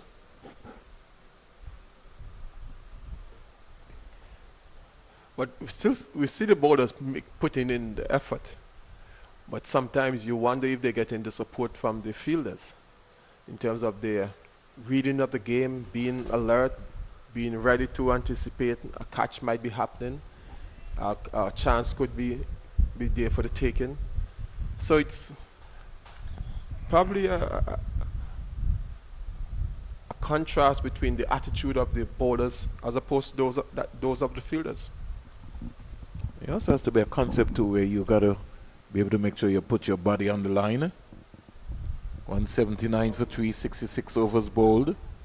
Run rate is 2.71. Don't really too much worry about the run rate. Comes around the wicket now, Denver.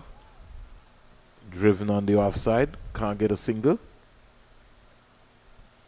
Gotta be patient. Gotta be patient. Don't try anything. No need to give anything away. Name of the game is to be as patient as you can. Driven again on the offside. Can't beat Ambris.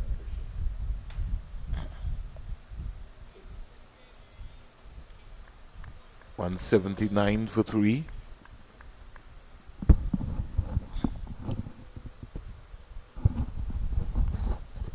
Forward is Savory.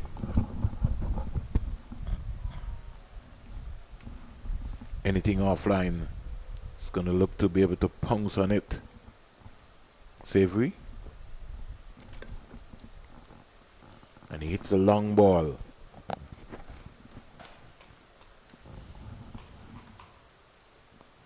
Kenny comes quietly forward. One point in time, Colin, there was a talk about maybe Savory being a better wicketkeeper than Imla. I was going to ask you a question. What's the comparison between both in terms of their cricketing abilities? Forward again. Well, Imla automatically scored more runs than Savory. So you would... And especially coming out of youth cricket. Yeah. Who was the better prospect? Maybe Savory, based on the talk. Yeah, he certainly showed some potential. Comes back and across and defends that. So over comes to an end. Another maiden over. So they're stringing together some maiden overs, which is what you want in the context. But can maidens help them, Colin? No, they need wickets. Need wickets. I have a trivia for you. Can you tell me the nickname of Savory? No, I don't have that one. And you want the answer now? Yes. It's a quiz. I was trying to nick my way around to see if you give me enough time. To do the research? No, the player who I was talking about, was Chandapal Hemraj. Oh, yes. Yes, we have heard about him.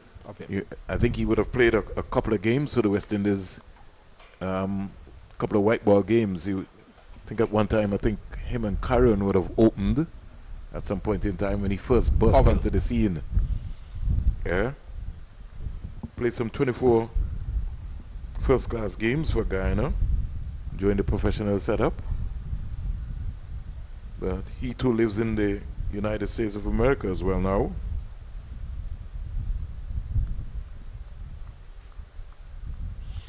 But you know, Colin, after this delivery, Raymond Reefer was around the Guyana setup. In fact, that's where he really would have established his name from. He was around them for a good while. A very, very, very good while. Raymond Reefer. Good afternoon to your son. Lives in the United States of America. His appeal for off the pad catch. What do you say? Tej Chandapal was playing football. Kind of kicked that. We'll give you the nickname of Savory at the end of the over because Vernon is not interested anymore in winning the prize. Somebody sent that to you? Sound like Mr. Trapman sent that to you, Colin? No, I have heard from him for a little while. He seems to be busy driving the concrete mixer. But his dad is here, so that's important. Yeah, and his daughter. Oh, his daughter is here as well too? His dad's daughter. Oh, his dad's daughter is here. His sister. Okay. Both of them are in row 110. He gave you the row as well too, Colin? In the southern stand. Over, completed, 68 bowled, 179 for 3. So the pattern keeps on repeating itself. Defensive mindset by the Guyanese batsmen and it's 233, containing mindset by the Windward Islands bowlers. So for those of you who are wondering what could have been that exotic name or nickname of Kamal Savoy, here he was known as the Prince Charming of Essequibo. That sounds like Sean Devers sent you that. Haven't heard from Sean in a little while. He's approaching his 30th birthday. Born September 27, 1996. He said he has quickly risen through the ranks, becoming a top wicket-keeper batsman for Essequibo Jaguars and contributing significantly to his team's success. This is a boundary for Savory.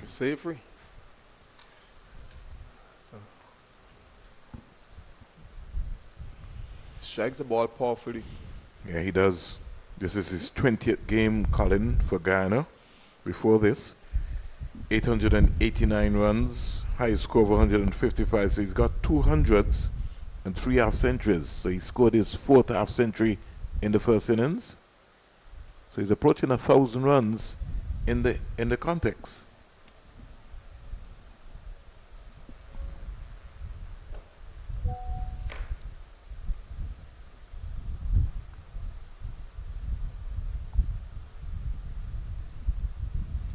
I want to make a comment. It may not be germane to what's happening on the field of play or to the Guyanese team, but nevertheless, I think, from my estimation, it's worth making, because, and I'll wait until the end of the over so we can discuss it, Vernon. Was he part of the Antigua Falcons at one time? Savory. Was it the first year? Because I'm seeing teams, Guyana Amazon Warriors, Antigua Barbuda Falcons. Yeah, I think in the first year. Guyana I think under 19s. Yeah, I think we brought him in as a replacement. I think one of the keepers had left. So we brought him in, yes. But I don't think he played. He didn't get any game in the first year. No, well, we had Hamilton in the first year. And there was, yes, Savory was around Colin. We had to bring him in as a replacement. He was around the setup. Yeah, came in. He had to come in as a replacement. We had I think one of our keepers that got injured. You know, on a short tour, sometimes you can't go too far. You just have to go around the islands. Yes. But he hits a long ball, Colin. When he gets going, he hits it far. Now, I'm just asking out of pure speculation and curiosity. There's a guy called Samson that plays for Guyana, who was selected for the West Indies T20 World Cup squad. So what is he doing now? Why isn't he here in the 4-day tournament? You're pigeonholing him as a white ball player, not? He's been branded as a white ball player. And he has international experience and exposure? Well, as you rightly said, Colin, he should be playing here, but he's and that's the Quinton Sampson. Yeah, that's the concept that you were talking about, Colin. If we're saying, you know, Colin is a white ball player, I think we should put everybody go and play some red ball. It will certainly help you. Of course. And help your game. Helps your concentration. Of course. And keeps you in the game. Well, it's Darwin Sammy's impact player for the future, Samson. Does India Samson play for the test team? Sanju? No. But that's a different scenario. Because you're talking about a test team that is no, trust me. Chock-a-block of excellent. Even just to get into that test team, Colin, even to get in any team for India. with the ODI, the T20, even to pick 2 more teams just for you to get in, the quality. Oh, this is good feet movement. Again, another singer. On the part of Chanda Paul. My thing is that if Kevin Hodge just picks up one of those, Colin, Chanda Paul is going to be scrabbling. Yeah. He's backing up too far. Yeah, that's what I'm talking about. Most of us know the exploits of people like Roger Harper and company. You know, they covered so many areas, Colin, so you really wouldn't have needed that fielder there, because Roger Harper and those guys, they were so good that, you know, when they bowled the delivery, they knew where they wanted the batsman to hit the delivery, so they were moving in that direction.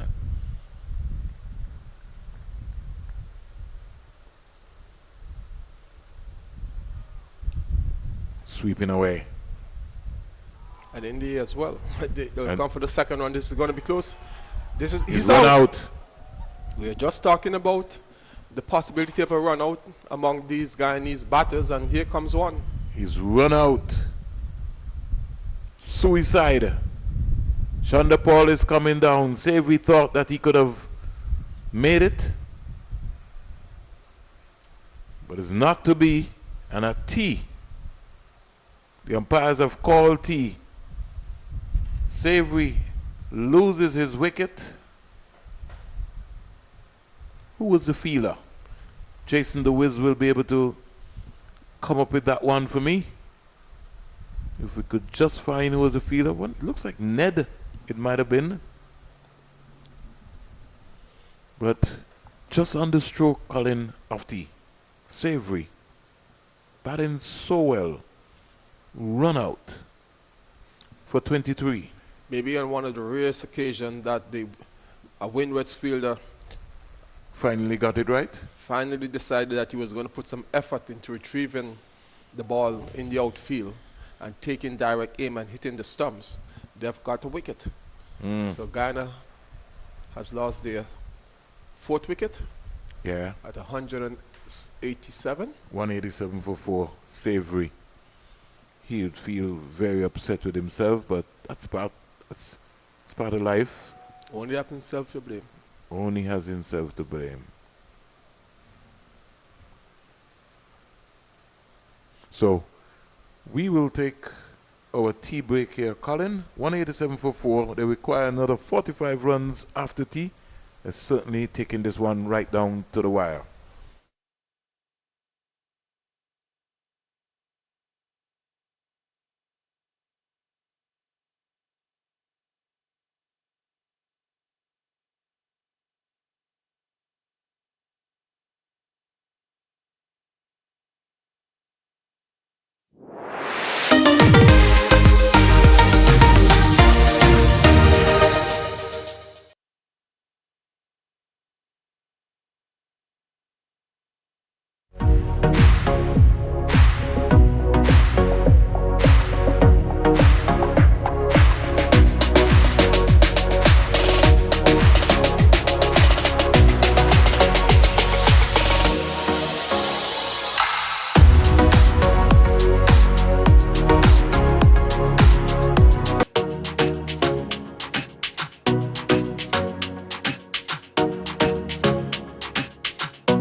So welcome back to the Sir Vivian Richards Stadium, where Guyana require 45. We're now looking at the highlights before the tea session.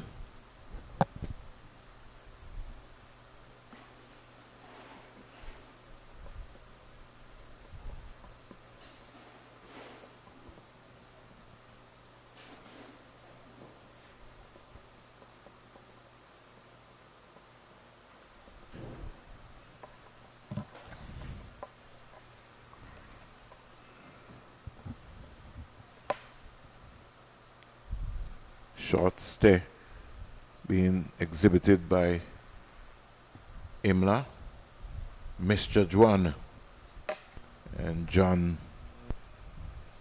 was elated in that process.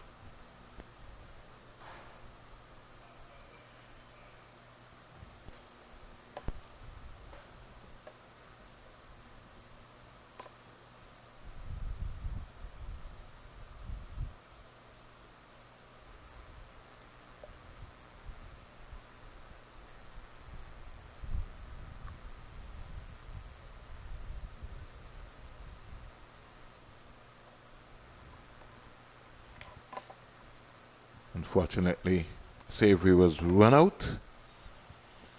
And now Kimo Paul, anytime soon, has walked out to join Tate Chandapal with Guyana Happy Eagles requiring another 45 runs. We journey all the way, live and louder, round up, and we go to Jamaica in Spanish Town, and we give you the update to let you know that Jamaica, in their second innings, they require another 231 runs.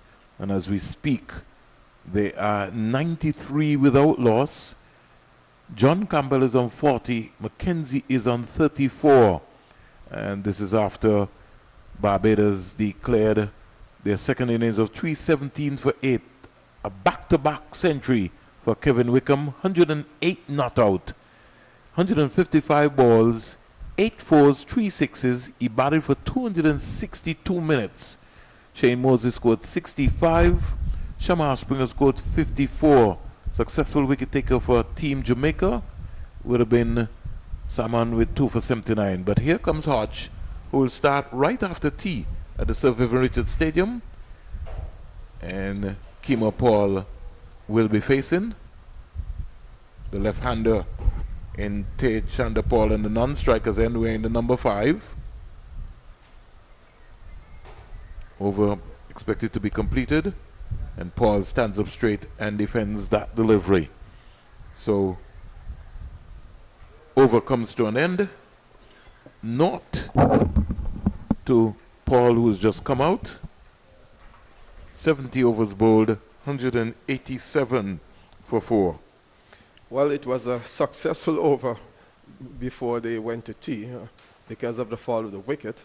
So let's see if there's a change in the attitude of the Windward's fielders, because as I've been indicating all along, the bowlers seems to be wanting to do the job for the team. Is if they're being backed up by the fielders was my issue. But on the rare occasion that one fielder decided that he's going to put in a bigger effort, they got a wicket by the run-out route. So, interesting situation developing here. Anderson caught Demba Bowl John for 4. Matthew Nando caught Ambrose Bowl Demba for 58. Tevin Imla LBW to John for 82. And Tejman Chandapal not out on 15. Kemal Savory was run out by Descartes for 24. Delivery, which is now going to hit the boundary ropes. 4 byes. Boundary, 4 byes. Poor wicket keeping. The wicketkeeper, somebody is blind, is being blindsided, Colin. So he can't see his line of his position into the spinners.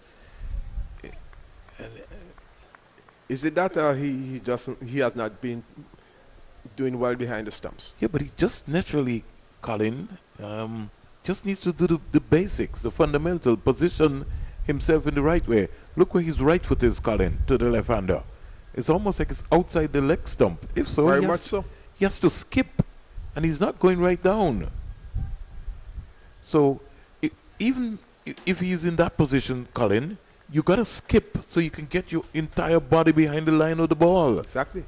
You know, he's just trusting his hands. Yeah, he's right. He's just blinded. He's not moving. So he's peeping all the time. See, look, you see, Colin. Every time he just keeps coming up all the time, simply because his back is weak, his core is weak. Has to work on his core. 191 for 4. Denver still coming around the wicket. I'd like to see him mix it up. Over around. Keep the batsman guessing. Especially to Tate Chandapal. Denver. 1 for 55. Easy, as Chandapal would say, like Sunday morning. I don't know if Sunday morning is always easy. Well, according to Lionel Richie and the Commodores. Chandapal was advancing when he got there. Changed his mind. Over comes to an end. And the score is on 191 for 4 at the end of 71 overs. Still all Guyana in control. It's just a matter of time before they get to their eventual target of 232. But the Windwards can set the cat among the pigeons if they were able to force a wicket or two in the next few overs. could set up for an interesting finish. Don't think we'd have been here up until tea time when the game started this morning, but you never know. Yeah. Kim or Paul, they need 41 more runs, so Paul might maybe try to get some batting practice. Might look to spend some time out there. CPL starting in St. Vincent with 3 matches. Yeah, they got 3 big ones, as they would say, Colin. I better start book my ticket. I think you should, Colin. The Falcons are going to be playing. Falcons are playing 2 games there. Well, the first one and the last one against St. Lucia. We're playing against the new Jamaica Kingsmen on the opening game on the 7th.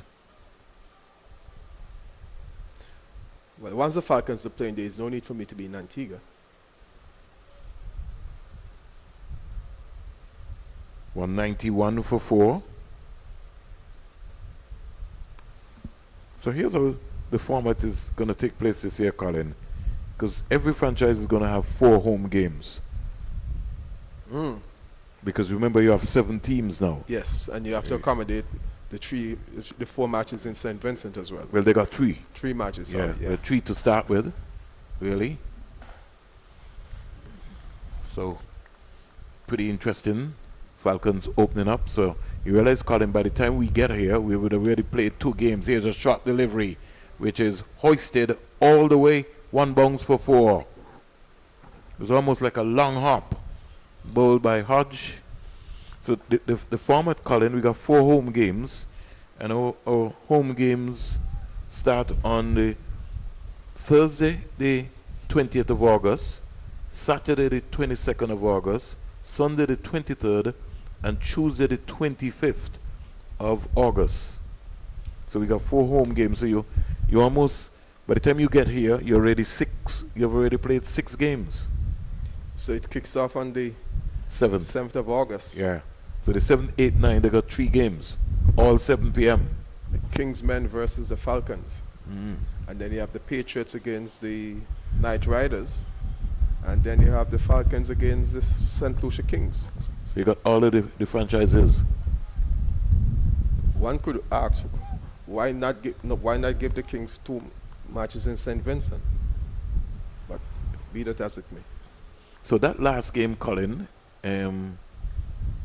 which would be considered for us a home game. The last game will be considered for us a home game in the context. Yeah, because we're the first team. The Falcons are the first team on the fixtures. Yeah, so we'll have to run that one.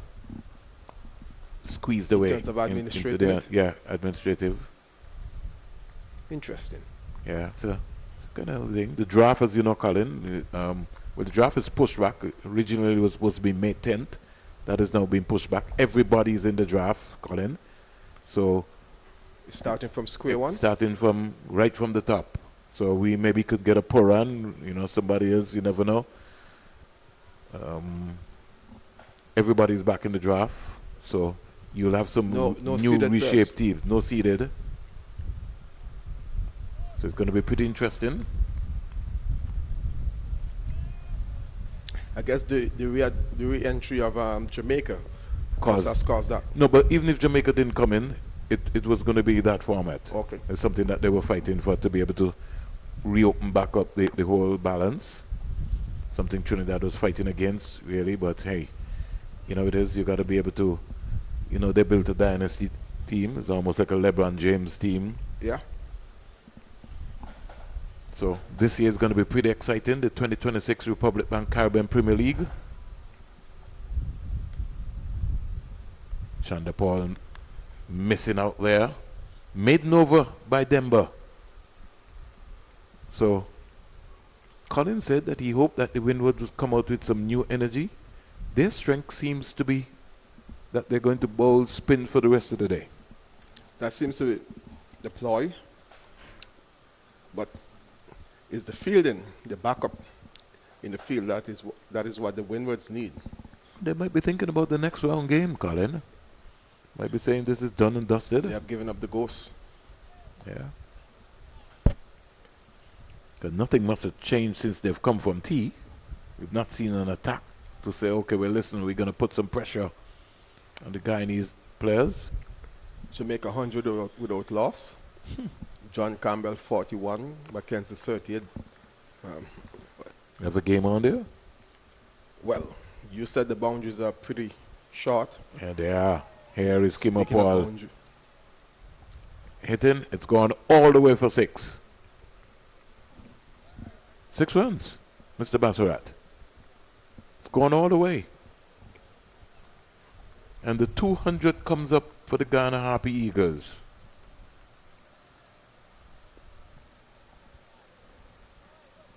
$201.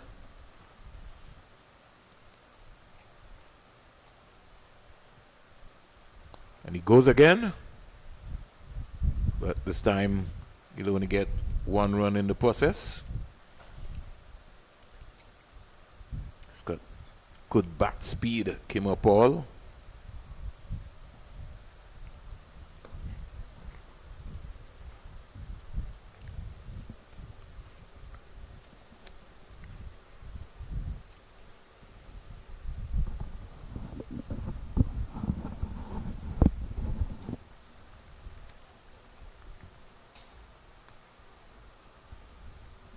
Break for a while.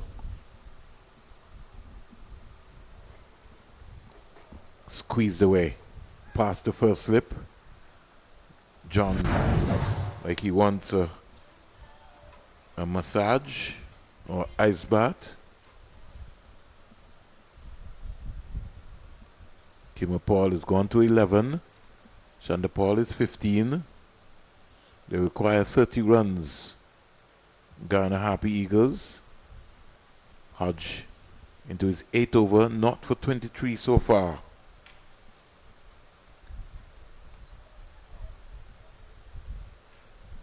On the edge, and the ball racing away, going down to the third man fielder. Won't get there. They're thinking about 3, and they change their mind. And maybe it's a good decision because Shanda Paul might have been run out.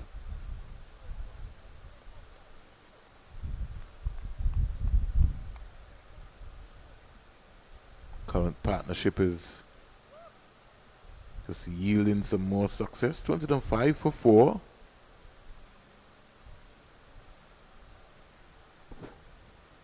Kim Paul comes back into strike. Short. And Paul is upset with himself that he didn't get bat onto that one. Over comes to an end. And the latest score here at the Sir Vivian Richards Stadium after 74 overs. Guyana Harpy Eagles at 205 for 4. Imla 82, Nando 58. Bowling figures show you that Hodge, 8 overs, 2 maidens, 26 runs, no wickets. Demba starts his 20th over, 19 overs, 7 maidens, 55 runs, 1 wicket. Ned 5-1-9 naught. Descartes 8 naught, 20 naught. Gillen Tyson 15 overs, 2 maidens, 39 runs, no wicket. I think he's done for the day. So too is John. 19-6, 48-2. You understand that Kian Gaston, who we were speaking about, Colin, is injured. Shanda Paul comes quietly forward. So he's not with the squad. He's not with the squad. But based on his talent, what I saw last year, he's a good prospect. And it's amazing because we were talking about fast bowlers, Colin. Big, tall guys, people like Nixon McLean, Cameron Coffey. Windward is always, and you talked about Winston Davis and company, always produce some good fast bowlers in the day. Big, strong guys who really run in and hit the deck. At the days of the Norwood Phillip and the Grayson Shillingford and company.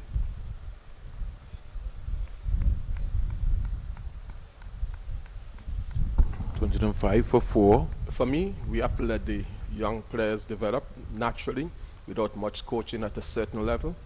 The coaching comes in after a while, just guidance. But I think the concept too, Colin, is that a lot of the coaches want to change some of the young bowlers. That's the point I'm trying to make. And that's been the major problem. You know, you have to take Colin how he is. All of the coaches want to coach people the same way. It doesn't work. I always tell people, Colin, if Malcolm Marshall came now, somebody would have wanted to change him. Adjust with Boomer as well. Yes. Maybe even a Colin Croft. Even a Colin. Bowling off the wrong on the wrong foot. Maybe even a Colin Croft. 205 for 4. On drive. Easy single. I was having this conversation the other night, Colin, where I was saying to somebody, have you ever seen when they're talking about a Michael Jordan? You always hear somebody says, oh, this person is going to be Michael Jordan. But there's just one Michael Jordan. There's one LeBron James. There's one Mike Tyson. Will never be another. You know? You might have glimpses of the athlete, but God made everybody in a special way. Just like how you have a Usain Bolt that you know that you would not maybe see in our lifetime. It's good always to have comparisons, but we just got to respect the talent itself. Yep. Tej Chanderpaul is 17. And look at this, Colin. He's faced 75 balls.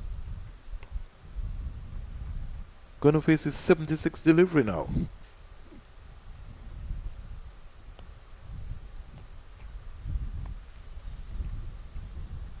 This is why the head coach brought him back. So that he can grind down the opposition.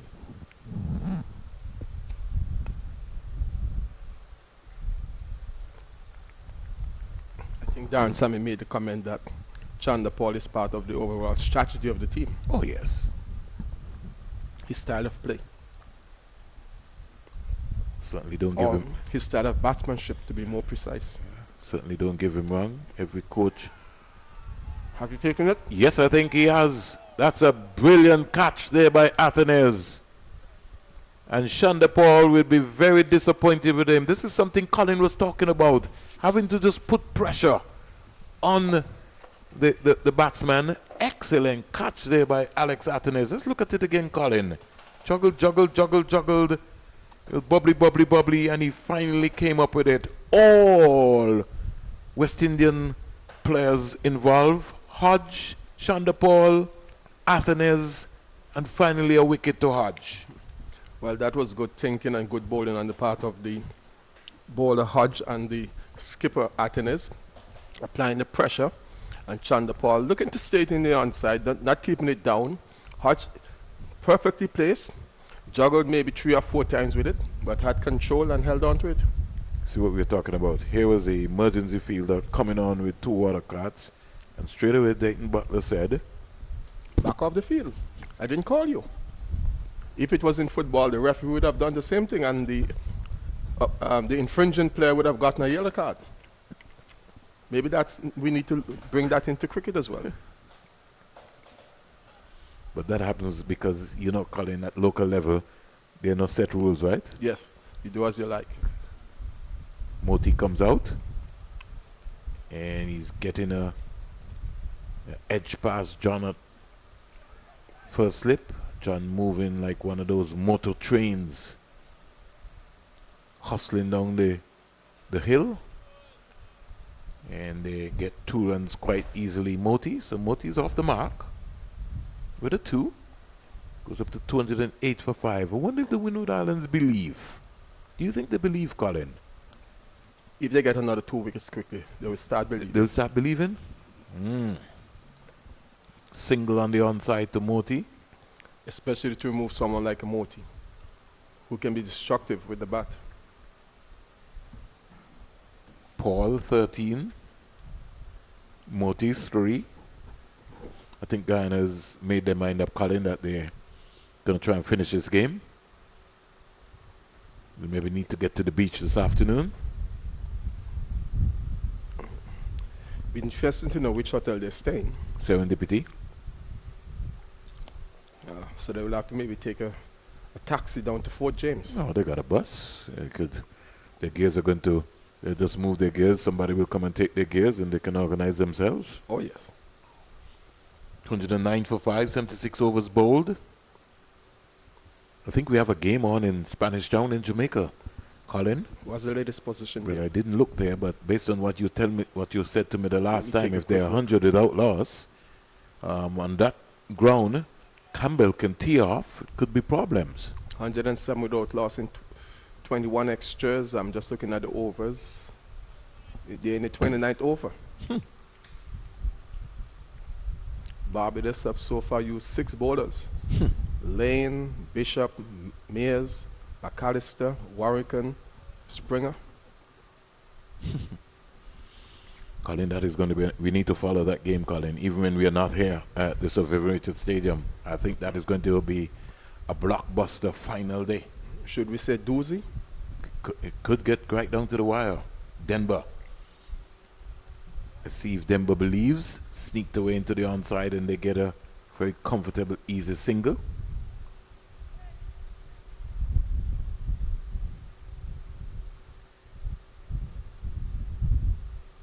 Hope that by later, Colin, we'll get a release that the Leeward's team, they have made some changes to their squad. Well, will they do it on Wednesday, knowing that the next game is Sunday, or they will wait until Friday? Hey, wait. It gives you the time for the media to be able to write a proper story. I'm just trying to be sarcastic. Yes. 210 for 5. They need 22 more singles. Paul is back and looking to pull this. So Paul looks like he's not going to hang around here. But I think he's also got to be very careful and mindful. Paris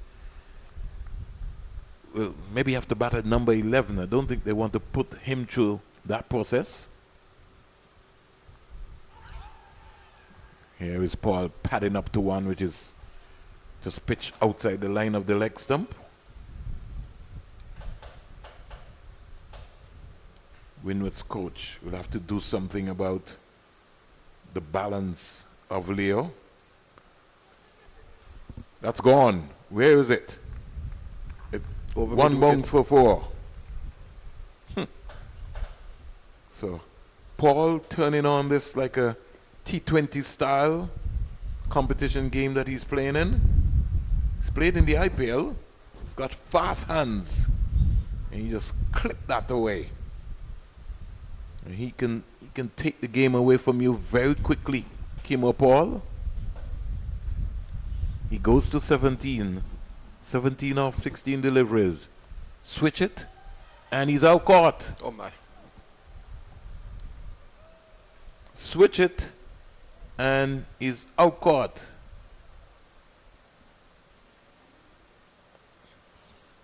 I just said to you, Colin, that they have to be very careful. No need for that shot on that occasion. Yeah, very irresponsible. He was as if he got too overconfident and believing too much in his ability.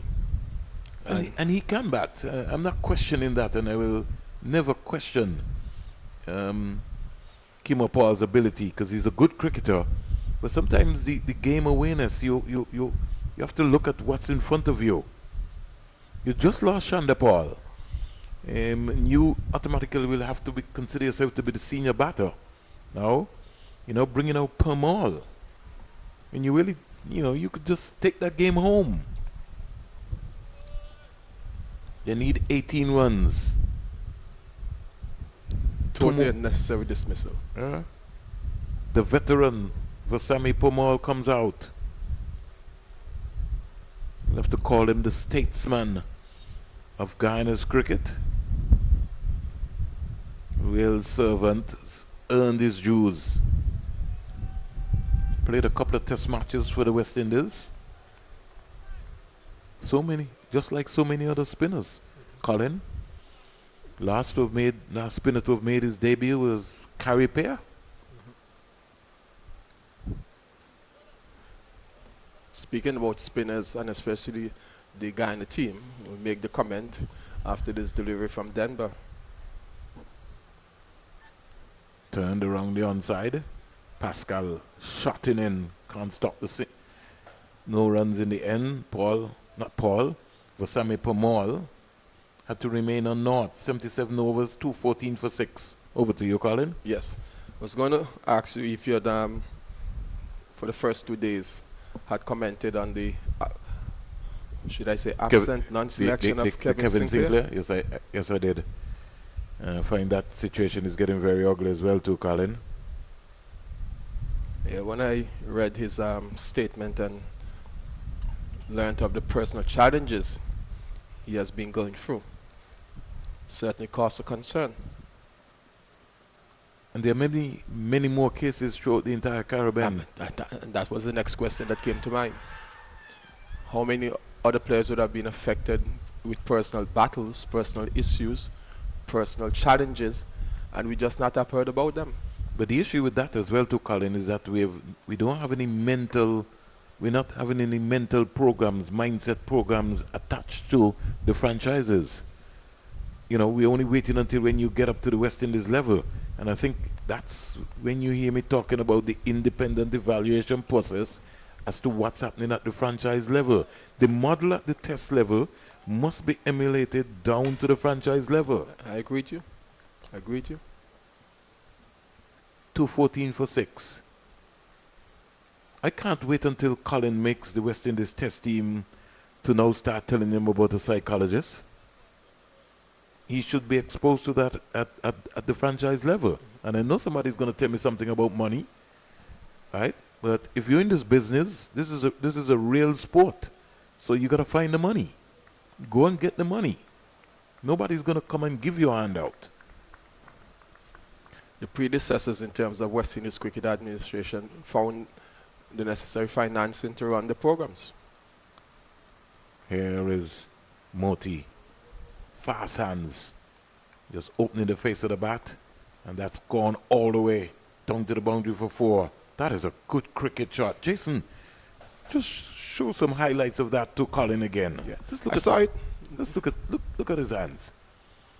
Exquisite. Really typical left-hander. Top class. That is something that you would go out of the Sir Vivian Richards Stadium, even though it's free, and you would pay to come back in and see again. And look at Moti. It's gone to 8. To 18 for 6. He's got a first-class 100. I hope that Hodge knows that. Just turns this around the corner. He could be in trouble. He could be in trouble. Had Pascal been a lot more quicker, Colin. More alert. Oh, let's look at that. That was close. That was close. He's not even in the frame as yet. Oh, the keeper dropped the ball, Colin. The batsman was not even in the frame when the return was being shown to the wicketkeeper. So had he taken it, he would have been a goner. Poor wicket-keeping, poor backing up by the wicket-keeper Leo. But I also feel that Pascal could have stayed low rather than coming right back up, Colin. And maybe if he'd stayed low, the throw might have been a lot underarm, that throw. Let's see that again, Jason. Let's see where he played the ball. I know he had to run around, but when he picked it up, he maybe could have stayed low because he had enough time, Colin. Permal was struggling. Big. He was struggling big to get back, to get into his crease. Moti 9. Denver around the wicket to Moti. Moti comes quietly forward. Moti is eyeing long on and mid wicket. He's maybe thinking that I'll hit the ball over there.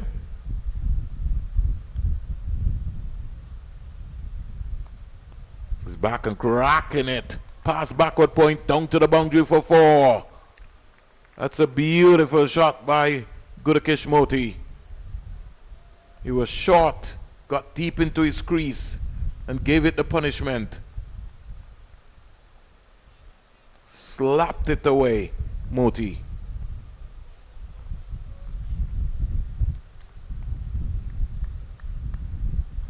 He's gone to 13. They require 9 runs. He's down the wicket, and when he gets there, just as I told you, he was eyeing that area. It's gone all the way for 6. So Moti toying with Denver. Flighted. He got to the pitch of it and just hoisted it. into the one bounce into the southern stand area for 6. 3 to win. Guyana will be looking to take maximum points here, plus their bowling, another option point. Moti's back again and slapping that for 4. Game, set, and match for the defending champions, the Guyana Harpy Eagles. An exhibition of batting from Moti. Just finishing the game. He goes to 23. And all you could do is just look at the ball. John and company. And the defending champions have made a statement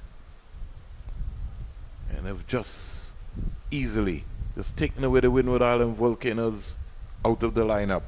Colin, your thoughts?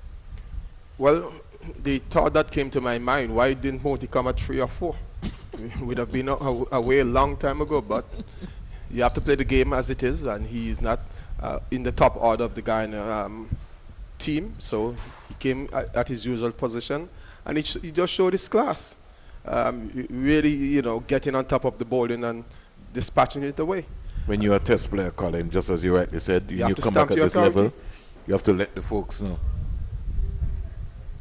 Just stamp your authority, as Moti just showed a while ago, and in quick fashion, Moti getting 20,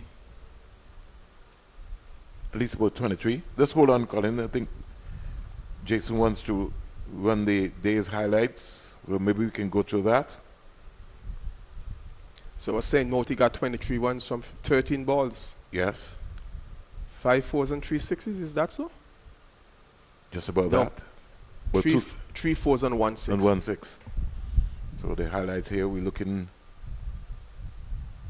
at the day's play, the 4th day, and maximum points going to the defending champions, the Guyana Harpy Eagles. Young Machu Nandu playing with some flair and style. Windward Islands will have to address their wicket-keeping issues, Colin. That's a key area they have to be looking at. Do they have a substitute wicket-keeper?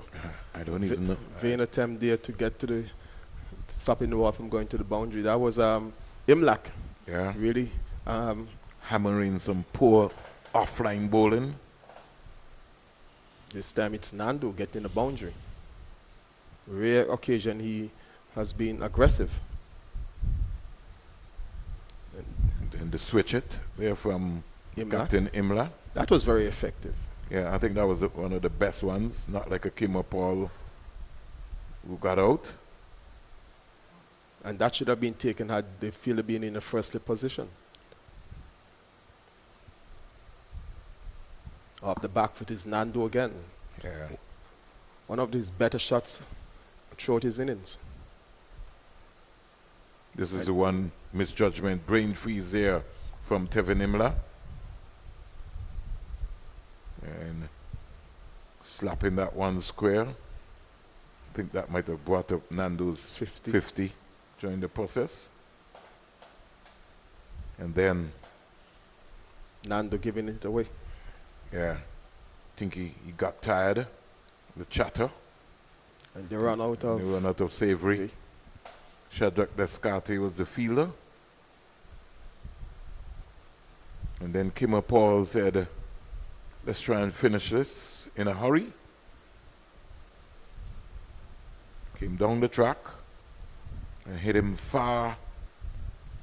1 bounce for 4. And then Moti with an exhibition.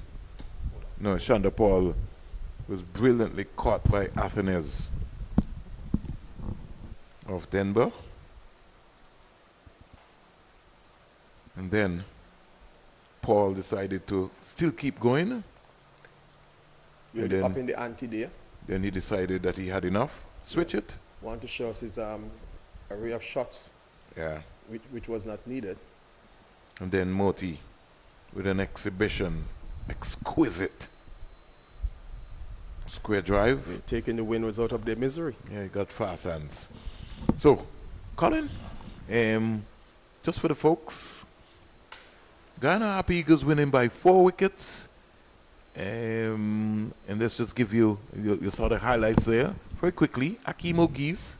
Not Akimo Geese, where are we going? We're going to Guyana's second innings. Those are the ones.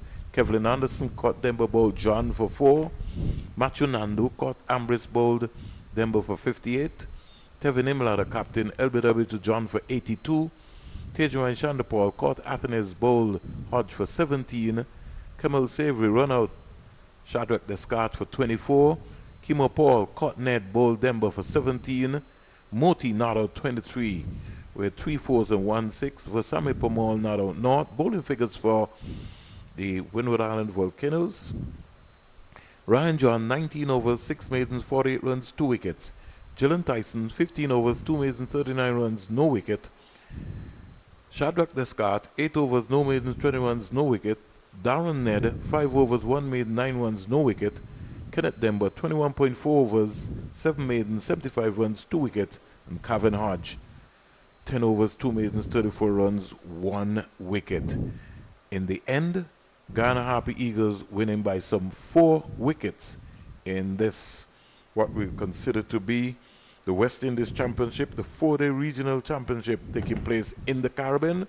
And it's been dubbed where legends are born. I know Colin is going to rush out here, but just before he rushes out, I'll get Colin to just share his last thoughts on his own thoughts and how he thought the game went. But he can go into the Windward Island Volcanoes dressing room and find out what the coach will be saying. Coach will be saying that we made maybe 50 runs too short. Should have been at least 270, 280 for victory. And that would have made a different game. And I like the idea when Moti came in, he didn't waste any time. He got bat to ball and batted his team to victory. The Windwards, in my view, a little bit too lethargic in the field, showed no urgency to some extent and not on their toes. And although the bowlers kept a relatively good line of length and a tight rein at times, they just didn't receive the backup in the field, especially from wicketkeeper Leo. And the field settings from placements by Captain Alec Atenes left a lot to be desired. And had he applied the pressure and put the fielders in orthodox fielding positions, it could have been a different game. But all that is mere conjecture on my part. The fact is that Guyana played a better cricket in the second innings when they dismissed the Windward Islands very cheaply, less than 250, and then they had all 6 sessions to make the runs. Well, Colin, thank you very much. It was indeed a pleasure working with you as per usual. I'll have to go overtime because we're waiting to speak to most likely Moti, who you'll have to consider to be the man of the match. The man of the match with his performance. 10 for 119. I think that will be matched up against Sonny Lambris with 117. Our crew is just about waiting. And I think I've seen Moti come out. Jason anytime will be giving me the signal for that conversation. But over at Chedwin Park in Spanish Town in Jamaica, Jamaica are 142 without loss. And here we go to our outside broadcast team.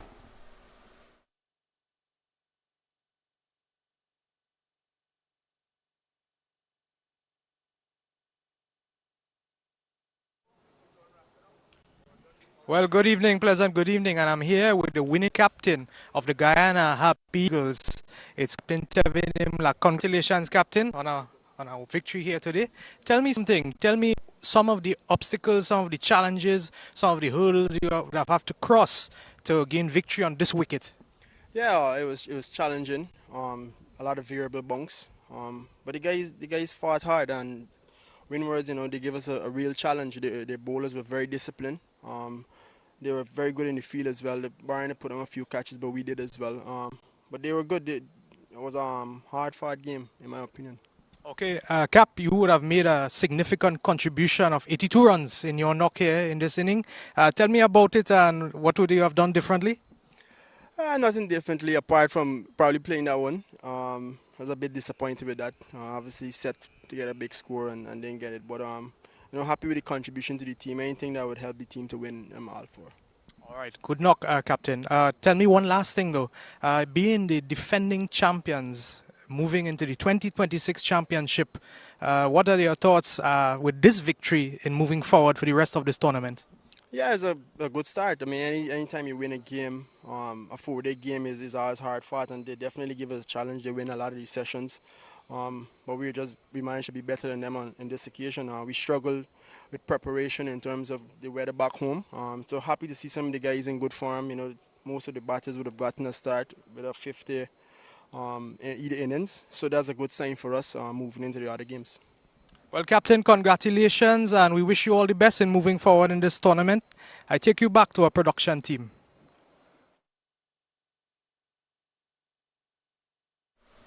So, the winning captain, Tevin Imla, speaking to our outside broadcast team, and I think that would be it for us for the day. So once Jason can give me the cue to let me know that it's time to go. But over in Jamaica, I can tell you there's going to be a game on, 142 without loss. They require another 180 runs. I think they're moving down. I don't know if they're going to maybe grab the Windward Islands captain. No. So Jason has given me the quiz. Colin has left me. And so I think it is done and dusted. So folks, on behalf of Colin James and Sir Clement, got to be able to say Sir Clement because Clement was here and he really kept my company and worked with me. Sir Clement Joseph, Jason the Wiz, who worked with me today, and all of the entire team of the Live and Louder team. Production for Cricket West Indies, I'm Vernon A. Springer signing out. And the next time you hear us will be from the Antigua Recreation Ground on Sunday morning.